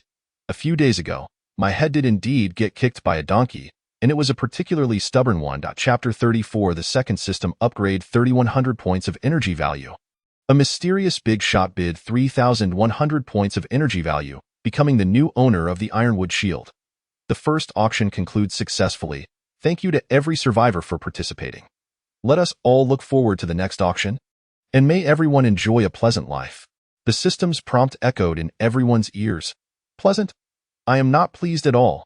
Li1 was in a state of agitation, his demeanor radiating frustration as he paced impatiently around the room. At this moment, he could hardly pay heed to his own injuries, which had yet to heal, as his mind was consumed by regret. He had initially contemplated selling the ice and snow staff to purchase a wand with different attributes. But due to insufficient funds, it was snatched away by another. To make matters worse, his once personal Ironwood Shield was not only picked up by someone else, but was also auctioned off for a staggering 3,100 points. The more he thought about it, the angrier he became, to the point where he felt parched and slightly feverish. Well, it was futile to dwell on what had happened. He needed to focus on recuperating and reclaiming everything he had lost. This was Li Wen's first major setback, and he hadn't anticipated it would be such a significant blow. For several consecutive days, he remained diligently in bed, nursing his injuries while his needs were adequately met. During this time, he devoted most of his energy to world interactions, regularly checking for exchanges among fellow survivors to glean valuable information. Finally, this morning, Li Wen felt that his wounds had completely healed. With a swift motion, he rolled out of bed, noticing no discomfort whatsoever. At last, he was ready to venture into dungeons again. Just as he thought this, a sudden system notification chimed. The second system upgrade will commence shortly. All survivors are advised to remain indoors in the safe house. Countdown 10.9.8. An invisible energy rapidly spread from the center of the frozen land in all directions. Wherever this energy reached, everything came to a standstill, as if an immobilizing spell had been cast upon the world. The entire frozen land was plunged into an absolute silence, with all survivors frozen in the actions they had taken just a moment ago. Resembling lifeless statues, should anyone approach a survivor at this moment, they would be astonished to find that every survivor's breath had also halted. The energy from the system upgrade transcended all, forcibly pausing even time and space. System upgrade complete. With the system's voice resounding once more, the frozen land returned to normalcy in an instant. All survivors felt no discomfort, as what seemed to be hours of system upgrades had, for those in absolute stasis, felt like no more than a fleeting second. One moment they heard the announcement of the upgrade, and the next it was complete. Li Wen promptly checked the system upgrade log to comprehend the updates that had been implemented. Wild monster refresh activated, daily monster refresh cancelled, store function unlocked, monster capture function enabled. He meticulously read through each line, as this upgrade conveyed a clear message. It encouraged everyone to leave the safe house and explore the outside world. Particularly, the cancellation of daily monster refreshes indicated that from now on, monsters would no longer spawn within the safe house. To slay monsters and reap rewards, survivors would either have to enter dungeons or venture outside to confront wild monsters. The new store currently offered only basic cold weather gear and insulation materials. The last item, a specialized rope for capturing monsters, undoubtedly stirred the emotions of all survivors. In an instant, the world chat exploded. Wow, this system upgrade was so sudden. I wasn't prepared at all. What do you need to prepare for? Are you really going to step out of the safe house to capture a wild monster? It's not impossible. If I could actually catch a monster as a pet, that would be incredibly cool. I feel like this system upgrade isn't particularly friendly towards us survivors. The cancellation of daily monster refreshes and the increase of wild monster spawns is clearly forcing us out of the safe house. I was hoping to stay in here for life, but now it seems I have no choice. Has anyone bought anything from the store? How are the prices? One word. Expensive. Curious. Li Wen opened the system shop, which contained only a dozen items, all related to the outdoors. Cold weather clothing, insulation cotton, snow boots, leather hats, leather coats, and so forth. The last item was the specialized rope for capturing monsters, which was indeed pricey. It was evident that the store's inventory was entirely prepared for this system upgrade. This also underscored one crucial fact. Leaving the safe house was imperative. While remaining inside the safe house might guarantee the most basic survival supplies, it was merely the bare minimum. To live a life of greater value, one had to venture out, for only beyond the walls of safety could one hope to acquire more resources. Li Wen had long understood this. During his previous fishing expedition at the lake, the fish not only provided delicious meat, but also granted a boost to his attributes. This was undeniably a message to Li Wen. To grow stronger and improve, one must continually explore the outside world. Whether it was the first or second system upgrade, the underlying significance was to propel survivors to enhance their abilities, for only by growing stronger could they survive better. Stepping out of the safe house, Li Wen noticed that the snowstorm outside had mysteriously ceased. It seemed that this system upgrade had even influenced the weather in the outside world. With the snowstorm no longer obscuring his view, Li Wen could see farther and clearer, and with the aid of the map markers, he could explore a radius of 10 kilometers. As he headed in a particular direction, it wasn't long before a wild monster suddenly appeared before him.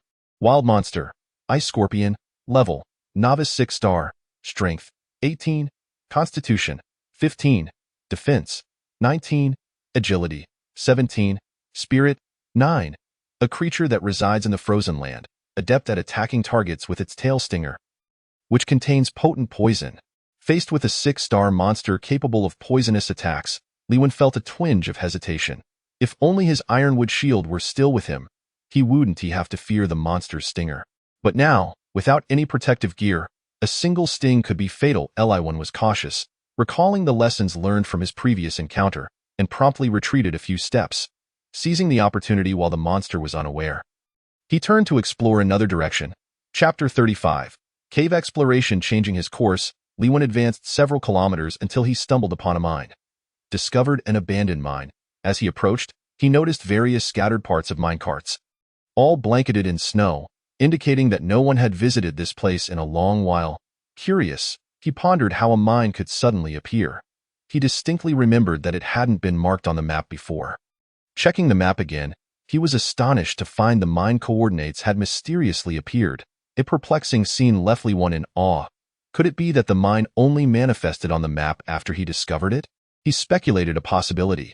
If his assumption was correct, then the coordinates displayed on the map were likely not as simple as they seemed. The dark, eerie mine exuded a chilling aura, prompting Lewin to grasp his weapon and cautiously venture inside. Upon entering the mine, he felt a noticeable difference in temperature compared to the outside, almost akin to the warmth of the safe house. Found 5 unlit torches. Just a few steps in, he spotted several torches scattered on the ground. He ignited one, the flames casting a flickering light that illuminated the dark mine. Using the torch's glow, Lewin delved deeper into the cave, only to reach a fork in the path after several hundred meters. Choosing one path at random, he walked until the space opened up before him, revealing a vast cavern. This expansive cave connected several larger and smaller mines, with abandoned ores scattered around and tracks laid on the ground, indicating that miners had once toiled here long ago. Approaching a wall, Lewin noticed a few skeletal remains in a corner, alongside several mining picks. The wooden handles had long since decayed, crumbling to ash at the slightest touch. The signs of previous human activity here were unmistakable, illustrating that miners had once extracted ores in this very spot. However, for reasons unknown, the miners had perished within the mine. In such a large mine, there might still be plenty of ores left. If he could extract a few, it would not be in vain. Lewin gathered all the mining picks he could find in the cave, inspecting each one until he finally located a single usable pick. One pick was better than none. If he could mine even a couple of ores, that would be a significant gain. Ores were of utmost importance, whether for refining metals or crafting weapons. They were essential resources. However, among all the survivors, only a handful could even access the ores, no more than 10 at most. Lewin considered himself fortunate to have discovered a map which had led him to this mine. Mining was a skillful endeavor. To extract higher quality ores, one needed to learn mining skills. Unfortunately, Lewin had not acquired such skills and could only rely on sheer brute strength.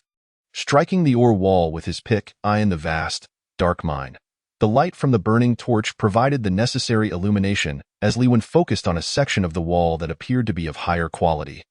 Striking it repeatedly, clang, clang, clang. The rhythmic clattering resonated once more within the forsaken mine.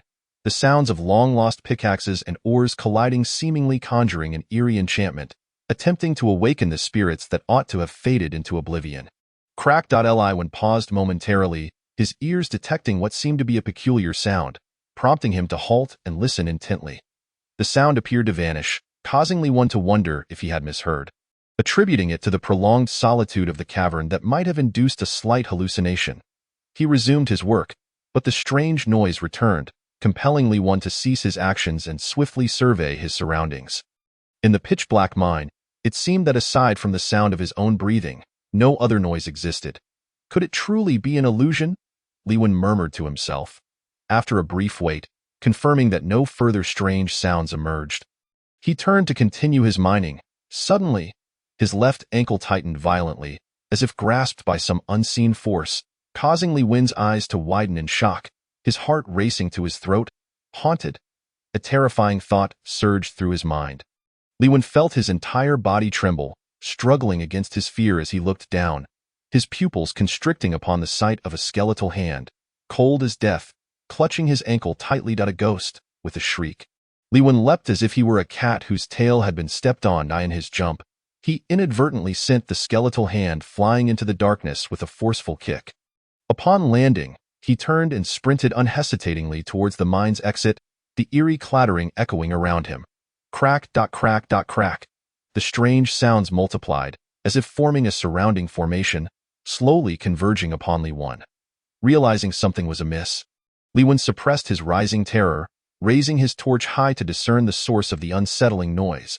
As the flame illuminated a wider area, Li Wen gradually discerned the truth in his line of sight.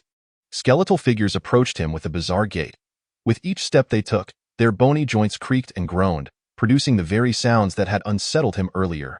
Bone Miner, level, Commoner 5 stars, Strength, 12, Constitution, 9, Defense, 7, Movement, 5, Mentality, 0. Originally miners in the cave. They are bound by their obsessions after death, unable to depart, their souls lingering upon their skeletal forms. When a human steps into the mine, the sound of mining will awaken them once more. The spirits of the deceased, unable to reincarnate due to their obsessions, are doomed to remain eternally within the mine. Damn. I nearly scared myself to death, thinking it was a haunting, but it turns out to be a bunch of restless workers. Li Wen sighed in relief. He feared not the monstrous beasts, but the unseen, intangible entities. Wielding his steel greatsword with great swiftness, he executed a sweeping strike with practiced ease. Crack! The foremost bone miner shattered into fragments, leaving behind nothing but a skeletal frame, its defense nearly negligible before Li Wen. Low attack, low defense, slow movement, and fragile health. These creatures were practically gifts to Li Wen, offering warmth and experience points. Kill Bone Miner. Gain 500 experience points. Gain 50 energy points. Acquire Bone Ring. An equipment drop. Li Wen's eyes lit up, excitement radiating from his expression. He had not anticipated that his first kill would yield a piece of gear. Chapter 36, Undead Beasts, Accessory, Bone Ring, Grade, Black Iron, Attributes, Undead, a ring imbued with the obsessions of the undead. Wearing it grants a portion of the undead's power, with a chance to trigger Undead Fury during attacks. Undead Fury. There is a chance to induce a state of confusion in the target upon attack, causing them to randomly strike any target. The attributes of the Bone Ring even approach the Bronze tier in certain aspects. Particularly, the added Undead Fury skill is exceptionally advantageous in group battles. Even more astonishingly, the Bone Ring is part of the Bone set. Collecting the entire set would grant even more formidable attributes. As Li Wen observed the slowly advancing bone miners, a plan flickered through his mind. These bone miners were easy to dispatch with a high drop rate, presenting a perfect opportunity to farm a complete set of bone gear. Without hesitation, Li Wen charged forward, swinging his steel greatsword with all his might, felling a bone miner to the left. This strike, however, did not lead to an instant kill.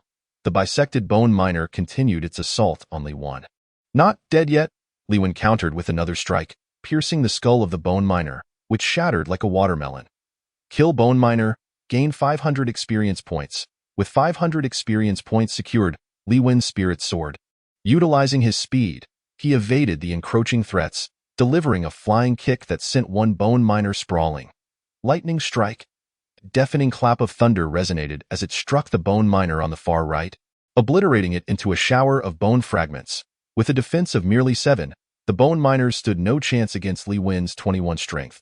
To his left, 4, to his right, 5, 3 ahead, and 5 behind. 17 bone miners in total.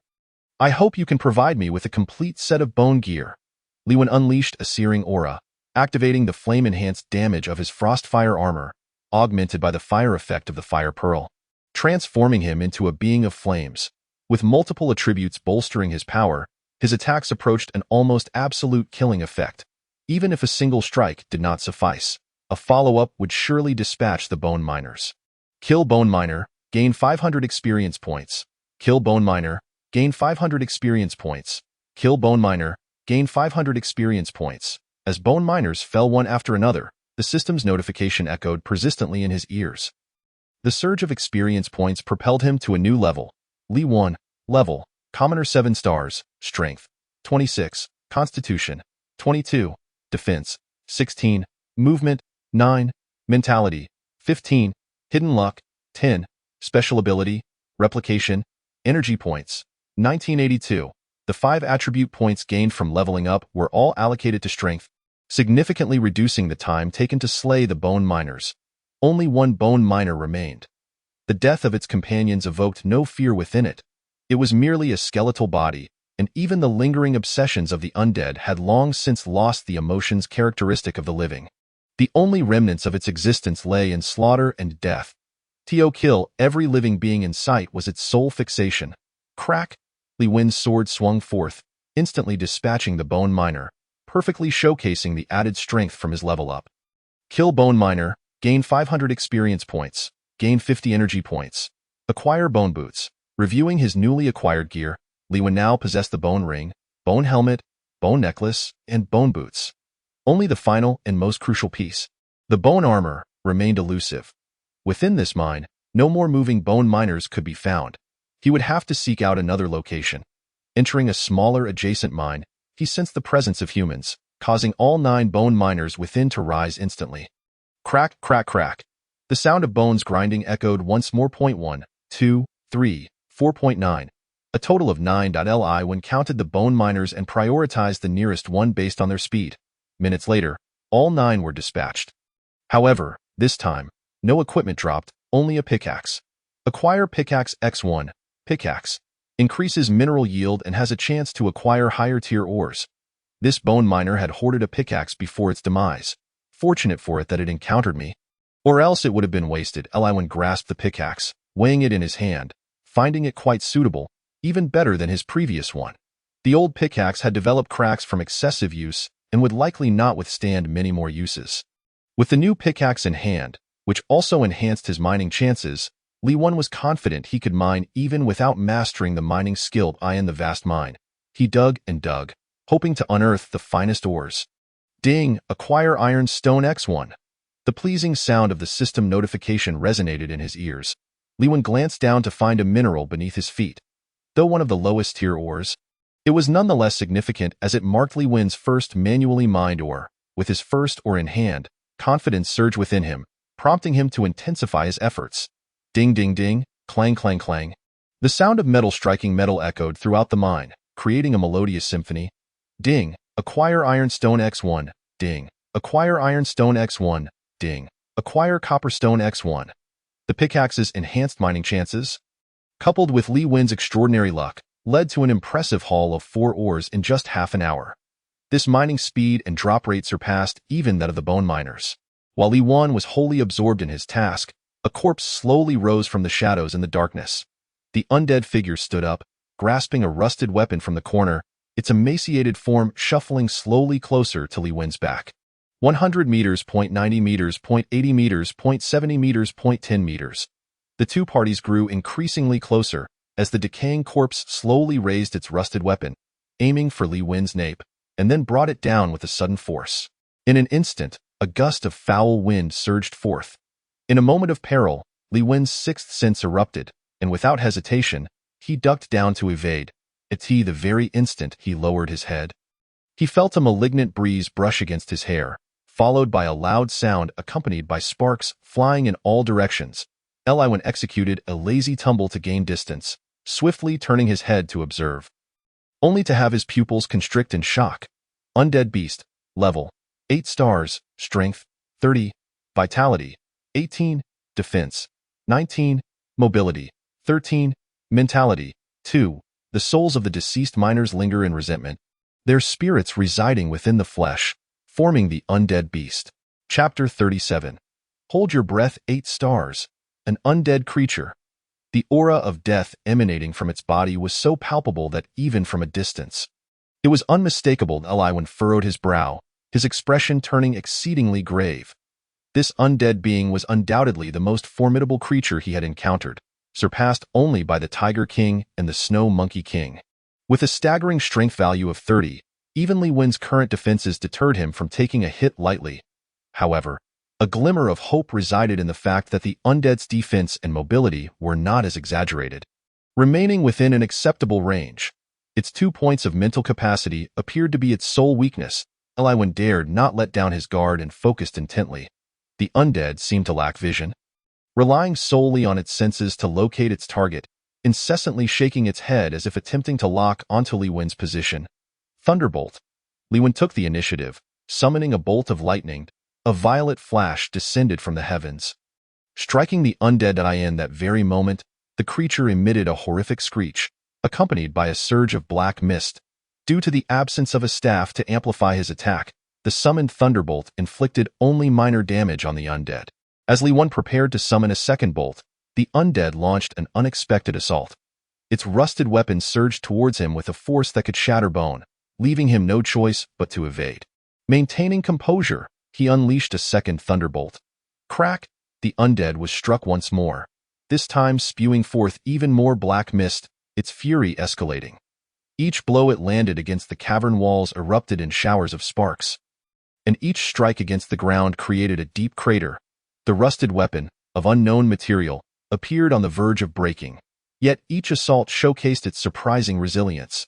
Though the undead's attacks were chaotic and powerful, they failed to find their mark.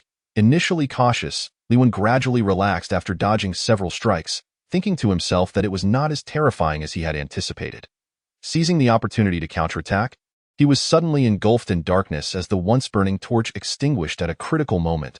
The entire cavern plunged into obscurity, robbing him of his only source of light, rendering him blind. How could I forget the torch? I am such a fool! Li Wen gasped in astonishment, hastily attempting to ignite another torch. But the undead would not grant him such a reprieve. A strange cry erupted from its mouth as its rusted weapon scraped across the ground, igniting sparks in a fierce display. Like a storm of fire and lightning, it charged towards Li Wen in a panic. He scrambled to ignite the torch, but in the absence of light, he could not see clearly enough to evade the undead's assault. He caught sight of flickering flames ahead, and his heart raced. Abandoning the torch, he dashed backward, ahead. He barely took 2 steps before crashing into a wall, pain surging through him as tears streamed down his face.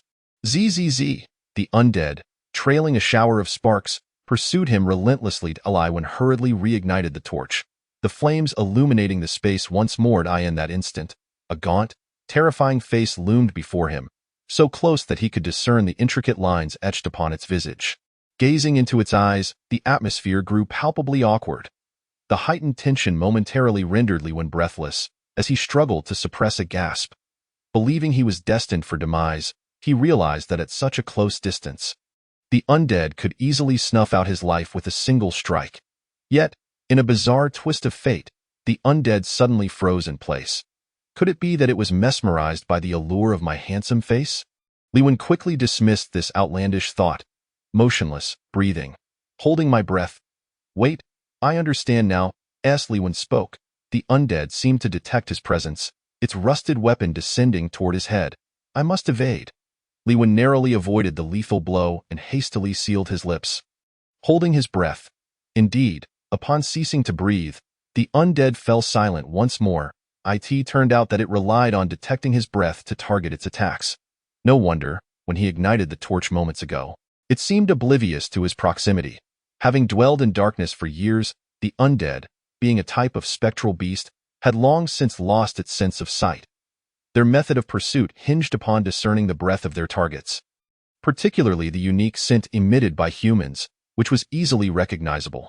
Earlier, Li Wen had darted about like a frightened animal, nearly meeting his end multiple times under the undead's relentless assault. The undead's weakness had now been revealed, presenting Li Wen with a golden opportunity to strike. Holding his breath, he circled behind the undead, raising his steel sword and aiming for its vulnerable spot. Die! With a thrust, the sword pierced the undead's back. Yet, rather than slaying it, this act exposed Li Wen. Roar! The undead spun around abruptly, unleashing a torrent of black mist that enveloped the area for several meters. Within the mist, ghostly claws emerged, ensnaring Li Wen in a sinister grip. He had intended to deliver another strike, but to his dismay, the undead had outmaneuvered him. The claws firmly grasped his feet, rendering him immobile. It's over. This time, holding my breath won't save me. Li Wen's heart plummeted. Accepting that death was inevitable, he resolved not to succumb so pitifully. He would deliver one last strike before his end.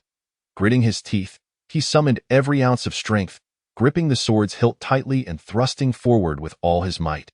In the next moment, Li Wen felt as though he could see the undead mocking him for his futile struggle. Triggered. Ignore damage. Triggered. Critical hit. Fortune smiled upon him once more. With this strike, not only did he breach the undead's defenses, but he also obliterated the lingering malevolent spirit within its heart. The undead trembled violently, its body erupting as it tilted its head back. Mouth agape, releasing a torrent of black mist.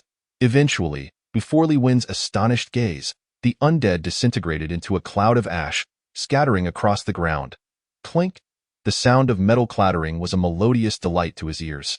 Li Wen's body sagged, as if a great weight had been lifted, and he collapsed onto the ground, gazing at the rusted weapon with an expression of uncontainable joy. How exhausting! Just as he contemplated resting for a moment, the system's voice rang out once more.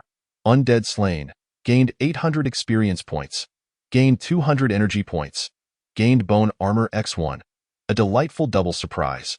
Unable to contain his laughter, Li Wen reveled in the moment. Unconcerned about whether his laughter would attract other beasts, the full set of bone armor was finally complete. Not only that, but the weapon in the undead's possession had also yielded a remarkable reward. It was a resounding victory. Chapter 38, 555, Codename, Guardian, Bone Armor, Bone Boots, Bone Ring, Bone Necklace, Bone Helmet. With all 5 pieces of equipment assembled, they combined to form the Bone Set. Equipment, Bone Set, Tier, Black Iron, Attributes, Undead Type. Upon collecting the complete set, the user will gain the skill of Undead Power, immunity to a portion of undead-related damage, and the ability to see in the dark. Undead Power, the ability to freely control any undead within a 100-meter radius, with the level and quantity of controlled undead not exceeding the user's level. In other words, at Li Wen's 7-star level, he could command 7 7-star Black Iron Undead. From a one-on-one battle to a brawl with a horde, Li Wen's expression radiated joy. With this equipment, who would dare to besiege him in the future? Just a single gesture would summon 7 equally leveled undead guardians, enough to instill fear into any survivor. Eager to don the undead set, an eerie aura enveloped him entirely. The skull motifs intricately carved upon the armor lent an air of mystique to the entire ensemble. Once outfitted, Li Wen immediately gained the ability to see in the dark, no longer reliant on the flickering torchlight to perceive his surroundings. It was as if he could see as clearly as in broad daylight. His vision wholly unaffected, Li Wen extinguished the torch, utilizing his newfound night vision to traverse the cavern unhindered, moving freely without the fear of colliding with walls. The undead had also dropped another piece of equipment, which he examined for its attributes. Weapon, Sword of Ruin, Tier, Bronze, Attributes, Undead Type, a sword imbued with the essence of decay. Having long been influenced by undead power, it embodies the force of annihilation. Annihilation ignores all defenses and levels, delivering a guaranteed fatal blow to the target. By heavens, a skill of annihilation. I've struck gold. Li Wen held the Sword of Ruin with both hands, excitement coursing through him as he affectionately kissed the blade. This meant that in future encounters with any level of beast, he would have a chance to deal a lethal blow. Even apprentices, scholars, masters, and even the mightiest of beasts can deliver a fatal blow. Li Wen clutched the ruined sword, his expression one of uncontainable joy, his heart brimming with excitement that left him at a loss for words, reduced to a silly grin. This expedition into the mine could only be described as immensely rewarding. Not only did he acquire the bone armor set, but he also stumbled upon the ruined sword, fully compensating for the losses incurred during his previous cave exploration. Within the depths of the mine, time was an enigma, so Li Wen relied on his intuition to estimate its passage. Sensing it was time to return, he gathered the remaining torches and retraced his steps. The moment he emerged from the mine, a long sigh of relief escaped his lips as he strode purposefully toward the safe house. His mood at that moment could be encapsulated in a single word: elation.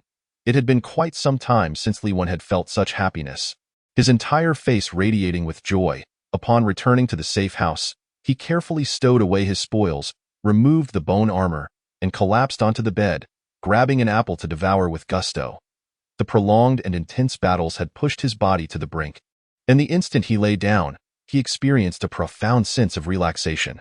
Relishing this moment of comfort, Li Wen opened the system interface, only for an unfamiliar private message to appear. Greetings, Survivor 333. Do you remember me? I am Survivor 555, And we had some prior contact. The self-proclaimed Survivor 555 sent another message. I went snapped to attention and quickly replied, "Who exactly are you? What does the number of the safe house signify?" I have already told you. I am Survivor 555, just like you. As for the number you mentioned, you will come to understand it in due time. Damn it, if you're going to speak, be clear about it. If you don't want to share, then don't. Half-hearted words are as good as nonsense. I am the 555 safe house. The man, who had initially sported a cheerful demeanor, found his smile frozen upon reading Li Wen's response. This fellow had a sharp tongue, cursing me with such vile words, and here I was contemplating whether to assist him. It seems I shall leave him to his own devices. Survivor 555 angrily ended the private message. He accessed his system, revealing an interface displaying the information of each survivor, including Li Wen and several others, 333, 666, 222, alongside myself. 555.4 selected individuals had emerged, yet it remained uncertain when the others would appear. The evolution of 666 was accelerating rapidly. It would not be long before I could no longer suppress him on my own. The other survivors currently lacked the strength, and it appeared that only 333 barely met the requirements. However, this fellow's sharp tongue left much to be desired, and I found myself reluctant to offer him any help. Perhaps it is best to wait. For now, everything remains within my control. Survivor 555 rolled up the sleeve of his left arm, revealing two characters etched into his skin. Guardian. Friendly one has sent you a trade request. Accept. Gained steel greatsword. Gained red sand shoes.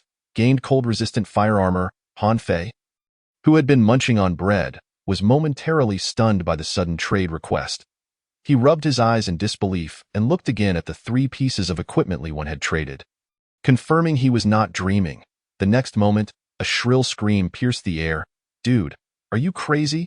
3 pieces of black iron-grade gear for me? Do you even want them?" "Of course I want them, but you need to tell me why you're suddenly gifting me such precious equipment.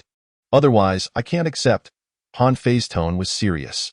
Although he was greedy, he occasionally asked Li Wen for gear and resources. Yet, he was not ungrateful. He always thought of Li Wen when he came across something good. The last time he made money from information, he had given half of his earnings to Li Wen.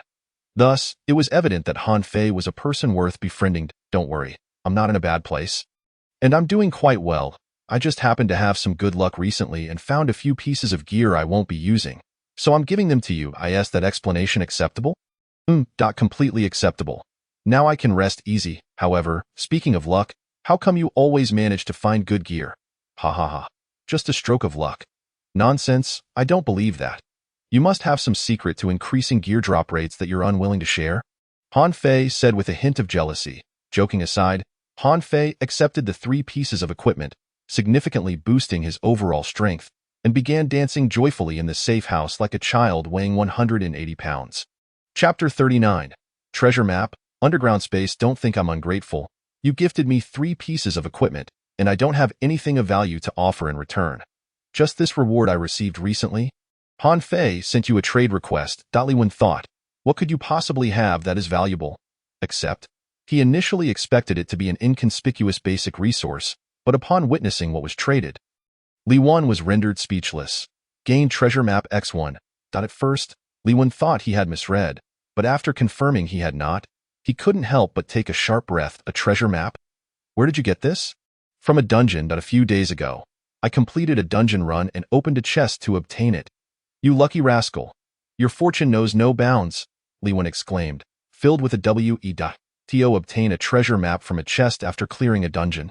Could it be that Han Fei's luck was even greater than his own? Opening the treasure map revealed a set of coordinates, but to ascertain the exact location, one needed to know the precise orientation of the treasure map. Fortunately, Li Wen possessed a map, albeit only a fragment of the complete version, which corresponded perfectly with the treasure map's coordinates. After careful comparison, he confirmed that the treasure's location was just 5 kilometers ahead from the lake where he had previously fished. With the specific location determined, the next step was to dig up the treasure. However, before that, it was prudent to organize his equipment and resources. Having reached the 7-star level, his replication ability had similarly improved, increasing from once a day to now 8 times daily. This meant that Li Wen could replicate his resource boxes 8 times each day, with a bounty of resources including cabbage seeds, tomato seeds, cucumber seeds, watermelon seeds, peach seeds, water x31, bread x25, steamed buns x12, meat x8, apples x13, watermelon x2, cotton x7, plastic x11, rice x8, flour x12, sturdy wooden planks x25, black fish x5, double-tailed goldfish x4, iron wire x20, matches x100, iron or x3, and copper or x1. Li Wen's resource reserves were substantial, with all fruit and vegetable seeds already planted. Given the recent spate of intense battles that had drained his stamina significantly after each encounter, Li Wen prioritized replicating meat and fruit this time as well. To prepare for potential battles, he replicated 8 portions of meat, greatly increasing his protein reserves. Gained meat x8. He retrieved his external backpack, filling it to the brim, and made sure to bring along matches for lighting fires. Yet, another dilemma loomed. Which gear should he don? The cold-resistant fire armor paired with the paralysis ring? Or the bone armor with the fire-repelling pearl? After careful consideration, he decided to wear the bone armor. Equipped the fire-repelling pearl, and wield the ruined sword Li Wen resembled a general preparing for battle, his imposing outfit and the black greatsword in hand exuding an air of dominance. Treasure map, here I come. Li Wen pushed open the door and strode purposefully toward the lake. The blizzards in the frozen land began to rage once more, but as Li Wen confronted the storm, his growing strength allowed him to resist the harsh elements more effectively. At the 7-star level, he could traverse the icy terrain safely even without the protection of the cold-resistant fire armor. Upon reaching the lake, memories of his past struggles flooded his mind. He recalled the countless brain cells he had exhausted to catch a large fish and how he had once taken refuge in the lake to escape the initial beast tide. Reflecting on those moments now seemed almost comical. With a renewed mindset, Li Wen rechecked the map and the coordinates on the treasure map, confirming he had not erred in his location before pressing onward. The blizzard intensified, making progress increasingly arduous, yet with the treasure map coordinates within sight, he pressed on through the storm. Finally, after considerable effort, he arrived at the coordinates indicated on the treasure map, only to find himself faced with a vast expanse of white. The relentless snow had fallen for an indeterminate number of days, and the thickness of the snow on the ground was unfathomable. Locating the treasure beneath such a deep layer of snow would prove no simple task. The only viable solution was to excavate the snow. To conserve energy, Li Wen carefully confirmed the exact location of the treasure, then began digging. Lacking a proper tool, he had no choice but to use the ruined sword as a makeshift shovel. The snow was deep but not compacted, making it relatively easy to dig through. After half an hour, Li Wen had excavated a pit over a meter deep, yet the treasure remained elusive. Fire-repelling pearl. Li Wen activated the fire pearl, bestowing the broken sword with a flame enchantment, significantly enhancing its excavation speed. As he delved deeper, he was taken aback by the unexpected thickness of the snow layer above him. Looking up, he realized, to his astonishment, that he had unwittingly excavated a snow pit over 2 meters deep. However, the dilemma lay in the fact that the snow beneath his feet still had not been fully cleared. The layer of accumulated snow on the ground likely exceeded 3 meters. If he continued to dig at this rate, he had no idea how long it would take to reach the ground. And if he reached the ground without discovering any treasure, would it not be a fruitless endeavor? The more he dug, the more uncertainty filled his heart. The treasure coordinates were neither particularly large nor small. Yet the excavation of the snow layer demanded an immense amount of time, and the supplies in his backpack could sustain him for no more than a day. Even if he possessed enough provisions to last several days, he could not afford to stay outside overnight. Once night fell, the temperature would plummet by several degrees, posing a mortal threat. Thus, he had to return to safety before darkness enveloped the land. Estimating the time, Li Wen calculated that he needed to return to the safe house before nightfall. After a brief rest, he resumed his digging. Suddenly, the broken sword struck an empty space below, and the snow beneath him emitted a crackling sound. Li Wen's expression changed. Just as he was about to react, boom! The ground gave way beneath him, and he plummeted into a cavern, accompanied by a cascade of snow. Ouch! I could have died.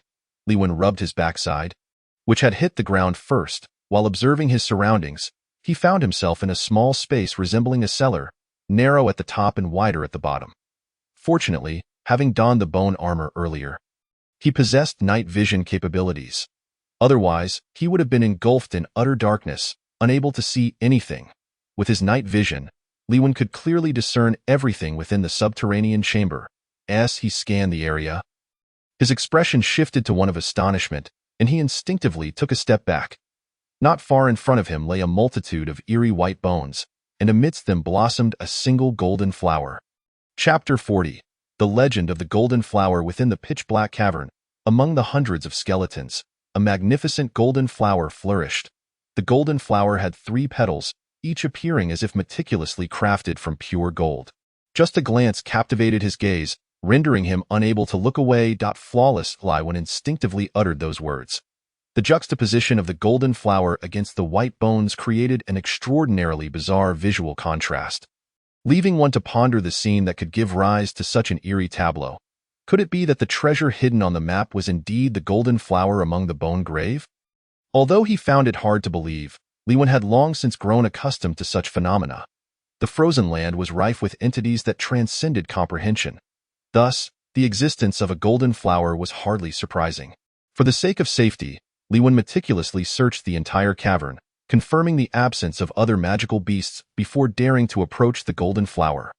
With cautious steps, he treaded upon the bones, each movement producing a faint creaking sound. Li Wen's expression was grave. It was not fear of the bones beneath him, but rather concern over the potential presence of unseen dangers. Upon reaching the golden flower, he was even more entranced by its beauty at close range. The flower's body radiated a hue akin to that of gold, with intricate patterns visible on each petal. Li Wen could not fathom why such a flower would bloom in this lightless realm, nor why these bones had met their demise here. Had they perished in a bid to claim the golden flower?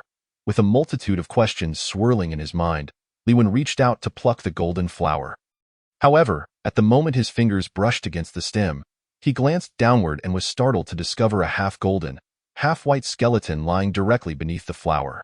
Just then, a drop of faint golden liquid slowly slid from one of the petals, landing precisely on the skeleton below. Li Wen furrowed his brows and widened his eyes in scrutiny. The moment the drop of liquid touched the skeleton, it quickly fused with the bones, transforming the originally white bones into a pale gold. It was absorbing the golden liquid. In that instant, Li Wen surmised a possibility. From the earlier scene, it became apparent that the golden flower produced a drop of liquid at regular intervals. This liquid would drip from the petals and ultimately land on the skeleton below, resulting in the gradual transformation of the once white bones into a half-golden, half-white state over time. This explanation clarified the entire situation, yet another question arose. Had the skeleton always been in this position? Or had it moved here solely to absorb the golden flower's liquid? If it had always been here, it was inconsequential, but if it had not, Li Wen's heart raced, fixating on the movements of the skeleton below, fearing it might suddenly spring to life. After a tense wait, he observed no unusual activity. Not daring to delay any further, Li Wen swiftly plucked the golden flower and prepared to exit the cavern. Acquired golden flower. As Li Wen turned to leave the cavern, the next moment, the previously immobile half-golden skeleton suddenly stirred. From its hollow eye sockets, 2 ghostly flames erupted, and a pale golden glow radiated around the skeleton, illuminating the ghostly flames. To Li Wen's utter shock, the half-golden skeleton began to rise. Half-golden skeleton warrior, level, novice 9 stars, strength, 35, vitality, 20, defense, 31, movement, 21, mentality, 12. Having absorbed the essence of the golden flower for an extended period, it evolved from a lowly skeleton soldier to a high-tier undead warrior. The skeletal warrior reached out, unleashing an invisible force that caused the surrounding bones to tremble. One by one, the vertebrae intertwined, forming a bone whip that became the skeletal warrior's weapon. Telekinetic manipulation? Weapon assembly? Li Wen was utterly aghast at the scene before him. Particularly upon witnessing the skeletal warrior's level, he could not help but gasp in horror. His heart racing. In the blink of an eye, the ghostly flames flickered, and the skeletal warrior closed the distance between them in an instant. Li Wen stood in shock. The bone whip swung lightly. With a cry of anguish, Li Wen was struck in the chest, the immense force propelling him backward until his back slammed against the wall, barely halting his motion. Coughing up blood, Li Wen's complexion turned ashen, his body trembling and his legs weakened. With a thud, he collapsed to the ground. One strike. Just one strike. The 7-star Li Wen had been grievously injured, stripped of any ability to resist. The power unleashed by the skeletal warrior was comparable to that of the beast Tide's initial controller, the Tiger King. Even the Snow Monkey King within the snowy cave could not match the overwhelming pressure exerted by the skeletal warrior. This is it. I'm done for. Li Wen was consumed by self-reproach, regretting his greed for the treasure indicated on the map. Now he had found the treasure, yet his life was on the line. Looking up at the exit above, though it was close at hand, Li Wen had no time to escape. Whoosh! The bone whip transformed into a fleeting shadow, aiming for Li Wen. This time, rather than a direct assault, it changed course mid-flight, ensnaring his left arm, which still clutched the golden flower tightly. It was targeting the golden flower. Li Wen quickly devised a means of escape. With no time to think, he released his grip, allowing the golden flower to fall to the ground. Little did he know that this action would infuriate the skeletal warrior. With a flick of the bone whip, Li Wen cried out once more, this time knocked flat onto his back, utterly defenseless as he gazed up at the exit. The skeletal warrior flicked its bone whip again, attempting to catch the falling golden flower, and it seemed poised to succeed. Suddenly, Li Wen held his breath, extending his left hand. At that critical moment, he gently nudged the flower, altering its trajectory. The bone whip narrowly grazed the golden flower, which was redirected to land on the wound on Li Wen's chest. No. A furious roar erupted from the skeletal warrior's throat. Yet, the very next instant, as the golden flower made contact with Li Wen's wound, it melted into a golden liquid, flowing into his body as if the first snow had met the blazing sun. Under the influence of this mysterious golden liquid, Li Wen lost consciousness, slipping into a void of perception. No, my golden flower, you wretched human, you have ruined my only chance to evolve into a deity. I will kill you. The skeletal warrior leaped into the air, wielding the bone whip like a razor-sharp bone sword, aiming for Li Wen's heart with a fierce thrust. Chapter 41. The golden left hand in the frozen land, beneath the layers of snow and within the cavern, a skeletal sword descended from above, poised to pierce Li Wen's heart. The 9-star skeletal warrior's full-force strike was something few survivors could evade. Suddenly, a hand appeared from nowhere, grasping the skeletal sword firmly. At that moment, the tip of the sword was less than a centimeter from Li Wen's heart. It was this final centimeter that became the key to Li Wen's survival in his unconscious state. Now it was the skeletal warrior's turn to widen its eyes in disbelief. No, no, it is inconceivable that anyone could withstand my assault. Upon closer inspection, I beheld that left hand gripping the bone sword, which instantaneously transformed into a golden appendage. It resembled the earlier manifestation of the golden flower, its entire form seemingly sculpted from gold, exuding an aura of enigma. In that fleeting moment, the two ghostly flames within the eye sockets of the bone general quivered violently, as if witnessing something profoundly unfathomable. The transformation into gold at It is absolutely impossible. How could a mere human endure the divine blood and achieve such a metamorphosis in such a brief span of time? Just as the bone general struggled to comprehend the spectacle before him, that golden hand exerted a gentle force, producing a sharp crack as the bone sword was effortlessly severed in two. In the next instant, Li Wen, who had been in a state of unconsciousness, suddenly sprang to his feet. The golden hand's 5 fingers moved with an uncanny fluidity, as if imbued with a mysterious power. Upon closer examination, it was evident that Li Wen's eyes were tightly shut, indicating that his consciousness had yet to awaken. His ability to stand was solely reliant on the enigmatic strength of the golden hand. This involuntary golden transformation, albeit limited to just a portion of his left hand, unleashed an unparalleled force in an instant. Is this the true power of divine blood? The bone general gazed at the golden hand, the 2 ghostly flames within his eye sockets flickering with primal greed. If only I could sever that hand and absorb the golden blood within, I would achieve complete golden transformation, bringing me one step closer to divinity. The bone general reached back, summoning a flurry of bones from the accumulation behind him, which were formed into a battle blade. Without a shred of hesitation, he aimed the blade at Li Wen's left hand, deliberately targeting the area yet to undergo gilding. The golden transformation grants immunity to all assaults. Even the full might of the bone general would not be able to inflict harm, leaving him no choice but to aim for the untransformed parts. Should he succeed, the golden hand would detach from its owner, allowing the Bone General to claim the golden blood for himself. Yet at that moment, Li Wen tilted his body, perfectly evading the strike. The Bone General's expression grew grim as he swung the blade once more. Sensing Li Wen's impending evasion and altering his attack mid-flight, anticipating Li Wen's movements.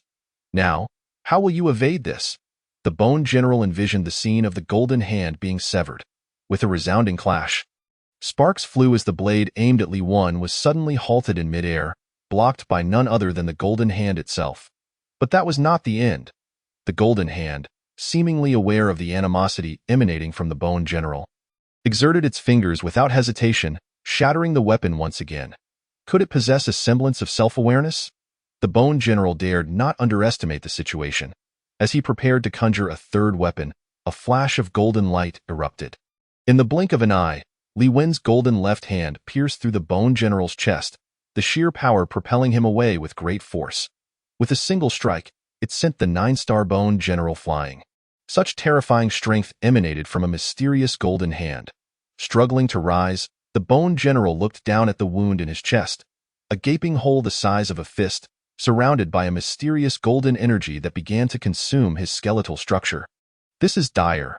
It must sense the golden blood within me and seeks to assimilate me. The Bone General was struck by a terrifying realization. At that moment, he cast aside thoughts of slaying Li Wen and seizing the golden hand. He only wished to flee, lest he truly perish here. Once he escaped, he could devise a new plan. The golden blood taken by that human would eventually return to him, with a mighty leap. The Bone General ascended from the pit, his 9-star strength allowing him to escape effortlessly. Once again standing upon the frozen ground, memories of his past flickered through his mind.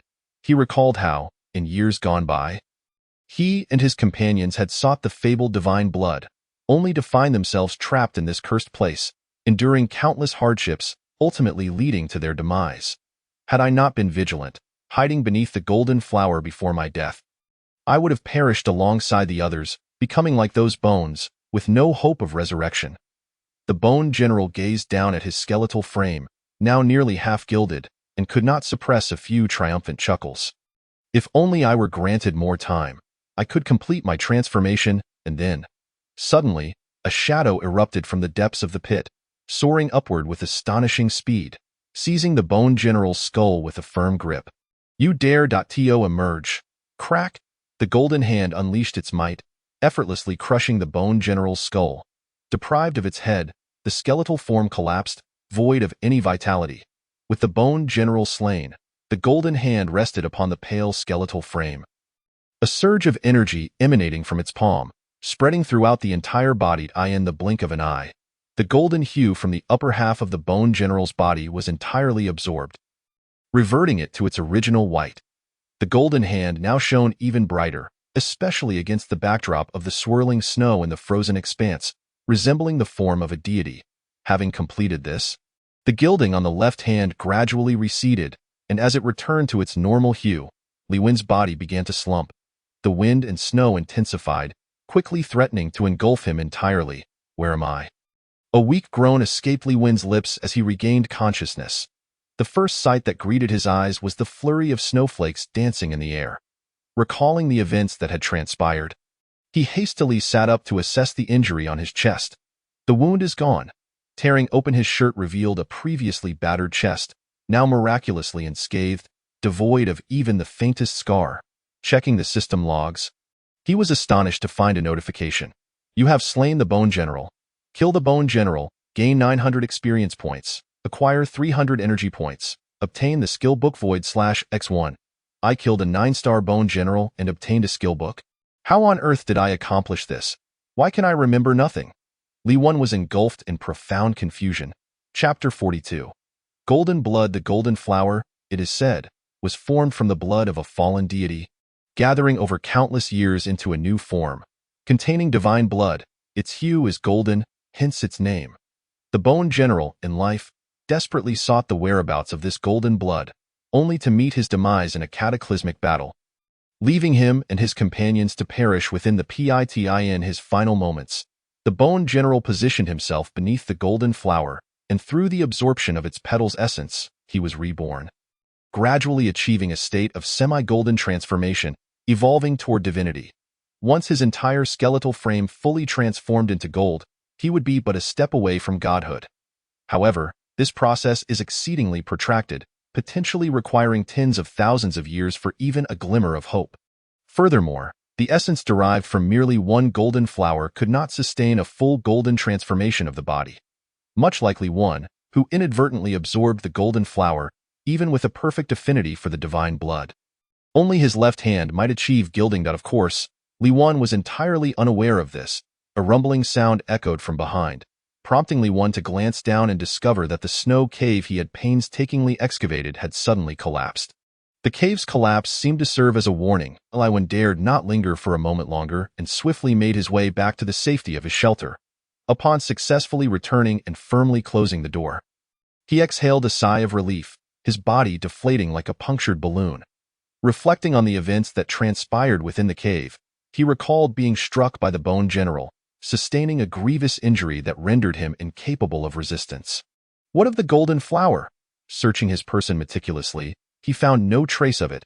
I remember the Bone General attempting to seize the golden flower, and in the final moments, I disrupted his plan with my left hand, after which the golden flower slowly fell upon my chest, and then everything went dark as the fragments of memory began to coalesce. He could only recall up to that point. Beyond that, he could not recollect the specifics of what had transpired. How had the Bone General met his end at his hands? Where could the golden flower be? Opening the character attributes interface revealed, to his astonishment, a new attribute had appeared: golden blood. Only 4 simple characters. Devoid of any description, Li Wan stared blankly at the suddenly manifested attribute, contemplating a theory. Could it be that the golden flower entered my body, merging with me? Li Wan was partially correct. It was not a fusion, but rather his body had perfectly adapted to the golden blood. Another question arose. How could he wield this newfound power? Golden blood. Release. Golden blood. Transform. Golden blood. Protect me. Li Wan attempted various incantations, yet discovered none bore fruit. He simply did not understand how to control the power of the golden blood. Since he could not manipulate it, he decided to set it aside for now and shifted his attention to the other skill book, Void Slashed. A powerful attack that concentrates all one's strength, unleashing sword energy that rends the air and inflicts mortal wounds upon foes. Li Wan's expression was one of great joy. The Void Slash was a rare and potent skill that could be utilized both in close combat and at range, and it was precisely the type of powerful attack he currently lacked. Previously, he relied solely on the attributes of his weapons, combined with his extraordinary luck, to slay magical beasts. Against lower-tier magical creatures, he could often achieve a one-hit kill, but when faced with higher-tier foes, Li Wan found himself utterly defenseless, as his damage output was excessively reliant on fortune. However, once he mastered the Void Slash, leveraging his own 7-star rank and extraordinary attributes, he would possess the genuine capability and confidence to confront high-level magical beasts. Ding, a message from friend Han Fei has arrived. Hey buddy, how have you been? Have you found any clues from the treasure map I gave you? What treasures have you uncovered? Show me what you've got. Han Fei's eager voice echoed. Treasures?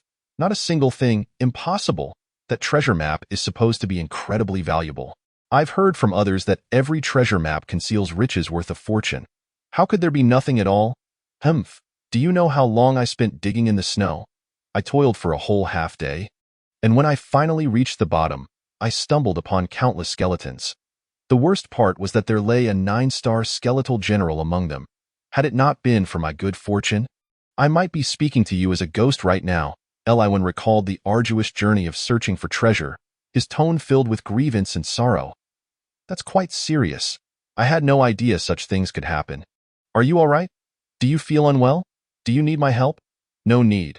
I was just lucky to escape from the skeletal general. That's good. That's good. As long as you're unharmed, the treasure is inconsequential. Just make sure to rest well. Han Fei ended the private message, refraining from pressing further about the treasure, and Li Wan pretended not to mention it. If it were merely a couple of pieces of equipment, it wouldn't matter. And he could easily tell Han Fei the truth. However, the value of the golden flower was immeasurable. Anything so fiercely guarded by a 9-star skeletal general could not possibly be ordinary. Li Wan chose silence for the benefit of both parties. After all, every survivor at this moment was fighting their own battles. each with their own selfish motives. Li could not guarantee that revealing the existence of the golden flower would not lead to some unavoidable trouble. Rather than risk complications, it was better to remain silent. He opened the trading post to examine the various supplies for sale, and to his astonishment, the total quantity of goods had reached an astounding tens of thousands. Among these, there were many worthwhile items. However, upon seeing the prices tagged to the items, Li could not help but exclaim in disbelief. What the hell? So expensive. Why aren't you all robbing each other? It had been a long time since he last visited the trading post, and he had never realized that the prices of supplies had skyrocketed several times over since then. Even the price of a loaf of bread had risen from 1 energy point to 3. It seemed that as each survivor's level increased, their demand for supplies grew, consequently driving up the prices of basic commodities. Energy-saving bulb X1, price, 500 energy points. Copper wire X10, price, 300 energy points. Cooking oil X5, price, 200 energy points. Pineapple bread X1, price, 120 energy points. Slippers X1, price, 150 energy points. Chapter 43, Gambler Lu Dajuan. He purchased an energy-saving bulb and 10 copper wires. With these, he could assemble a simple electric lighting device when paired with a generator. Li took out the wind turbine blueprint.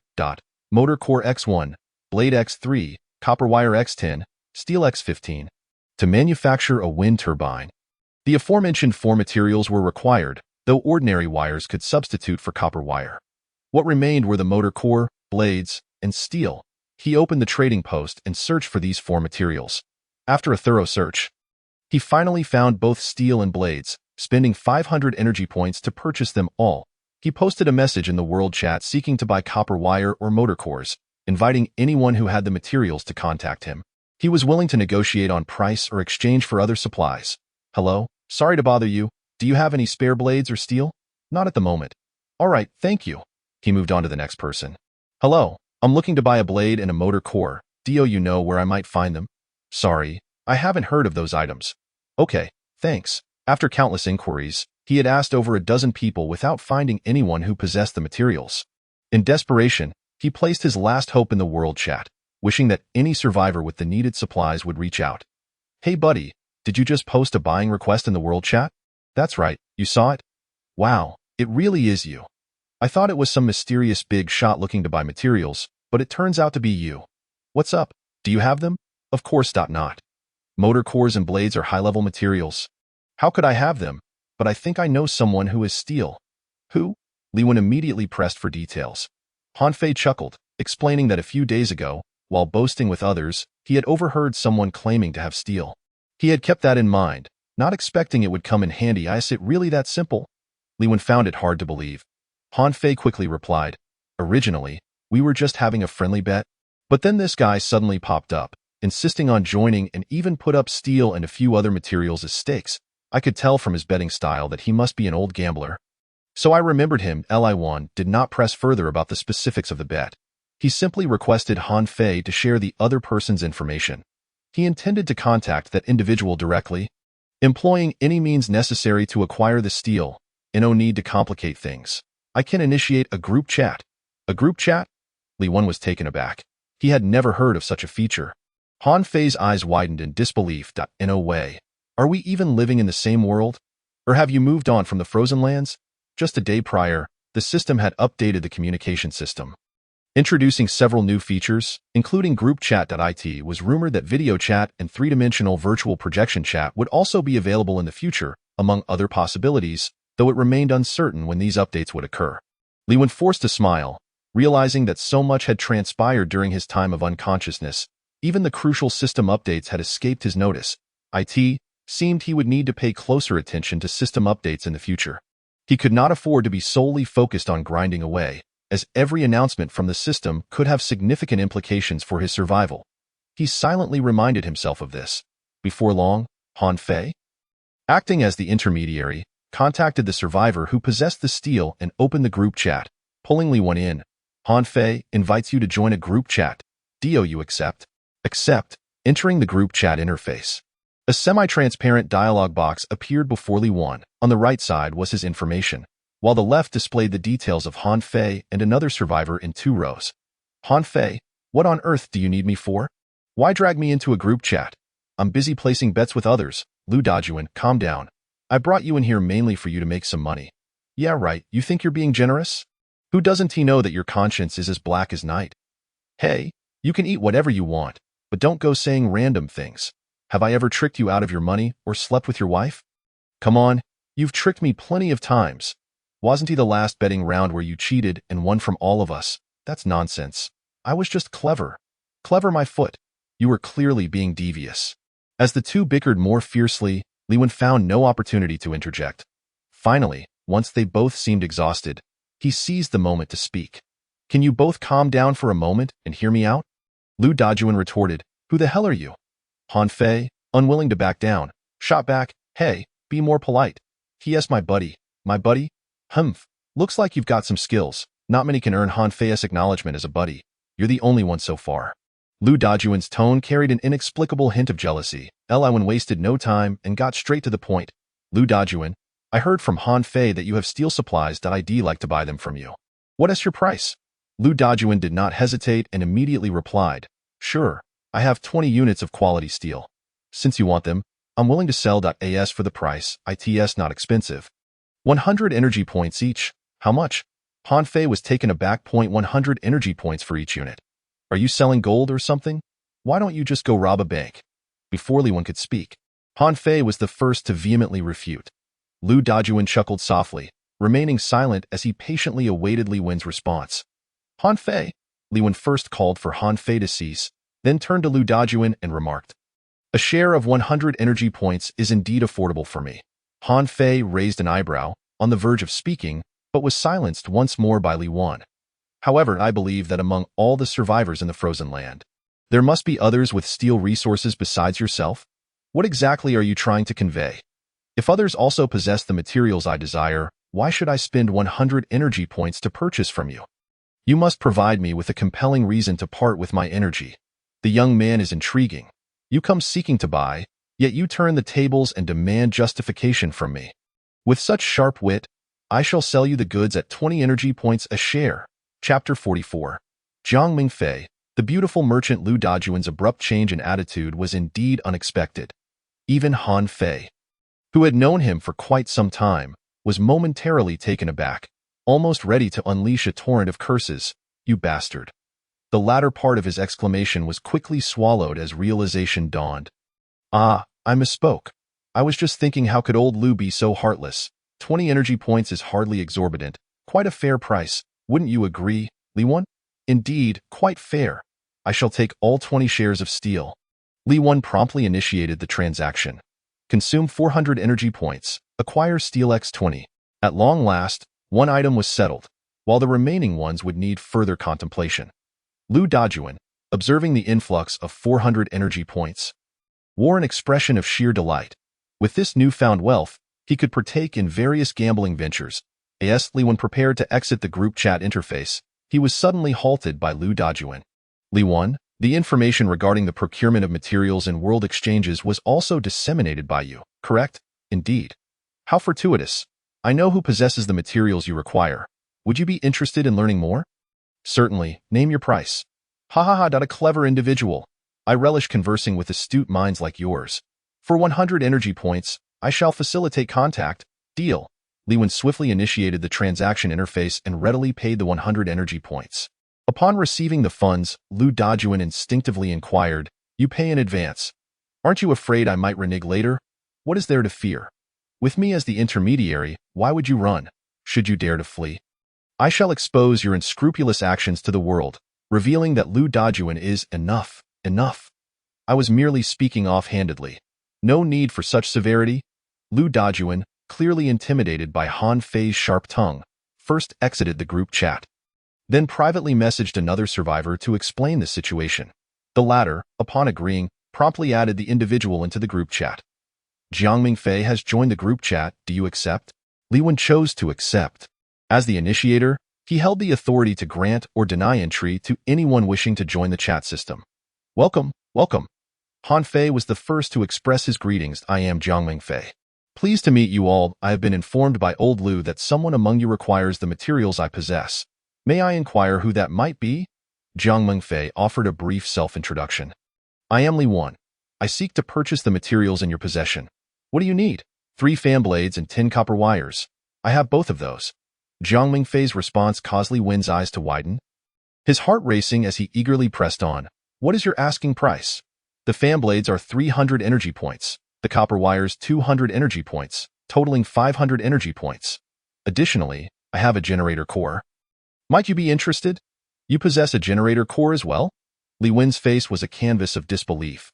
He had not anticipated that the materials he had been desperately seeking would be wholly available in Jiang Mingfei's inventory, even the most elusive generator core, which was simply astounding. Lu Dajuan interjected, of course. Our esteemed Jiang Mingfei is renowned as a savvy merchant, possessing resources beyond your wildest imagination. What is a mere generator core in comparison to her vast collection? Old Lu, my apologies. I spoke too freely. Please don't take offense. Lu Dajuan, realizing his blunder, quickly offered a sheepish smile and fell silent. The fact that she was a beautiful merchant had truly escaped Li Wen's notice. Leaving him somewhat astonished, Jiang Mingfei disregarded Lu Dajuan's apology and continued addressing Li Wan. As old Lu mentioned, I am a professional merchant, and it is entirely normal for me to possess scarce materials that others lack. Jiang Mingfei has initiated a trade with you. Do you accept? Accept. The trade interface clearly displayed a generator cord. Li Wen's pupils contracted. This was precisely the last material he required. How much? Free of charge, it's a gift. Free? I must have misheard, of course.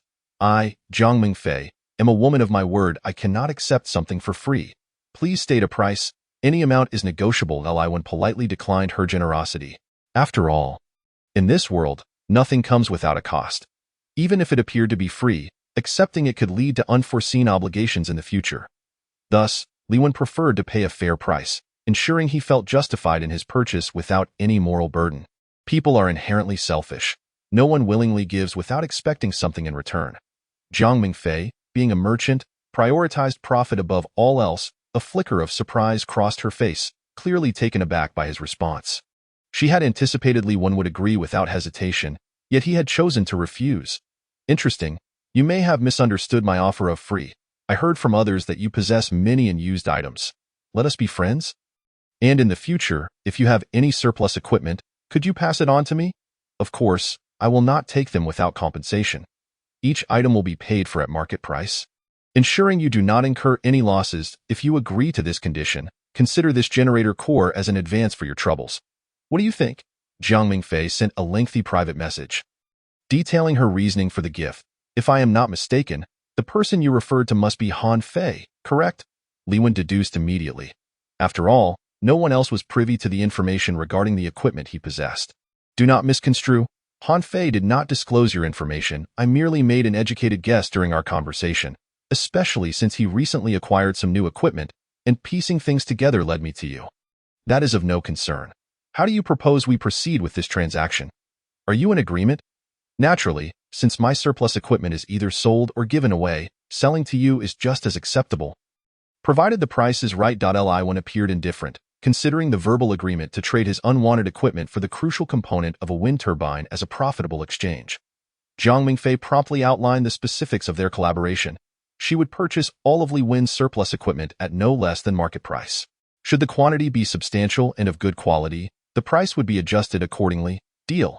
A mutually beneficial partnership. Jiang Mingfei concluded the private message, and immediately, a message from Lu Dajuan arrived. Are you truly intent on establishing a long-term cooperative relationship with her? If I am not mistaken, Li Wen's drop rate for equipment is quite high. Befriending such an individual incurs no risk for me. Rather, I can leverage his high drop rate to access the market and earn even greater profits. A glint of cunning sparkled in Jiang Mingfei's eyes.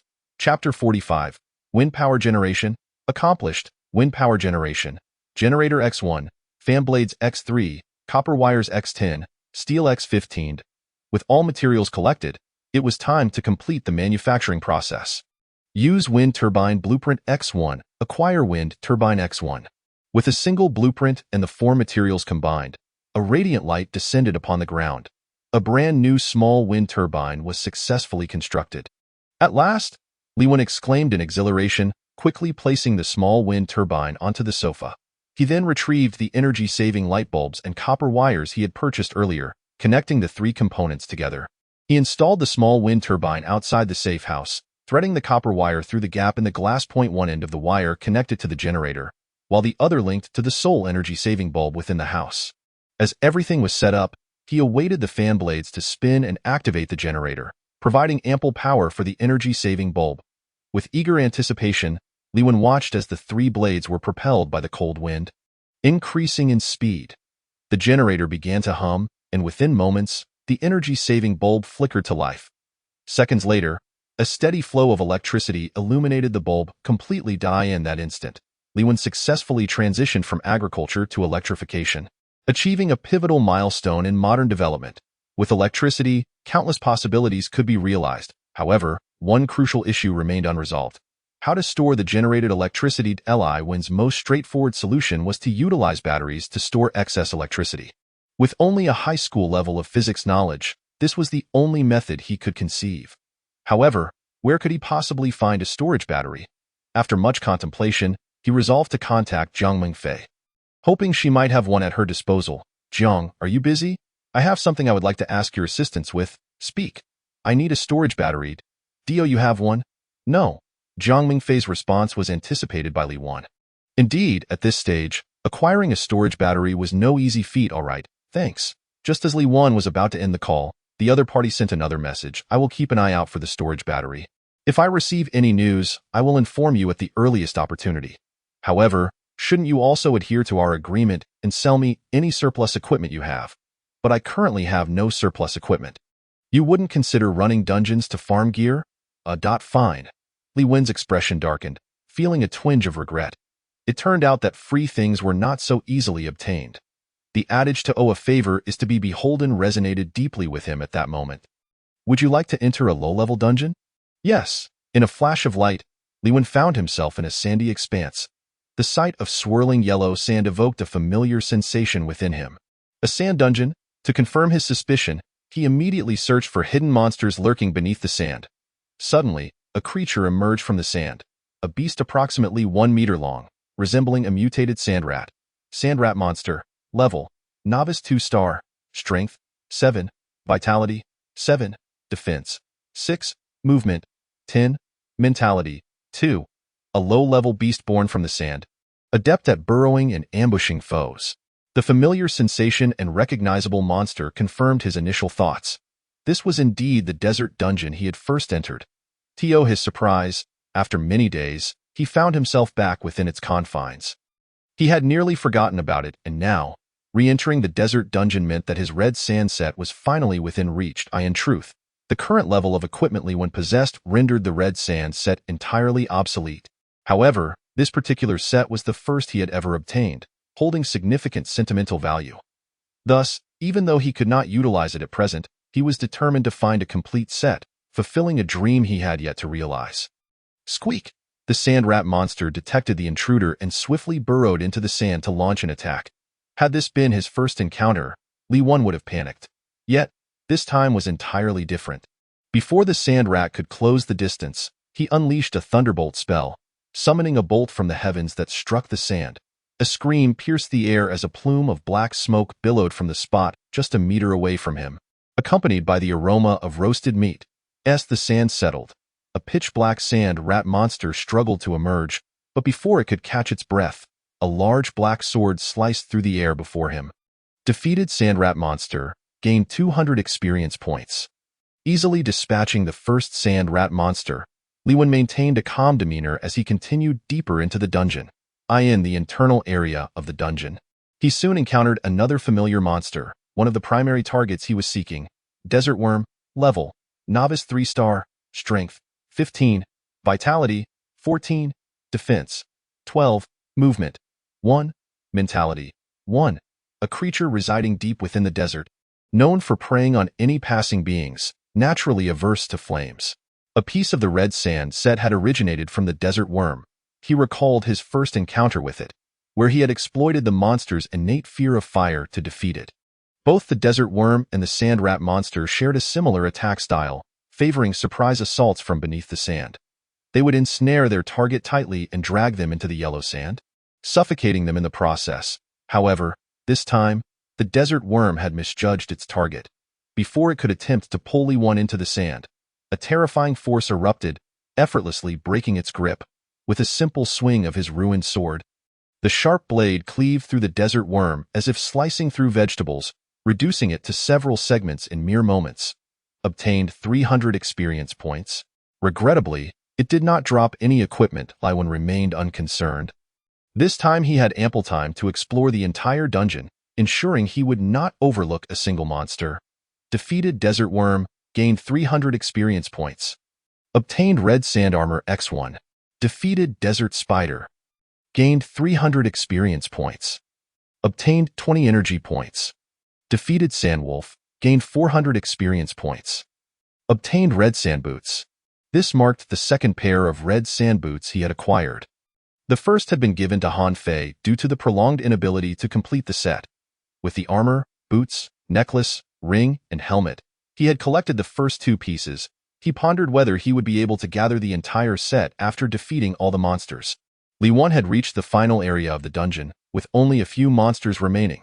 If he failed to obtain the complete red sand set this time, he could only wonder how long it would take to try again. Chapter 46. The establishment of the Water Inc. Trading Company within a secure house in the frozen land. Jiang Mingfei sipped tea, a pen and notebook resting on the table before her. Sister Fei, everything has been arranged. The survivors on the list have all been contacted, and 23 of them have agreed to establish a long-term cooperative relationship with us. What should we do next? Jiang Mingfei glanced at the private messages from her subordinate, a smile of delight gracing her features. Inform everyone that collaborating with our Water Inc. Trading Company will certainly benefit them. They can rest assured. Understood. Jiang Mingfei opened her notebook, which contained dozens of names, including Li Wen's. A closer look revealed a special notation next to his name. Li Wan. High equipment drop rate, cooperation index 90, before long. An explosive announcement appeared in the global communication interface, swiftly igniting a flurry of excitement among thousands. Warm congratulations on the establishment of the Water Inc. Trading Company. President Jiang Mingfei seizes this opportunity to issue this announcement. What the heck? What's going on? Water Inc. Trading Company. Does anyone know what just happened? Suddenly a trading company appears. Water Inc. Trading Company. Jiang Mingfei. That name sounds somewhat familiar. I know some inside information. Jiang Mingfei is the president of the Water Inc. Trading Company, a beautiful merchant specializing in the acquisition and sale of various supplies. Why not a beautiful merchant? Is there a photo? No photos, but I once had a transaction with her, and her voice was lovely. What exactly does this trading company do? Buy low and sell high, like a middleman? If they dare to publicly release an announcement, it certainly isn't as simple as that. It must be something akin to a trading exchange. Does that mean survivors can actually establish trading companies? Will the system approve? Who knows? It doesn't concern me for now. I'm not interested. For most people, the emergence of the Water Inc. Trading Company merely offered an additional option for trading supplies. Having no significant impact on their current situations. In contrast, the effect was far more pronounced for high-level survivors like Li We and AS survivors continued to enhance their strength, their exploration areas expanded, and the levels of monsters they faced increased, naturally leading to commensurate rewards. Consequently, high-level survivors would possess some high-tier supplies, but these would not easily flow into the market, especially not the lower-level market. Even if they wish to sell, they would likely do so through trading exchanges or auctions. The Water Inc. Trading Company, founded by Jiang Mingfei, embodied this exchange philosophy. She dealt in high-tier supplies, profiting from high-level survivors. Thus, low-level survivors were largely unfamiliar with her and had no awareness of the Water Inc. Trading Company. Within the company, Jiang Mingfei issued directives. Listen up, everyone. The trading company has been established, and our next step is to vigorously develop its reputation, ensuring that all high-level survivors are aware of Water Inc. Trading Company's existence. First, we must establish a comprehensive VIP membership system, guaranteeing that each member enjoys the most efficient service. Second, we need to create a catalog of supplies immediately, increasing the variety and quantity, ensuring meticulous attention to detail, and leaving no room for error. Third, we must maintain member relationships. Even if they have no recorded supplies, we must not allow any negligence. Lastly, every survivor is a potential client. We must learn to observe and seize opportunities.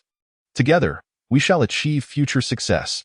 The staff of the Water Inc. Trading Company responded with enthusiastic shouts, expressing their inner joy with the most laudatory words. Water Inc. Trading Company is invincible. Sister Fei is the most beautiful. Do you have received a friend request from jiangmingfei.do you accept? As Li Wen was tallying the gains from the dungeon, he glanced at the unexpected friend request from Jiang Mengfei, his expression turning to one of surprise. Could it be that Jiang Mengfei wanted to request equipment from him, initially intending to decline? He then recalled how he had taken advantage of her generator core. It seemed somewhat unreasonable to refuse her outright. Agreement, Li Wen. Are you busy? Jiang the businessman. What brings you to me? Can't I reach out to you if there's nothing going on? Li Wen raised an eyebrow. Sensing the underlying message in the words of the other party, if he's not mistaken, there's a 90% chance it's about equipment. He chuckled. Of course, I can, and I haven't forgotten our previous agreement. Right now, I'm in a dungeon diligently farming for gear. Once I emerge, I will contact you immediately and hand over all the valuable equipment I acquire. Li Wen promptly expressed his stance, demonstrating through action that he honors his commitments. He has never gone back on his word. Little did he know, Jiang Mingfei was not seeking equipment this time, but rather had other matters in mind. The equipment issue can wait. I am here to invite you to join the Watering Chamber of Commerce and become one of its first members. What? The Watering Chamber of Commerce? Indeed. I established the Watering Chamber of Commerce to specifically serve high-level survivors like yourself. Once you join and become a member, you will enjoy top-tier services. Is it possible not to join? Not an option. Li Wen's lips twitched slightly. In this day and age, there are still those who engage in coercive sales. He can't refuse even if he doesn't wish to join. If I may be so bold as to ask, what benefits will I receive upon joining? Don't read too much into it. I'm merely inquiring. Jiang Mingfei smiled slightly, already prepared. She outlined the various advantages of joining the Watering Chamber of Commerce.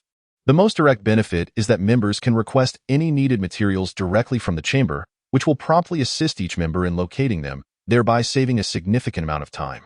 After hearing Jiang Mingfei's explanation, Li Wen felt the Watering Chamber of Commerce resembled a large trading platform. Becoming a member is akin to acquiring a free speed-up package, drastically reducing the time needed to obtain necessary materials. Overall, he had yet to identify any potential dangers in joining. If you agree to join, you will be one of the first VIP members and will enjoy all services for free.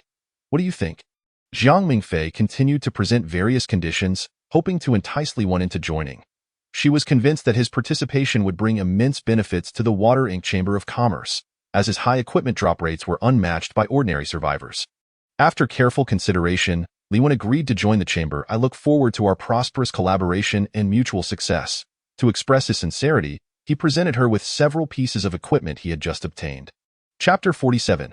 This is Life. Crimson Sand Armor X1. Crimson Sand Boots X1. Crimson Sand Helmet X1. Crimson Sand Necklace X1. Mental Ring X1. Greenwood Ring X1. Li Wen's initial offering comprised 6 complete pieces of equipment, each of black iron rank, representative of the current mainstream gear. 6 pieces of equipment. Jiang Mingfei stared at the neatly arranged 6 items on the trading interface, utterly dumbfounded. Although she was already aware of Li Wen's extraordinary equipment drop rates, witnessing it firsthand was still immensely shocking. These 6 pieces of black iron equipment. At the first auction, among 200 items, there were only a handful of black iron pieces, yet he alone had acquired 6. This was simply unbelievable. In that moment, Jiang Mingfei realized her hands were trembling, and she hesitated for a long time before daring to press the trade button. What's wrong? Not fond of black iron rank? Looking for something higher? Li Wen joked. No, I'm just a bit overwhelmed. Of course, I like it. Who wouldn't like black iron rank equipment? Jiang Mingfei quickly clicked to complete the trade, and the 6 pieces appeared before her. You can take these and sell them. But remember to give me the proceeds, Li Wen reminded her, concerned she might forget. Jiang Mingfei found his caution amusing. After all, she was the first survivor to establish a private chamber of commerce. What kind of good things hadn't she seen? Surely she wouldn't be tempted to pocket the money from selling the equipment. Rest assured, I will ensure you receive the funds immediately after the sale. I promise not to take a single cent for myself. That's good to hear. Jiang Mingfei adjusted her mindset and promptly issued an important announcement within the chamber. To all staff of the Watering Chamber of Commerce, our first member has provided 6 pieces of black iron rank equipment. Everyone, please disseminate this information and reach out to users in need of these items. I will publicly list the equipment details shortly. The Watering Chamber of Commerce sprang into action like a newly oiled machine, beginning to fulfill its purpose. Each piece of equipment would be sold according to its attributes to users who needed them, with buyers having the option to pay with energy points or exchange them for equipment of the same rank. Within the chamber, there were professional appraisers responsible for pricing each piece of gear. President, how's business? Do you need me to lend a hand? Lu Dajuan sent a greeting. Jiang Mingfei promptly replied, it's average. The Water Ink Chamber of Commerce is still in its infancy, so there aren't many people interested, and even fewer willing to trade with us. Most are merely observing. Haha, I told you, expanding operations isn't necessarily a good thing. Your previous operational model was quite effective. Why the need to establish a chamber? Don't end up losing everything in the process, that would be quite the spectacle. Thanks for the advice, but my luck is holding up well. I managed to complete my first transaction, which counts as a successful opening, right? Oh, is it that clever choice you mentioned? Was it basic materials? Wrong. It was 6 pieces of black iron rank equipment. After all, it's the first time, so it might still be a tad lacking. Lu Dajuan nearly spat out his drink upon reading that message, his eyes wide as he stared at the screen. 6 pieces of black iron rank equipment? Are you joking? I'm not joking. I'm very busy, so I must take my leave. Hey, President, beautiful President, let's talk a bit more about those 6 pieces of black iron rank equipment. Do you have any available? The price is negotiable. Jiang Mingfei decisively hung up on Lu Dajuan's private message. The next moment, a smirk of satisfaction appeared on her lips. Old fox, if you still wish to see me falter, you might as well abandon that hope. Watching Jiang Mingfei ignore his messages, Lu Dajuan stomped his feet in frustration, muttering, women are indeed petty. You can't even make a joke without them getting upset. But then again, where on earth did she manage to procure 6 pieces of equipment in such a short time? After much contemplation, he found it difficult to believe. Suddenly, a name flashed in his mind. Could it be E.Li1? He recalled Jiang Mingfei mentioning that Li Wen had an exceptionally high equipment drop rate. If that were the case, these 6 pieces of black iron rank equipment could very well have come from Li Wen. Li had cleared a dungeon once and had obtained 6 pieces of equipment. This astonishing drop rate even surprised him. Could it be that my luck has increased again? He opened his character attributes only to find no changes in his luck stat. Previously, he would acquire 1 or 2 pieces of equipment from a dungeon run. But never had he obtained as many as 6. However, the most crucial point was that he still hadn't gathered the complete Crimson Sand set. Otherwise, he could have truly astonished Jiang Mingfei for a few minutes. Returning to his safe house, he organized the remaining material rewards and walked to the garden, gazing at the fully grown vegetables and fruits, feeling a profound sense of fulfillment. To accelerate their growth. He had even purchased some fertilizer as a nutrient supplement. He regularly watered them to maintain sufficient moisture, preventing any wilting. It could be said that Li Wen had invested considerable thought into cultivating this plot of land. He had not overlooked a single detail. Sunlight, moisture, and nutrients were all meticulously accounted for, ensuring every seed could thrive. Among his stored supplies, he had ample bread and water, so he need not worry for the time being. However, fruits and vegetables were barely sufficient, and sometimes he had to deliberately reduce his consumption to ensure a daily intake of various vitamins. After all, the probability of finding fruits and vegetables in the daily supply box was exceedingly low. Even with Li Wen's super lucky stat, the chance of acquiring fruits or vegetables remained around 1%. In contrast, others might still be subsisting solely on dry bread without tasting a single piece of fruit or vegetable. Compared to them, Li Wen's life had undoubtedly entered a phase of relative comfort. By noon, Li Wen placed an iron pot on the stove, filled it with water, added rice, and included 2 pieces of fresh fish to enhance the flavor and supplement the protein. After 20 minutes, a rich aroma of rice wafted from the pot, mingled with the enticing scent of fish. The 2 fragrances combined, making his appetite surge to the point where he could hardly wait to indulge. Lifting the lid, he beheld the steaming rice and perfectly cooked fish, and he couldn't resist taking a bite. The warm rice combined with the tender fish created a delightful experience. Delicious, Li Wen exclaimed as he launched an all-out assault on the rice. Before long, the entire pot of rice and fish was devoured, and he poured water back into the pot, placing it on the stove to heat it up again. Once the water boiled, he took a few sips of the hot water, which instantly dispelled any lingering lethargy, invigorating his spirit. In that moment, Li Wen believes that this truly constitutes the essence of enjoying life. Chapter 48. The Third System Upgrade. Ding. Attention all survivors, the third system upgrade is about to commence. All individuals must immediately cease all activities and remain within the safety shelter, Do not venture outside. Upgrade countdown 10.9.8. A mysterious force descended from the heavens, transforming into a wave of light that swiftly engulfed the entire frozen territory. In an instant, the entire frozen expanse was rendered in a state of absolute stillness, with even space and time frozen in place. Li-1 was preoccupied with tending to his vegetable garden when he heard the system upgrade notification. The next moment, he lost all sensory perception, standing motionless like a statue. This state persisted until the system upgrade concluded, at which point Li-1 returned to normal. The system has been upgraded again. I must quickly check what new features have been added this time. He opened the system log to review the contents of this upgrade. Intermediate and advanced dungeons unlocked, virtual communication enabled, team dungeon mode activated, character level ranking available, equipment attribute ranking available. The sheer volume of updates in this system upgrade exceeded Li-Wen's expectations. Particularly, the activation of the team dungeon mode was truly unexpected. He accessed the global chat to inquire, what does the team dungeon mode mean? Could any experts help elucidate? You fool, it's as the name suggests. We can now form teams to tackle dungeons. But we are all in our respective safety shelters. How can we meet to team up? It's virtual, you dolt. Didn't you see the first line about virtual communication being enabled? This means that even if we are separated by vast distances, as long as we activate virtual communication, we can successfully team up and see each other. So this is the team mode. Thank you for the explanation. I understand now. Oh my. Suddenly introducing virtual communication makes me feel a bit shy. After all, for someone as handsome as I am, if the other party is dazzled, wouldn't that be my fault? You upstairs, go die. Ugh, I'm nauseated. Where did this pervert come from? You have 3 seconds to disappear. Otherwise, I will make sure your mother won't recognize you. Li-1 observed the lively conversations in the global chat, and his understanding of this system update deepened. He was eager to try out the virtual chat function. Would you like to activate virtual chat mode?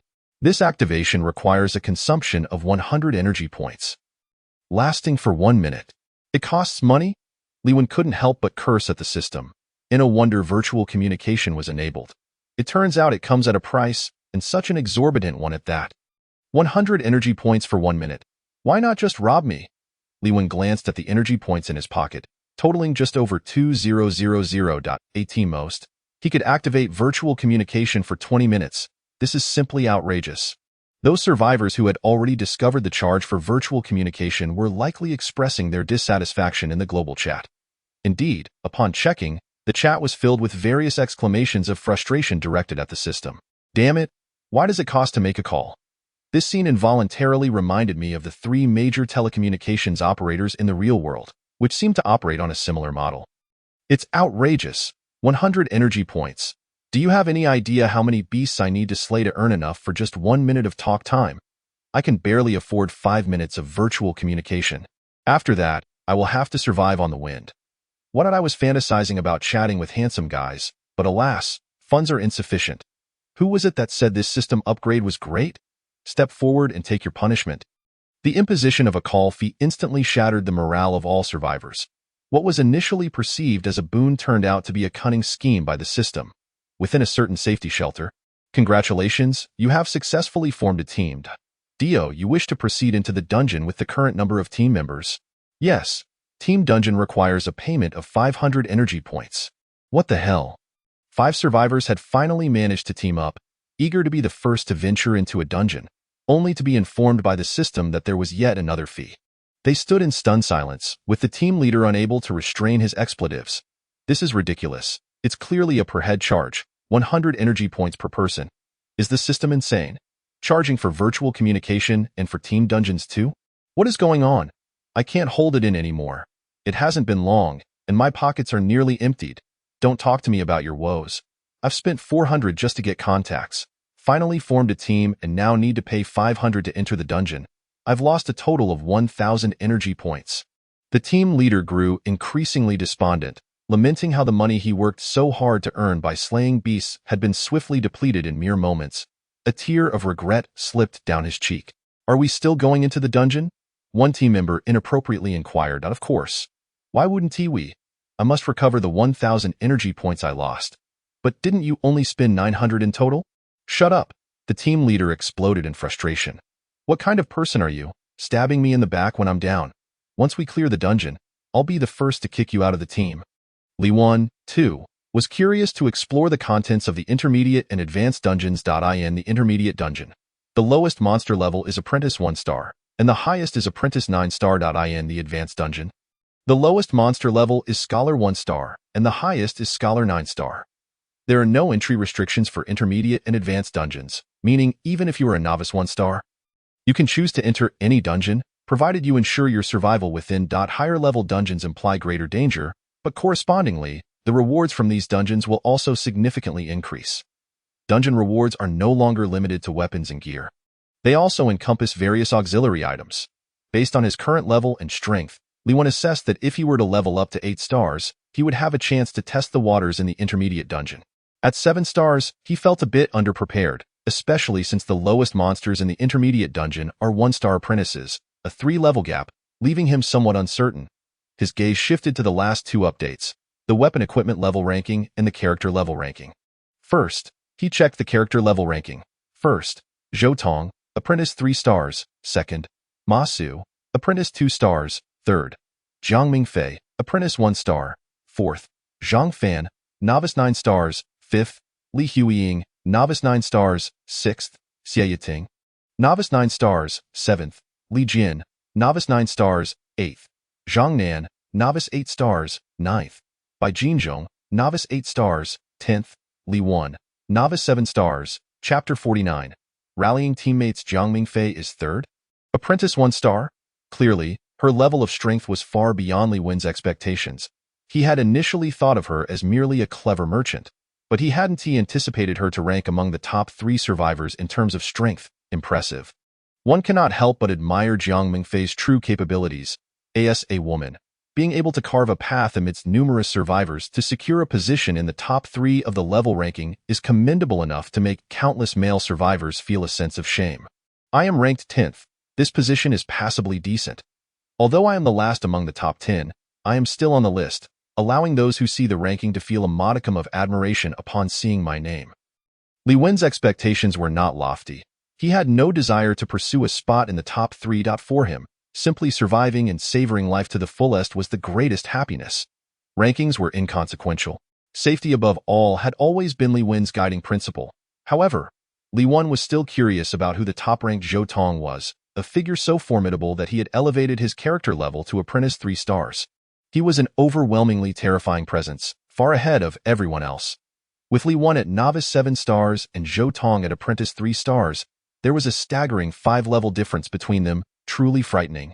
Li Wen's expression was one of bitter envy as he gazed at Zhou Tong's level, his eyes filled with a blend of admiration, jealousy, and resentment. It is worth noting that Li Wen's level-up speed was already quite rapid, surpassing most survivors. Yet, even so, he could not catch up to those ranked higher.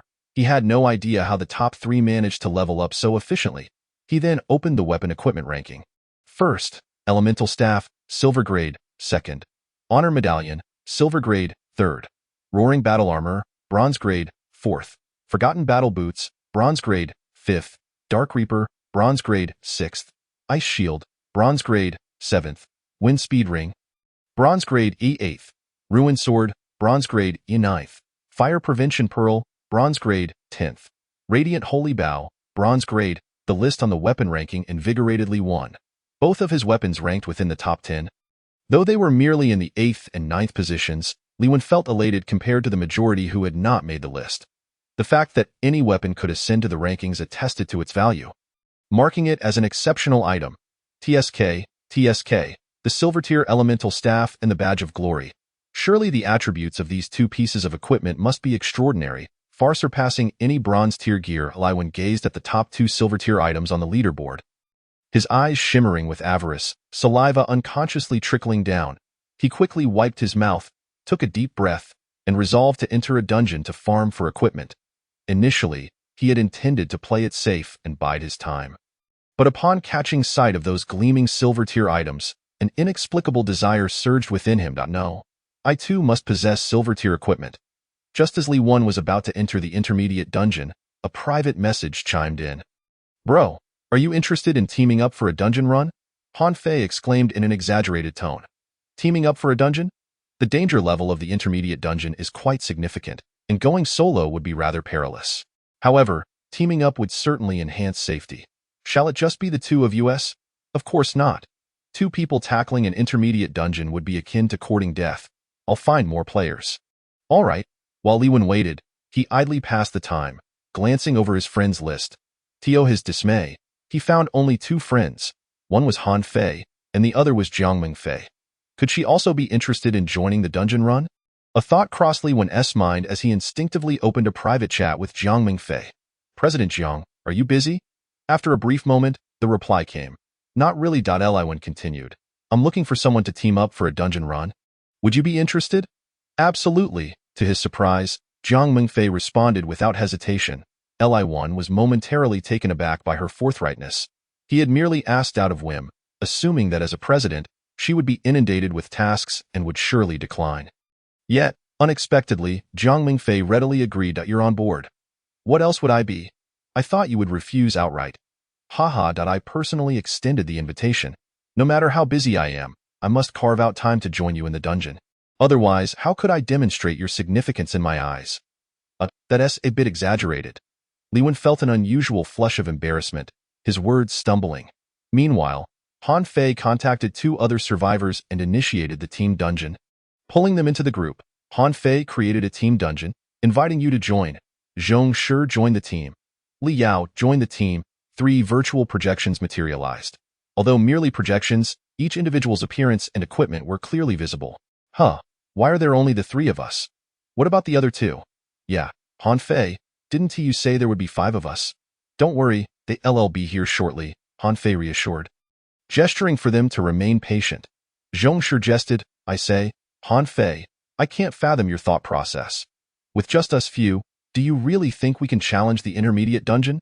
Han Fei replied immediately. Relax. I've invited a formidable expert who will undoubtedly lead us through the intermediate dungeon. Just you wait. Spare me. Everyone knows you love to boast. I still vividly remember what happened last time. Li Yao chimed in. I don't believe you could actually bring a top 10 player into our team. What if I did? What? If you truly manage to pull a top 10 player into our group, Zhong Shi and I will acknowledge you as our big brother from now on. What do you say? Care to gamble? Gamble it is. Who is afraid of whom? But don't you two dare backtrack. A man's word is his bond. We absolutely won't renege, Li Yao asserted. After waiting for a while, no one else entered the team, causing Li Yao and Zhong Shi to glance at Han Fei with peculiar expressions. Han Fei mused to himself, Where are you, bro? Li Wen joined the team. Li Wen's virtual projection appeared before the 3.Li Wen. Top 10 on the leaderboard. Before Li Yao and Zhong Shi could discern the identity of the newcomer, another graceful figure emerged. Jiang Mingfei joined the team, ranked 3rd on the leaderboard. This time, all 3 were left dumbfounded. Han Fei, did I see that correctly? Either we're all seeing things, or you truly didn't misjudge. 3rd on the leaderboard, 10th on the leaderboard. Good heavens, this world is utterly insane. Han Fei, from this moment forth, you are my lifelong big brother. Li Yao and Zhong Shi simultaneously turned to Han Fei. At this moment, Han Fei was equally stunned. He had been aware of Li Wen's ranking on the leaderboard, which is why he had dared to bet with the others. However, he never anticipated that Li Wen would also bring along the 3rd-ranked player. This completely exceeded Han Fei's expectations and left him thoroughly astonished. He immediately initiated a private chat. Bro, what is going on? How did Jiang Mingfei end up here too? Didn't I mention that a friend would be joining the team? You agreed without hesitation. What is the problem now? No. Only a fool would backtrack. I'm just curious how you managed to persuade Jiang Mingfei. We're friends? Wow. Han Fei's expression turned to one of shock. He had met Jiang Mingfei during a group chat previously, but never had he imagined that she would be ranked 3rd on the leaderboard. Even more astonishing was that Li Wen's friend would be her. Jiang Mingfei glanced at the gathered individuals and calmly stated, Is everyone here? If so, let us not waste any time and enter the dungeon. All right. Han Fei promptly initiated the intermediate dungeon. Do you wish to enter the intermediate dungeon? Yes. In the blink of an eye, the 5 figures vanished and the next moment, they found themselves inside the intermediate dungeon. Before them lay a lava-themed dungeon, with volcanoes of various sizes scattered throughout. The air was thick with a potent sulfuric odor, sharply irritating to the nostrils. Not far ahead, the ground bubbled with molten lava spewing forth from a volcanic vent, flowing down fissures. Up close, They could clearly see the dark red magma radiating an unimaginable heat. A volcanic dungeon? It certainly lives up to its designation as an intermediate dungeon, with a difficulty level far exceeding that of a basic dungeon. Just the flowing magma surrounding us poses a significant challenge for ordinary survivors. Li Wen observed the surroundings and concluded. Jiang Mengfei nodded, equally surprised by the high difficulty of the intermediate dungeon, as it was her first time entering one. Indeed, it is challenging, but fret not, I will protect you. Li Wen's expression turned somewhat awkward. I'm a fully grown man. I hardly need your protection. Perhaps it's best to reconsider. We don't necessarily have to clear the dungeon. There is still time to leave. A voice trembled from behind. Li Wen shot Han Fei a glare, thinking to himself what kind of teammates he had found. Before they had even begun, one was already contemplating retreating, which would bring him shame as well. Han Fei gave a wry smile, indicating he was equally at a loss. Who could have predicted that the difficulty of the intermediate dungeon would be this high?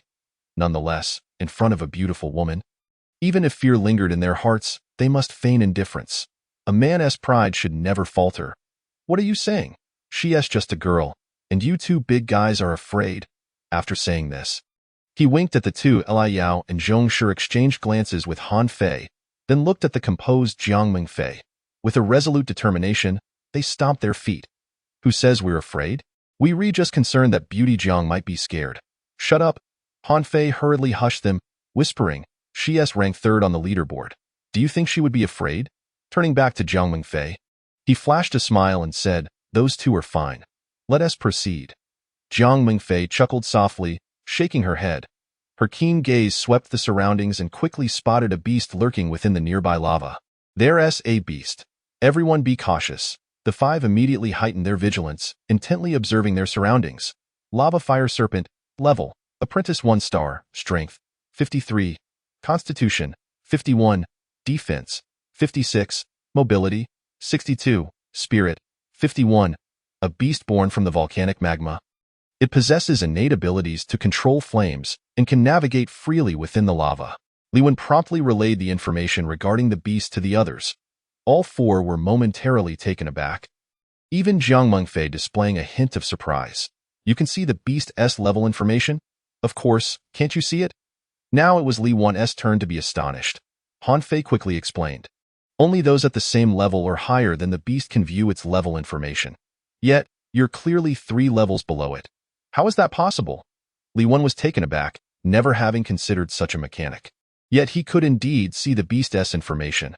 Could it be that the system had overlooked him? Never mind that. Let us deal with this beast first. Jiang Mengfei charged forth, conjuring a staff with a swift gesture. Unleashing a wind magic spell.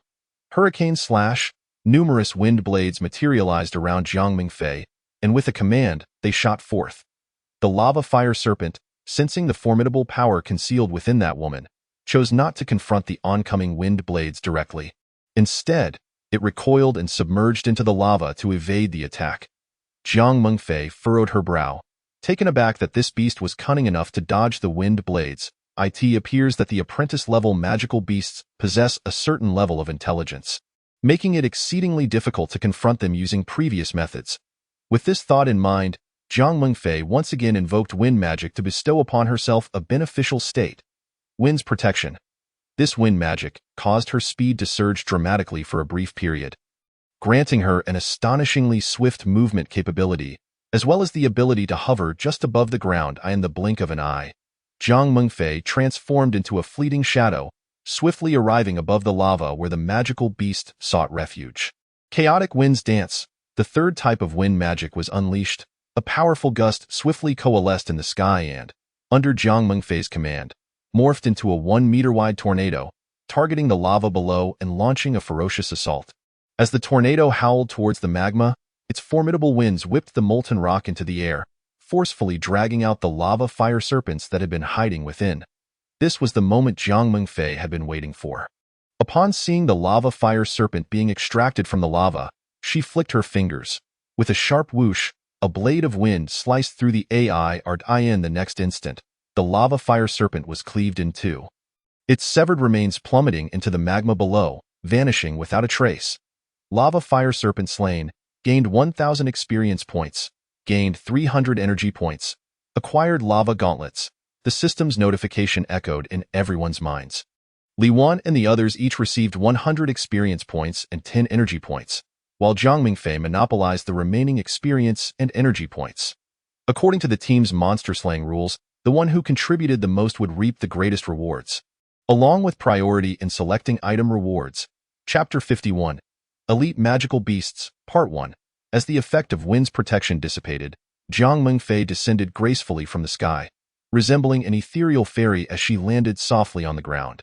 Meanwhile, the four others were left utterly astonished, their expressions frozen in shock at Jiang Mingfei's fluid and elegant assault. Wow, is this really the third ranked on the heavenly leaderboard? A wind mage, truly impressive. I wonder when I will ever be this strong? To effortlessly defeat opponents of the same rank is a terrifying display of power. If the third is this formidable, what of the first and second? Surely they could soar to the heavens. The awe on their faces was unmistakable, their eyes brimming with admiration for the strong.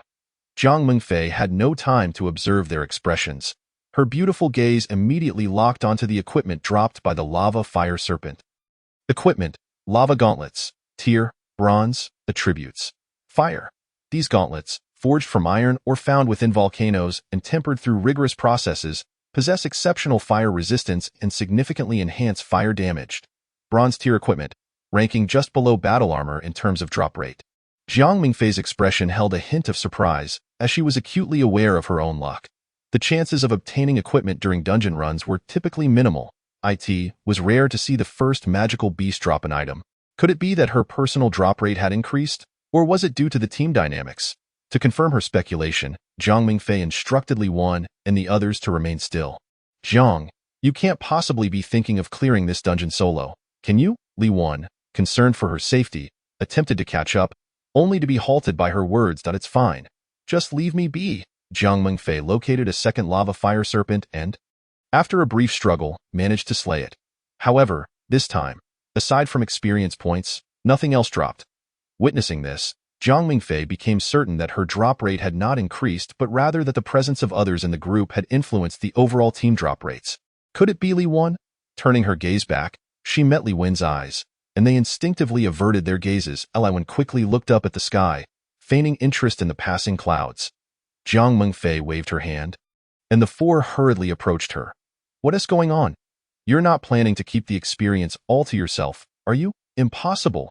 Jiang, the third on the heavenly leaderboard, would never be so stingy. The four of them chimed in, inadvertently making Jiang Mingfei feel a bit bashful. Jiang Mingfei produced the first piece of equipment obtained from the magical beast and inquired who among them wanted it. All four shook their heads in unison, expressing that they had not contributed and thus could not accept the item. With a gentle smile, Jiang Mingfei replied, since none of you want it, I shall take it for now. If further equipment drops later, we will distribute it fairly to ensure no one is at a loss. But what if no more equipment drops? Han Fei asked, his curiosity getting the better of him. Regardless of who ends up without an item, I will make sure to compensate them. Upon hearing her response, Han Fei immediately hung his head in shame. After all, this was the third on the heavenly leaderboard and the first president of the trading association. Her character was beyond reproach. The volcanic dungeon is dotted with dozens of volcanoes, and based on Jiang Mingfei's estimation, the number of magical beasts within the dungeon would not be fewer than 20 or 30. So many? Indeed, there could be even more, so everyone must remain vigilant and not let their guard down. If something goes awry, it will be too late for regrets. Rest assured, we will certainly heed your advice. Li Yao and Zhong Shi replied in unison. The expressions on their faces made it evident that they had been completely won over by Jiang Mingfei in a short span of time. In terms of both charisma and financial prowess, the two resolved to follow Jiang Mingfei's every command within the dungeon. The third magical beast made its appearance. At Jiang Mingfei's command, the five launched their attacks simultaneously. However, at that moment, a fourth magical beast suddenly emerged from the left side. To make matters worse, this fourth beast was significantly larger than the ordinary lava fire serpents. This is bad. It's an elite-level magical beast. Everyone, be cautious. Jiang Mingfei quickly warned the others. Among the five, only Jiang Mingfei was a one-star apprentice capable of contending with the lava fire serpent. The remaining four were far from adequate, and a direct hit from the lava fire serpent could spell disaster for them. If it were just a single magical beast, Jiang Mingfei would have the ability to protect the others while engaging in combat. Yet the sudden appearance of an elite magical beast completely disrupted her plans. Damn it, how could an elite magical beast suddenly appear at such a critical moment? With no time to contemplate other matters, Jiang Mingfei charged straight at the elite beast, while also reminding Li Wan and the others to find a way to hold off the third magical beast until she could deal with the elite one. Without waiting for their consent, she dashed forward to intercept the elite magical beast, and an immediate fierce battle ensued. Wait, you want us four to handle a one-star apprentice lava fire serpent? President Jiang. We can't do this. Is there still time to run? Li Wan observed the other three's cowardly demeanor and shot them a disdainful glance before facing the lava fire serpent alone. Bro, be careful. Han Fei couldn't help but express his concern. Li Wan called back without turning his head. If you have time to talk, then hurry up and help. But we can't win. Even if we are as ineffective as a piece of tissue, we can still serve a purpose if we can't defeat it. Can't we at least be a distraction? Exactly. The three quickly understood and rushed to encircle the lava fire serpent, initiating a distraction strategy to alleviate the pressure on Li Wen's direct confrontation. A commoner at level 7 versus a one-star apprentice. Anyone with sense would know the former stood no chance. Yet, Li Wan found himself in a perilous situation in his first direct encounter with the lava fire serpent. Even from a distance, he could feel the intense heat radiating from the beast. Indeed, it was a creature that thrived in magma. The heat emanating from its skin was enough to deter many a survivor. With no other option, Li Wan steeled himself and charged forward, uncertain of how long he could withstand the onslaught. Meanwhile, Jiang Mingfei was engaged in battle with the elite fire serpent, where the disparity in strength was not insurmountable. However, the elite fire serpent's power, speed, and defense far exceeded those of an ordinary lava fire serpent. Particularly alarming was its ability to manipulate flames, forcing Jiang Mingfei to maintain her distance and rely on wind magic to probe for openings. This won't do. If I keep delaying like this, I may be fine, but Li Wan and the others won't last much longer. I must find a way to break this stalemate. Jiang Mingfei unleashed several wind blades while glancing back, her gaze scanning the area. Suddenly, she beheld an astonishing sight. In a distant spot, Li Wan was stepping on a lava fire serpent that had long since perished, wielding a large black sword in his right hand and examining a ring with his left. Chapter 52. Elite Magical Beasts, Part 2. What is this? Am I seeing things? This cannot be. Jiang Mingfei initially thought she was mistaken and quickly widened her eyes to take another look. This time, it was crystal clear. There was Li Wan, grinning widely at her. It was indeed real. How had he managed to slay the lava fire serpent? Just as Jiang Mingfei pondered this, the neglected elite magical beast expressed its displeasure. I am an elite magical beast. Could you show me some respect? It opened its mouth wide and drew in the surrounding flowing lava, swallowing it whole in the next instant. A column of lava erupted from the elite beast's mouth, resembling a fire dragon, with temperatures high enough to melt metal. Watch out!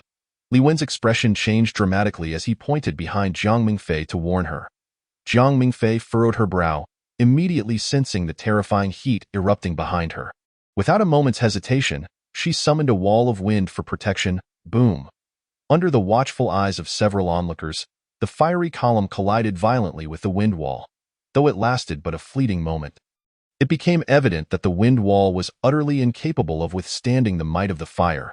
In a mere few seconds, the wind wall crumbled with a resounding crash, transforming into countless swirling vortices that vanished into thin air. However, this provided Jiang Mingfei with a precious moment to prepare herself, casting an amplification spell before leaping gracefully into the air, narrowly avoiding the shattering of the wind wall and the subsequent fiery assault. The elite magical beast exerted its tremendous strength, its massive form resembling a small mountain, as it soared upwards with an explosive rush in the blink of an eye. It was before Jiang Mingfei, its crimson tongue flickering ominously as its serpent-like eyes fixated on its prey, opening its gaping maw to deliver a vicious bite. The suddenness of the event caught Jiang Mingfei off guard. She had not anticipated that the elite beast would leap into the AI art. By the time she considered a response, it was evidently too late. The beast's gaping maw loomed perilously close, its twin venomous fangs poised to strike. Capable of piercing even steel with ease, panic surged within Jiang Mingfei as she realized the imminent danger. There was no time to flee or cast a defensive spell. Even the simplest act of defense was beyond her reach. The specter of death loomed nearer, and time seemed to stretch into eternity. Suddenly, a fierce roar shattered the air, laced with a few venomous curses. An ear-splitting sound cut through the air, and before she could process it, a black longsword appeared from nowhere, intercepting the beast's attack just in time. The elite magical beast's fangs clashed against the sword's blade, producing a sharp, resonant sound as the two forces met. The battered sword withstood the full force of the beast's bite, its bronze quality barely holding up against the venomous fangs. Had it been made of inferior iron, it would have been severed in two with ease. The broken sword had saved Jiang Mengfei from a fatal blow. And as it fell to the ground, a delicate hand reached out to grasp it firmly, bringing her back to safety. "Thank you," she exclaimed. "There's no need for thanks. We are a team. After all, helping each other is only natural." Li Wen replied with a smile. The other three rushed to Jiang Mengfei's side, their mouths a flurry of questions, their eyes darting over one another with concern. "President Jiang, are you all right? Are you injured? If anything feels off, let me know. I've studied traditional Chinese medicine and can help with massage," Li Yao offered. "Why don't you just go die?" Han Fei retorted. "I'm worried about President Jiang." "Worried? More like you're trying to take advantage of the situation," came the reply. "Exactly. And what is this about massage? Is your family a lineage of traditional Chinese medicine?" The three began to bicker, each refusing to yield ground. Li1 and Jiang Mengfei stepped back, distancing themselves from the escalating argument. "Is your sword all right?" Jiang Mengfei inquired, returning the broken sword to Li Wen. "It's fine. Everything is in order," he assured her. "That's a relief, if it weren't for you just now." "I fear." Jiang Mengfei's words trailed off as a roar erupted from above, the massive figure of the elite beast descending upon the five of them like an impending doom. "Stop squabbling! Look up and run!" Li Wen shouted, kicking Han Fei in frustration. The three finally glanced up, their faces paling in terror at the sight of the elite beast plummeting toward them. "Run!" Li Wen bellowed once more. They scrambled in different directions, panic overtaking them. "Have you two not dealt with the elite beast yet?" Han Fei yelled as he fled. "Easier said than done. Why don't you give it a try?" "Forget it. I can't handle it." Han Fei ducked behind a rock, cautiously peering out to observe the battle. Li Yao and Zhong Shi did the same, their expressions tense. With a thunderous crash, the elite beast landed, its immense weight sending shockwaves through the ground, causing everything nearby to tremble. Its red serpentine eyes shifted from Jiang Mengfei to Li Wen, a chilling gaze that sent shivers down their spines. "Beautiful lady, shall we join forces? That's precisely my intention. This elite fire snake is no trivial adversary. If it were easy, you wouldn't be needed. I'll take the lead, and you can support." Without waiting for Li Wen's consent, Jiang Mengfei surged forward. A flurry of wind blades erupted as she wielded her staff, casting a series of wind spells. Li1, undeterred, brandished the broken sword and charged at the elite beast. The creature relied on its formidable defense to withstand the wind blades, its serpent eyes fixating fiercely on Li Wen. As he approached unguarded, the beast's tail, coiled and ready, struck in a surprise attack. Li1, "Watch out for its tail," Jiang Mengfei called out, concern lacing her voice. Li Wen halted, a slight smile gracing his lips as he faced the incoming tail. Gripping his sword tightly, he shouted, "Void slash." The broken sword quivered as immense power surged into it in the next moment. A blade of energy sliced through the air with such force that it severed the elite beast's tail cleanly in two. The blow delivered a devastating impact, inflicting critical damage upon the creature, which let out a furious roar as it writhed on the ground, blood gushing from the wound and igniting into flames. Exhaling a breath of fatigue, Jiang Mengfei staggered slightly, her eyes betraying the exhaustion that consumed her. The powerful strike had drained her significantly, leaving her nearly spent, her staff feeling heavy in her grasp. "Die," she murmured, her gaze locked on the elite beast, silently wishing for its demise. Yet its tenacity was astonishing. Despite suffering severe injuries, the elite beast rose once more, its formidable presence casting a shadow over Jiang Mengfei. A palpable aura of malice enveloped her, and with a single glance, she felt a chill run down her spine. Foreseeing her imminent fate, a bitter expression of helplessness crept onto her face. The elite beast's strength was beyond anything they had anticipated. Even such grievous wounds could not fell it. How is it still alive? Its heart is pierced. It should be dead from blood loss. How terrifying it is, simply dreadful. Li Yao and Zhong Shi were utterly stunned by the intensity of the fierce battle. At that moment, a figure dashed forward. It was Han Fei, shrieking as he wielded a large cleaver, aiming for the head of the elite beast. "You ugly beast, I shall send you to the afterlife," with a resounding clang. The cleaver struck the beast's neck, the blade clashing against its scales, producing a spark. Han Fei felt as if his weapon had struck an impenetrable iron block, the impact numbing his hands. Meanwhile, the elite beast appeared unfazed. The wound seemingly non-existent. So tough? Han Fei was taken aback. Previously, watching Li Wen and Jiang Mengfei battle the elite beast, he had not fully grasped its formidable strength. However, facing it himself, he now realized the unbelievable power of an elite-level beast. Despite using all his strength in a single blow, he could not inflict even the slightest harm. Had it not been for Li Wen and President Jiang fighting beforehand, the three of them might have already perished. In that moment, Han Fei truly understood the daunting difficulty of the intermediate dungeon. The elite beast cast a disdainful glance at Han Fei, swiping its claws with a resounding thud. Han Fei was sent flying as if he were a cannonball. Having dispatched the irritating insect, the elite beast turned its gaze back to Jiang Mengfei. "Foolish human, prepare to embrace your demise." The elite beast prepared to unleash its final assault. The critical moment. A figure suddenly emerged from the magma. Jiang Mengfei's pupils constricted, revealing her profound shocked Li Wen. Li Wen smiled slightly, wielding the ruined sword. He flashed forward. "Die!" The ruined sword lunged toward the heart of the elite beast. Execution triggered. A surge of execution power activated, disregarding all defenses. In a single strike, the elite beast was slain on the spot. Killed an elite-level beast, gained 3,000 experience points, gained 500 energy points, obtained lava battle armor X1, obtained lava boots X1, obtained lava necklace X1, obtained lava helmet X1. The death of the elite beast resulted in a total of 4 pieces of equipment dropping. Most importantly, when Li Wen picked up all the items, he was astonished to find they formed a complete set. The lava set, comprising battle armor, boots, helmet, necklace, ring, and gauntlets, a total of 6 pieces. Collecting the entire set grants immunity to all fire damage, the ability to manipulate flames, and enhances fire-based skill damage, among other benefits.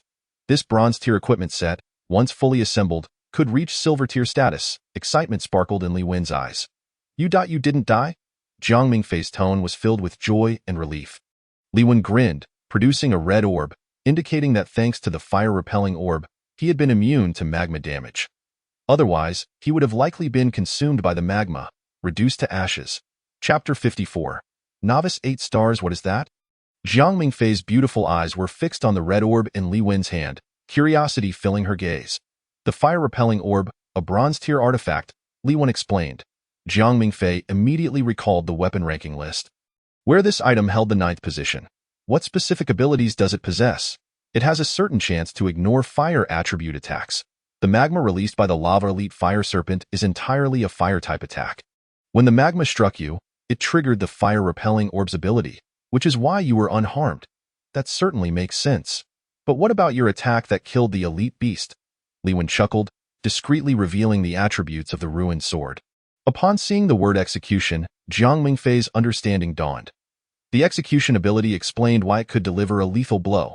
Although the weapon was of low tier, merely bronze, this attribute surpassed that of an ordinary silver-tier weapon. Coupled with the fire-repelling orb, she was left wondering where he had acquired such remarkable equipment. Her curiosity about Li Wen intensified. Li Wen, you didn't die. That's wonderful. Li Yao and Zhong Shi rushed to the two, their faces alight with the exhilaration of having survived a near-death experience.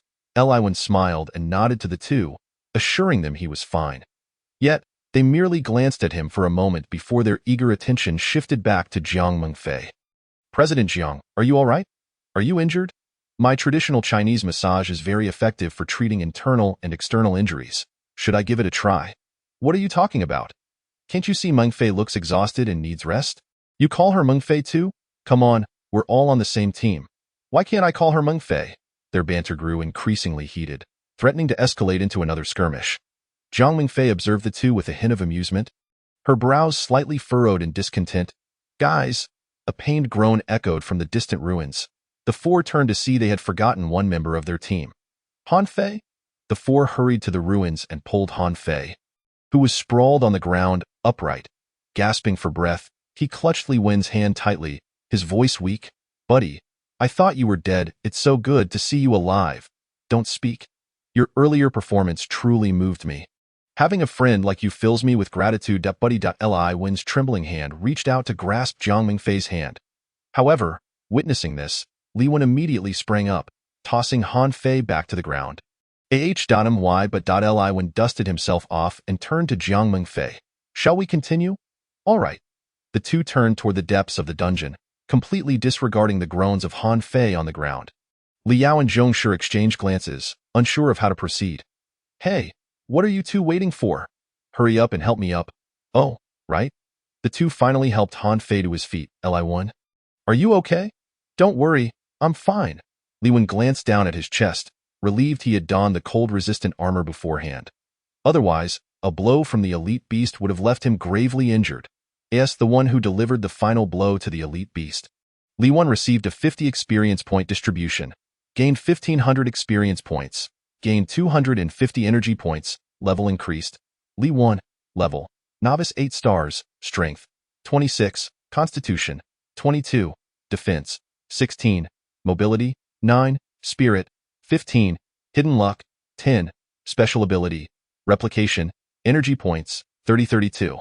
The level up granted him 5 attribute points, which he allocated entirely to mobility. The increase in speed significantly enhanced his agility and improved his evasion rate. Jiang Mingfei noticed Li Wen had leveled up and couldn't help but ask, "How many attribute points do you gain per level?" 1-3 points. How about you?" "About the same." The two exchanged glances, each keeping their thoughts to themselves. When Han Fei and the others caught up, Li Wen seized the opportunity to present the equipment dropped by the elite beast. Along with Jiang Mingfei's initial lava gauntlet, they perfectly formed a lava set. Lava set grants immunity to all fire damage, the ability to manipulate flames, enhances fire skill damage, etc. This bronze tier set was of immense value. According to their previous agreement, whoever contributed the most during the battle would have the first choice of equipment. Li Wen and Jiang Mingfei had been the primary forces in defeating the elite beast, while Han Fei had contributed somewhat, and the other two had not participated at all. Thus, when Li Wen brought out the lava set to discuss its distribution, Liao and Zhongshi wisely opted to withdraw from the competition. "We haven't done anything along the way, yet we've gained experience and energy points for free. Taking the equipment now would be a bit unreasonable, so we'll step back." It must be said, the two had a clear understanding of their roles. When it came to Han Fei, he also raised his hands in surrender, expressing that he would likewise withdraw, leaving the competition for the lava set to Li Wen and Jiang Mingfei. "Are you sure? This is a bronze tier set. Its value is hardly inferior to any piece on the equipment ranking list," Li Wen kindly warned. Han Fei shook his head again, indicating that given his current level and strength, even with the complete set, it would not be of much use in his hands. He understood the principle that a man may be innocent, but possessing a treasure invites trouble. With no other option, Li Wen turned his inquiring gaze to Jiang Mingfei and said, "Since the three of them have chosen to withdraw, it seems the competition falls to you and me. Otherwise, I withdraw too." Jiang Mingfei made her decision immediately. "What?" Li Wen was taken aback. He hadn't expected Jiang Mingfei to voluntarily step back, which meant he would become the owner of the lava set without any effort. "Miss Jiang, are you certain? Call me Mingfei or Jiang Mingfei. Miss Jiang sounds quite awkward." "Okay. Fine, Jiang. Mingfei, this is a bronze set. You should be well aware of its value. Of course I'm aware of its value. And I also understand that it is precisely because of you that I have the opportunity to witness this set of equipment. Isn't that right?" "What do you mean? I don't quite understand." Jiang Mingfei smiled slightly, leaning closer to Li Wen's ear, her voice barely audible to the two of them. "You guess." The warm breath that escaped from the woman's ruby lips brushed against Li Wen's ear, mingling with the unique fragrance of femininity, igniting a tingling sensation within him. Coughing discreetly, Li Wen quickly withdrew, attempting to mask his inner turmoil and the flush that crept across his face. This woman is truly formidable. Chapter 55. Boss-level beasts in the 5-member team. 4 voluntarily withdrew from the competition for the bronze tier set. Li Wen could only silently accept his fate and became the owner of the lava set. Acquired the lava set, donned in the lava set, The dark red armor created an illusion reminiscent of flowing magma. Under the armor's enhancement, Li Wen appeared exceptionally imposing, shrouded in an air of mystery. The set provided formidable defensive capabilities, fire manipulation skills, and immunity to fire damage, among other enhancements. In short, wearing the lava set instantly granted Li Wen the power to contend with a one-star apprentice beast, allowing for the possibility of combat beyond his current level. Naturally, he could not bear to part with the bone set he had just removed, deciding instead to gift it to Han Fei. "For me?" Han Fei exclaimed, his face a mask of disbelief, his eyes reflecting a mixture of astonishment and joy. "Of course." Li Wen replied earnestly, "Your reckless bravery in battling the elite beast earlier merits this gift." "My friend, you have moved me deeply." Han Fei sniffled, "But stop acting like a wimp, crying like that." All right. Han Fei hastily wiped away his tears, examining the bone set with keen interest. He couldn't wait to don it and show off to Li Yao and Zhong Shi. "How do I look?" "Handsome, right? This is a set." "Indeed. You look quite impressive, especially the intricate patterns on the armor. They exude a certain prowess." Han Fei's triumphant laughter filled the space. Li Wen turned and produced 2 pieces of equipment, presenting them to Jiang Fei. "What does this mean?" "For me? No. We agreed that I would handle the equipment I acquired. You should take these 2. "Very well." Jiang Fei accepted the 2 pieces without overthinking. Glancing at them briefly before her expression shifted slightly. Paralytic attributes and underwater mobility. These are 2 pieces with additional enhancements. Your luck is truly enviable. The previous results had demonstrated that Li Wen possessed an exceptionally high equipment drop rate, with the items obtained having remarkably unique attributes, such as the paralytic ring, water scale ring, steel greatsword, and fire-dispelling pearl. In contrast, the majority of survivors typically possessed only 3 pieces of equipment, and those were often of mediocre quality. To acquire 4 pieces from a single elite beast was an astonishingly terrifying drop rate. Li1. Your luck is extraordinary. To obtain 4 pieces in one go is something I've never encountered. Do you possess an unusually high luck attribute? Jiang Fei casually inquired. Li1 chuckled, replying, "It's not as impressive as you claim. I'm just slightly better off than the average person." "Does that mean you admit it?" "What is your hidden luck value?" Jiang Fei pressed eagerly. Li1 raised an eyebrow, sensing he had fallen into her trap, and retorted, "What about your hidden luck value?" "Humph, it's 4 points. And yours?" 5 points, just a tad higher than yours." Li Wen answered with a smile. Unbeknownst to him, his seemingly calm response stirred a tempest within Jiang Fei. 5 points. If that's true, it's utterly terrifying. I claimed 4 points merely to deceive him. My actual luck value is only 2. I never anticipated his luck would be so high, and no wonder. He possesses such an impressive equipment drop rate. It seems becoming friends with him was the right choice. Jiang Fei was internally astonished, yet maintained a facade of composure, pretending as if nothing had transpired. Little did she know, Li Wen's answer was also a fabrication. Both were calculating one another, speaking 7 truths and 3 falsehoods. Continuing their exploration, they encountered the lava fire serpent once more. Without waiting for Jiang Fei to act, Li Wen took the initiative. It was the perfect opportunity to test the power of the lava set. Li Wen charged forward, directly confronting the fire pillar emitted by the lava fire serpent. The pillar surged fiercely, yet Li Wen had no intention of evading. He pressed forward, and an extraordinary occurrence unfolded. The moment the fire pillar collided with Li Wen's body, an invisible force pushed the flames to either side. Unimpeded, Li Wen carved a path through the flames and approached the lava fire serpent. With a decisive swing of his broken sword, he cleaved through the serpent's head, killed lava fire serpent, gained 1,000 experience points. The kill was effortless, requiring no strain. The attributes of the lava set allowed Li Wen to completely disregard fire attacks, and the enhancement to his overall attributes granted him the ability to slay foes above his level. The 1-star apprentice beast was no match for him. With a single strike, he dispatched the lava fire serpent, earning a second glance of admiration from Jiang Fei, who secretly praised him. Given her strength, she knew it would require some effort to deal with the lava fire serpent. She was surprised by Li Wen's swiftness. However, no equipment dropped this time. It seemed that even with a luck value as high as 5 points, one could not expect to obtain loot every single time. As they faced subsequent beasts, most of which were between 1- and 2-star apprentices, Li Wen and Jiang Fei worked in tandem to dispatch them swiftly. Han Fei and the others trailed behind, effortlessly leeching experience points. Finally, the 5 of them arrived at the dungeon's conclusion, encountering the final beast. Fire Spirit Mage Boss, Level, Apprentice 4-star, Strength, 57, Vitality, 51, Defense, 52, Speed, 52, Spirit, 78, a mage of the Fire Spirit clan. Proficient in various fire spells, its only weakness is its lack of melee combat. Boss level beast. Liwen immediately relayed the information he had gathered about the beast to the others. The expressions of the 5 darkened collectively, each face reflecting a profound sense of dread. A boss-level beast. Its power could rival that of the initial wave's beast, the Tiger King, couldn't it? Quite likely, as they are all boss-level beasts, inherently capable of controlling other lower-tier beasts. This is a grave predicament. We had anticipated a mere ordinary 3-star beast at the end, yet we are confronted with a 4-star boss-level beast. Mengfei, do you feel confident? Not at all. Jiang Mengfei shook her head without hesitation. Against a beast of this caliber, contemplating strategies was futile. That moment. Han Fei suddenly inquired, "Bro, can you see the beast's basic information?" "Of course. Let me share it with you." Liwen recited the beast's information verbatim. And upon hearing it, the group's expressions grew even graver.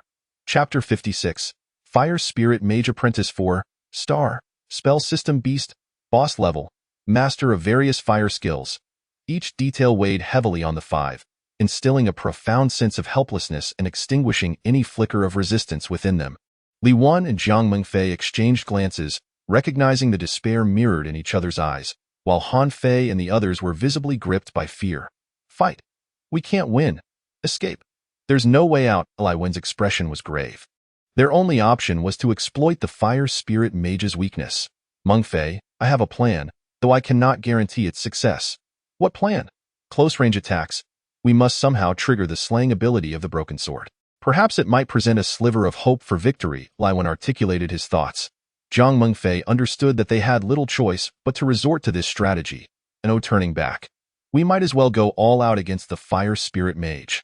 With their battle strategy settled, Jiang Mengfei, the sole member with ranged capabilities, unleashed her first attack using Wind Blade. Whoosh! The Wind Blade sliced through the air, heading straight for the Fire Spirit Mage. The mage sensed the incoming attack immediately, and without any apparent preparation, it conjured a towering wall of flames to intercept the Wind Blade, effectively shielding itself. Such astonishing casting speed. Jiang Mengfei's pupils dilated, astonished by the Fire Spirit Mage's rapid spellcasting ability.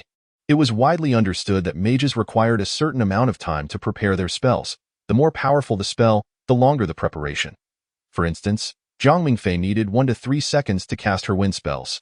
However, the speed at which the Fire Spirit Mage erected the fire wall seemed instantaneous, as if it had no preparation time at all. The searing firewall incinerated the Wind Blade, and the Fire Spirit Mage's red eyes scanned the 5 intruders. "Insignificant insects, how dare you disturb my rest? Let the hellish magma consume you all, and may your souls descend into boundless hell, never to be reborn." Raising its fiery staff, the Fire Spirit Mage began a low, ominous chant. The sky darkened abruptly as basketball-sized fireballs materialized from thin air. Not good. This is a tracking spell. Once locked on, evasion is futile. Jiang Mengfei quickly recognized the nature of the spell being cast by the Fire Spirit Mage. She immediately gestured to Li Wan, signaling him to take action and prevent the mage from completing its incantation. Understood. Li Wan took a deep breath, channeling all his strength, and leaped into the air like a swift arrow soaring towards the heavens. With the force of a mountain pressing down, he concentrated all his might and unleashed a sword aura aimed directly at the fire elementalist's head. The air was cleaved as the sword aura shot forth, extending approximately 3 feet in length. Mere ants, overestimating their own capabilities. The fire elementalist scoffed derisively, and with a subtle movement of his flame-formed fingers, several fireballs locked onto Li Wen. The sword aura collided with the fireballs. A violent explosion ensued. Yet, at that moment, a faint but palpable sense of danger suddenly descended. Execution triggered. The sword aura effortlessly sliced through the fireballs, continuing its relentless advance towards the fire elementalist. The elementalist's expression shifted slightly, and with another flick of his fingers, the remaining fireballs surged forward to continue their assault. The sword aura, imbued with the power of execution, could not be hindered by any number of fireballs. However, the power of execution was not infinite. Once depleted, it would become ineffective in the span of mere seconds. This was the window during which the execution could unleash its maximum potential. But the fire elementalist had evidently sensed the terrifying force contained within the shattered sword. He continuously utilized the fireballs to wear down Li Wan, ultimately exhausting the last precious second. Execution failed. Should the target not be eliminated within the stipulated time, the execution effect would dissipate.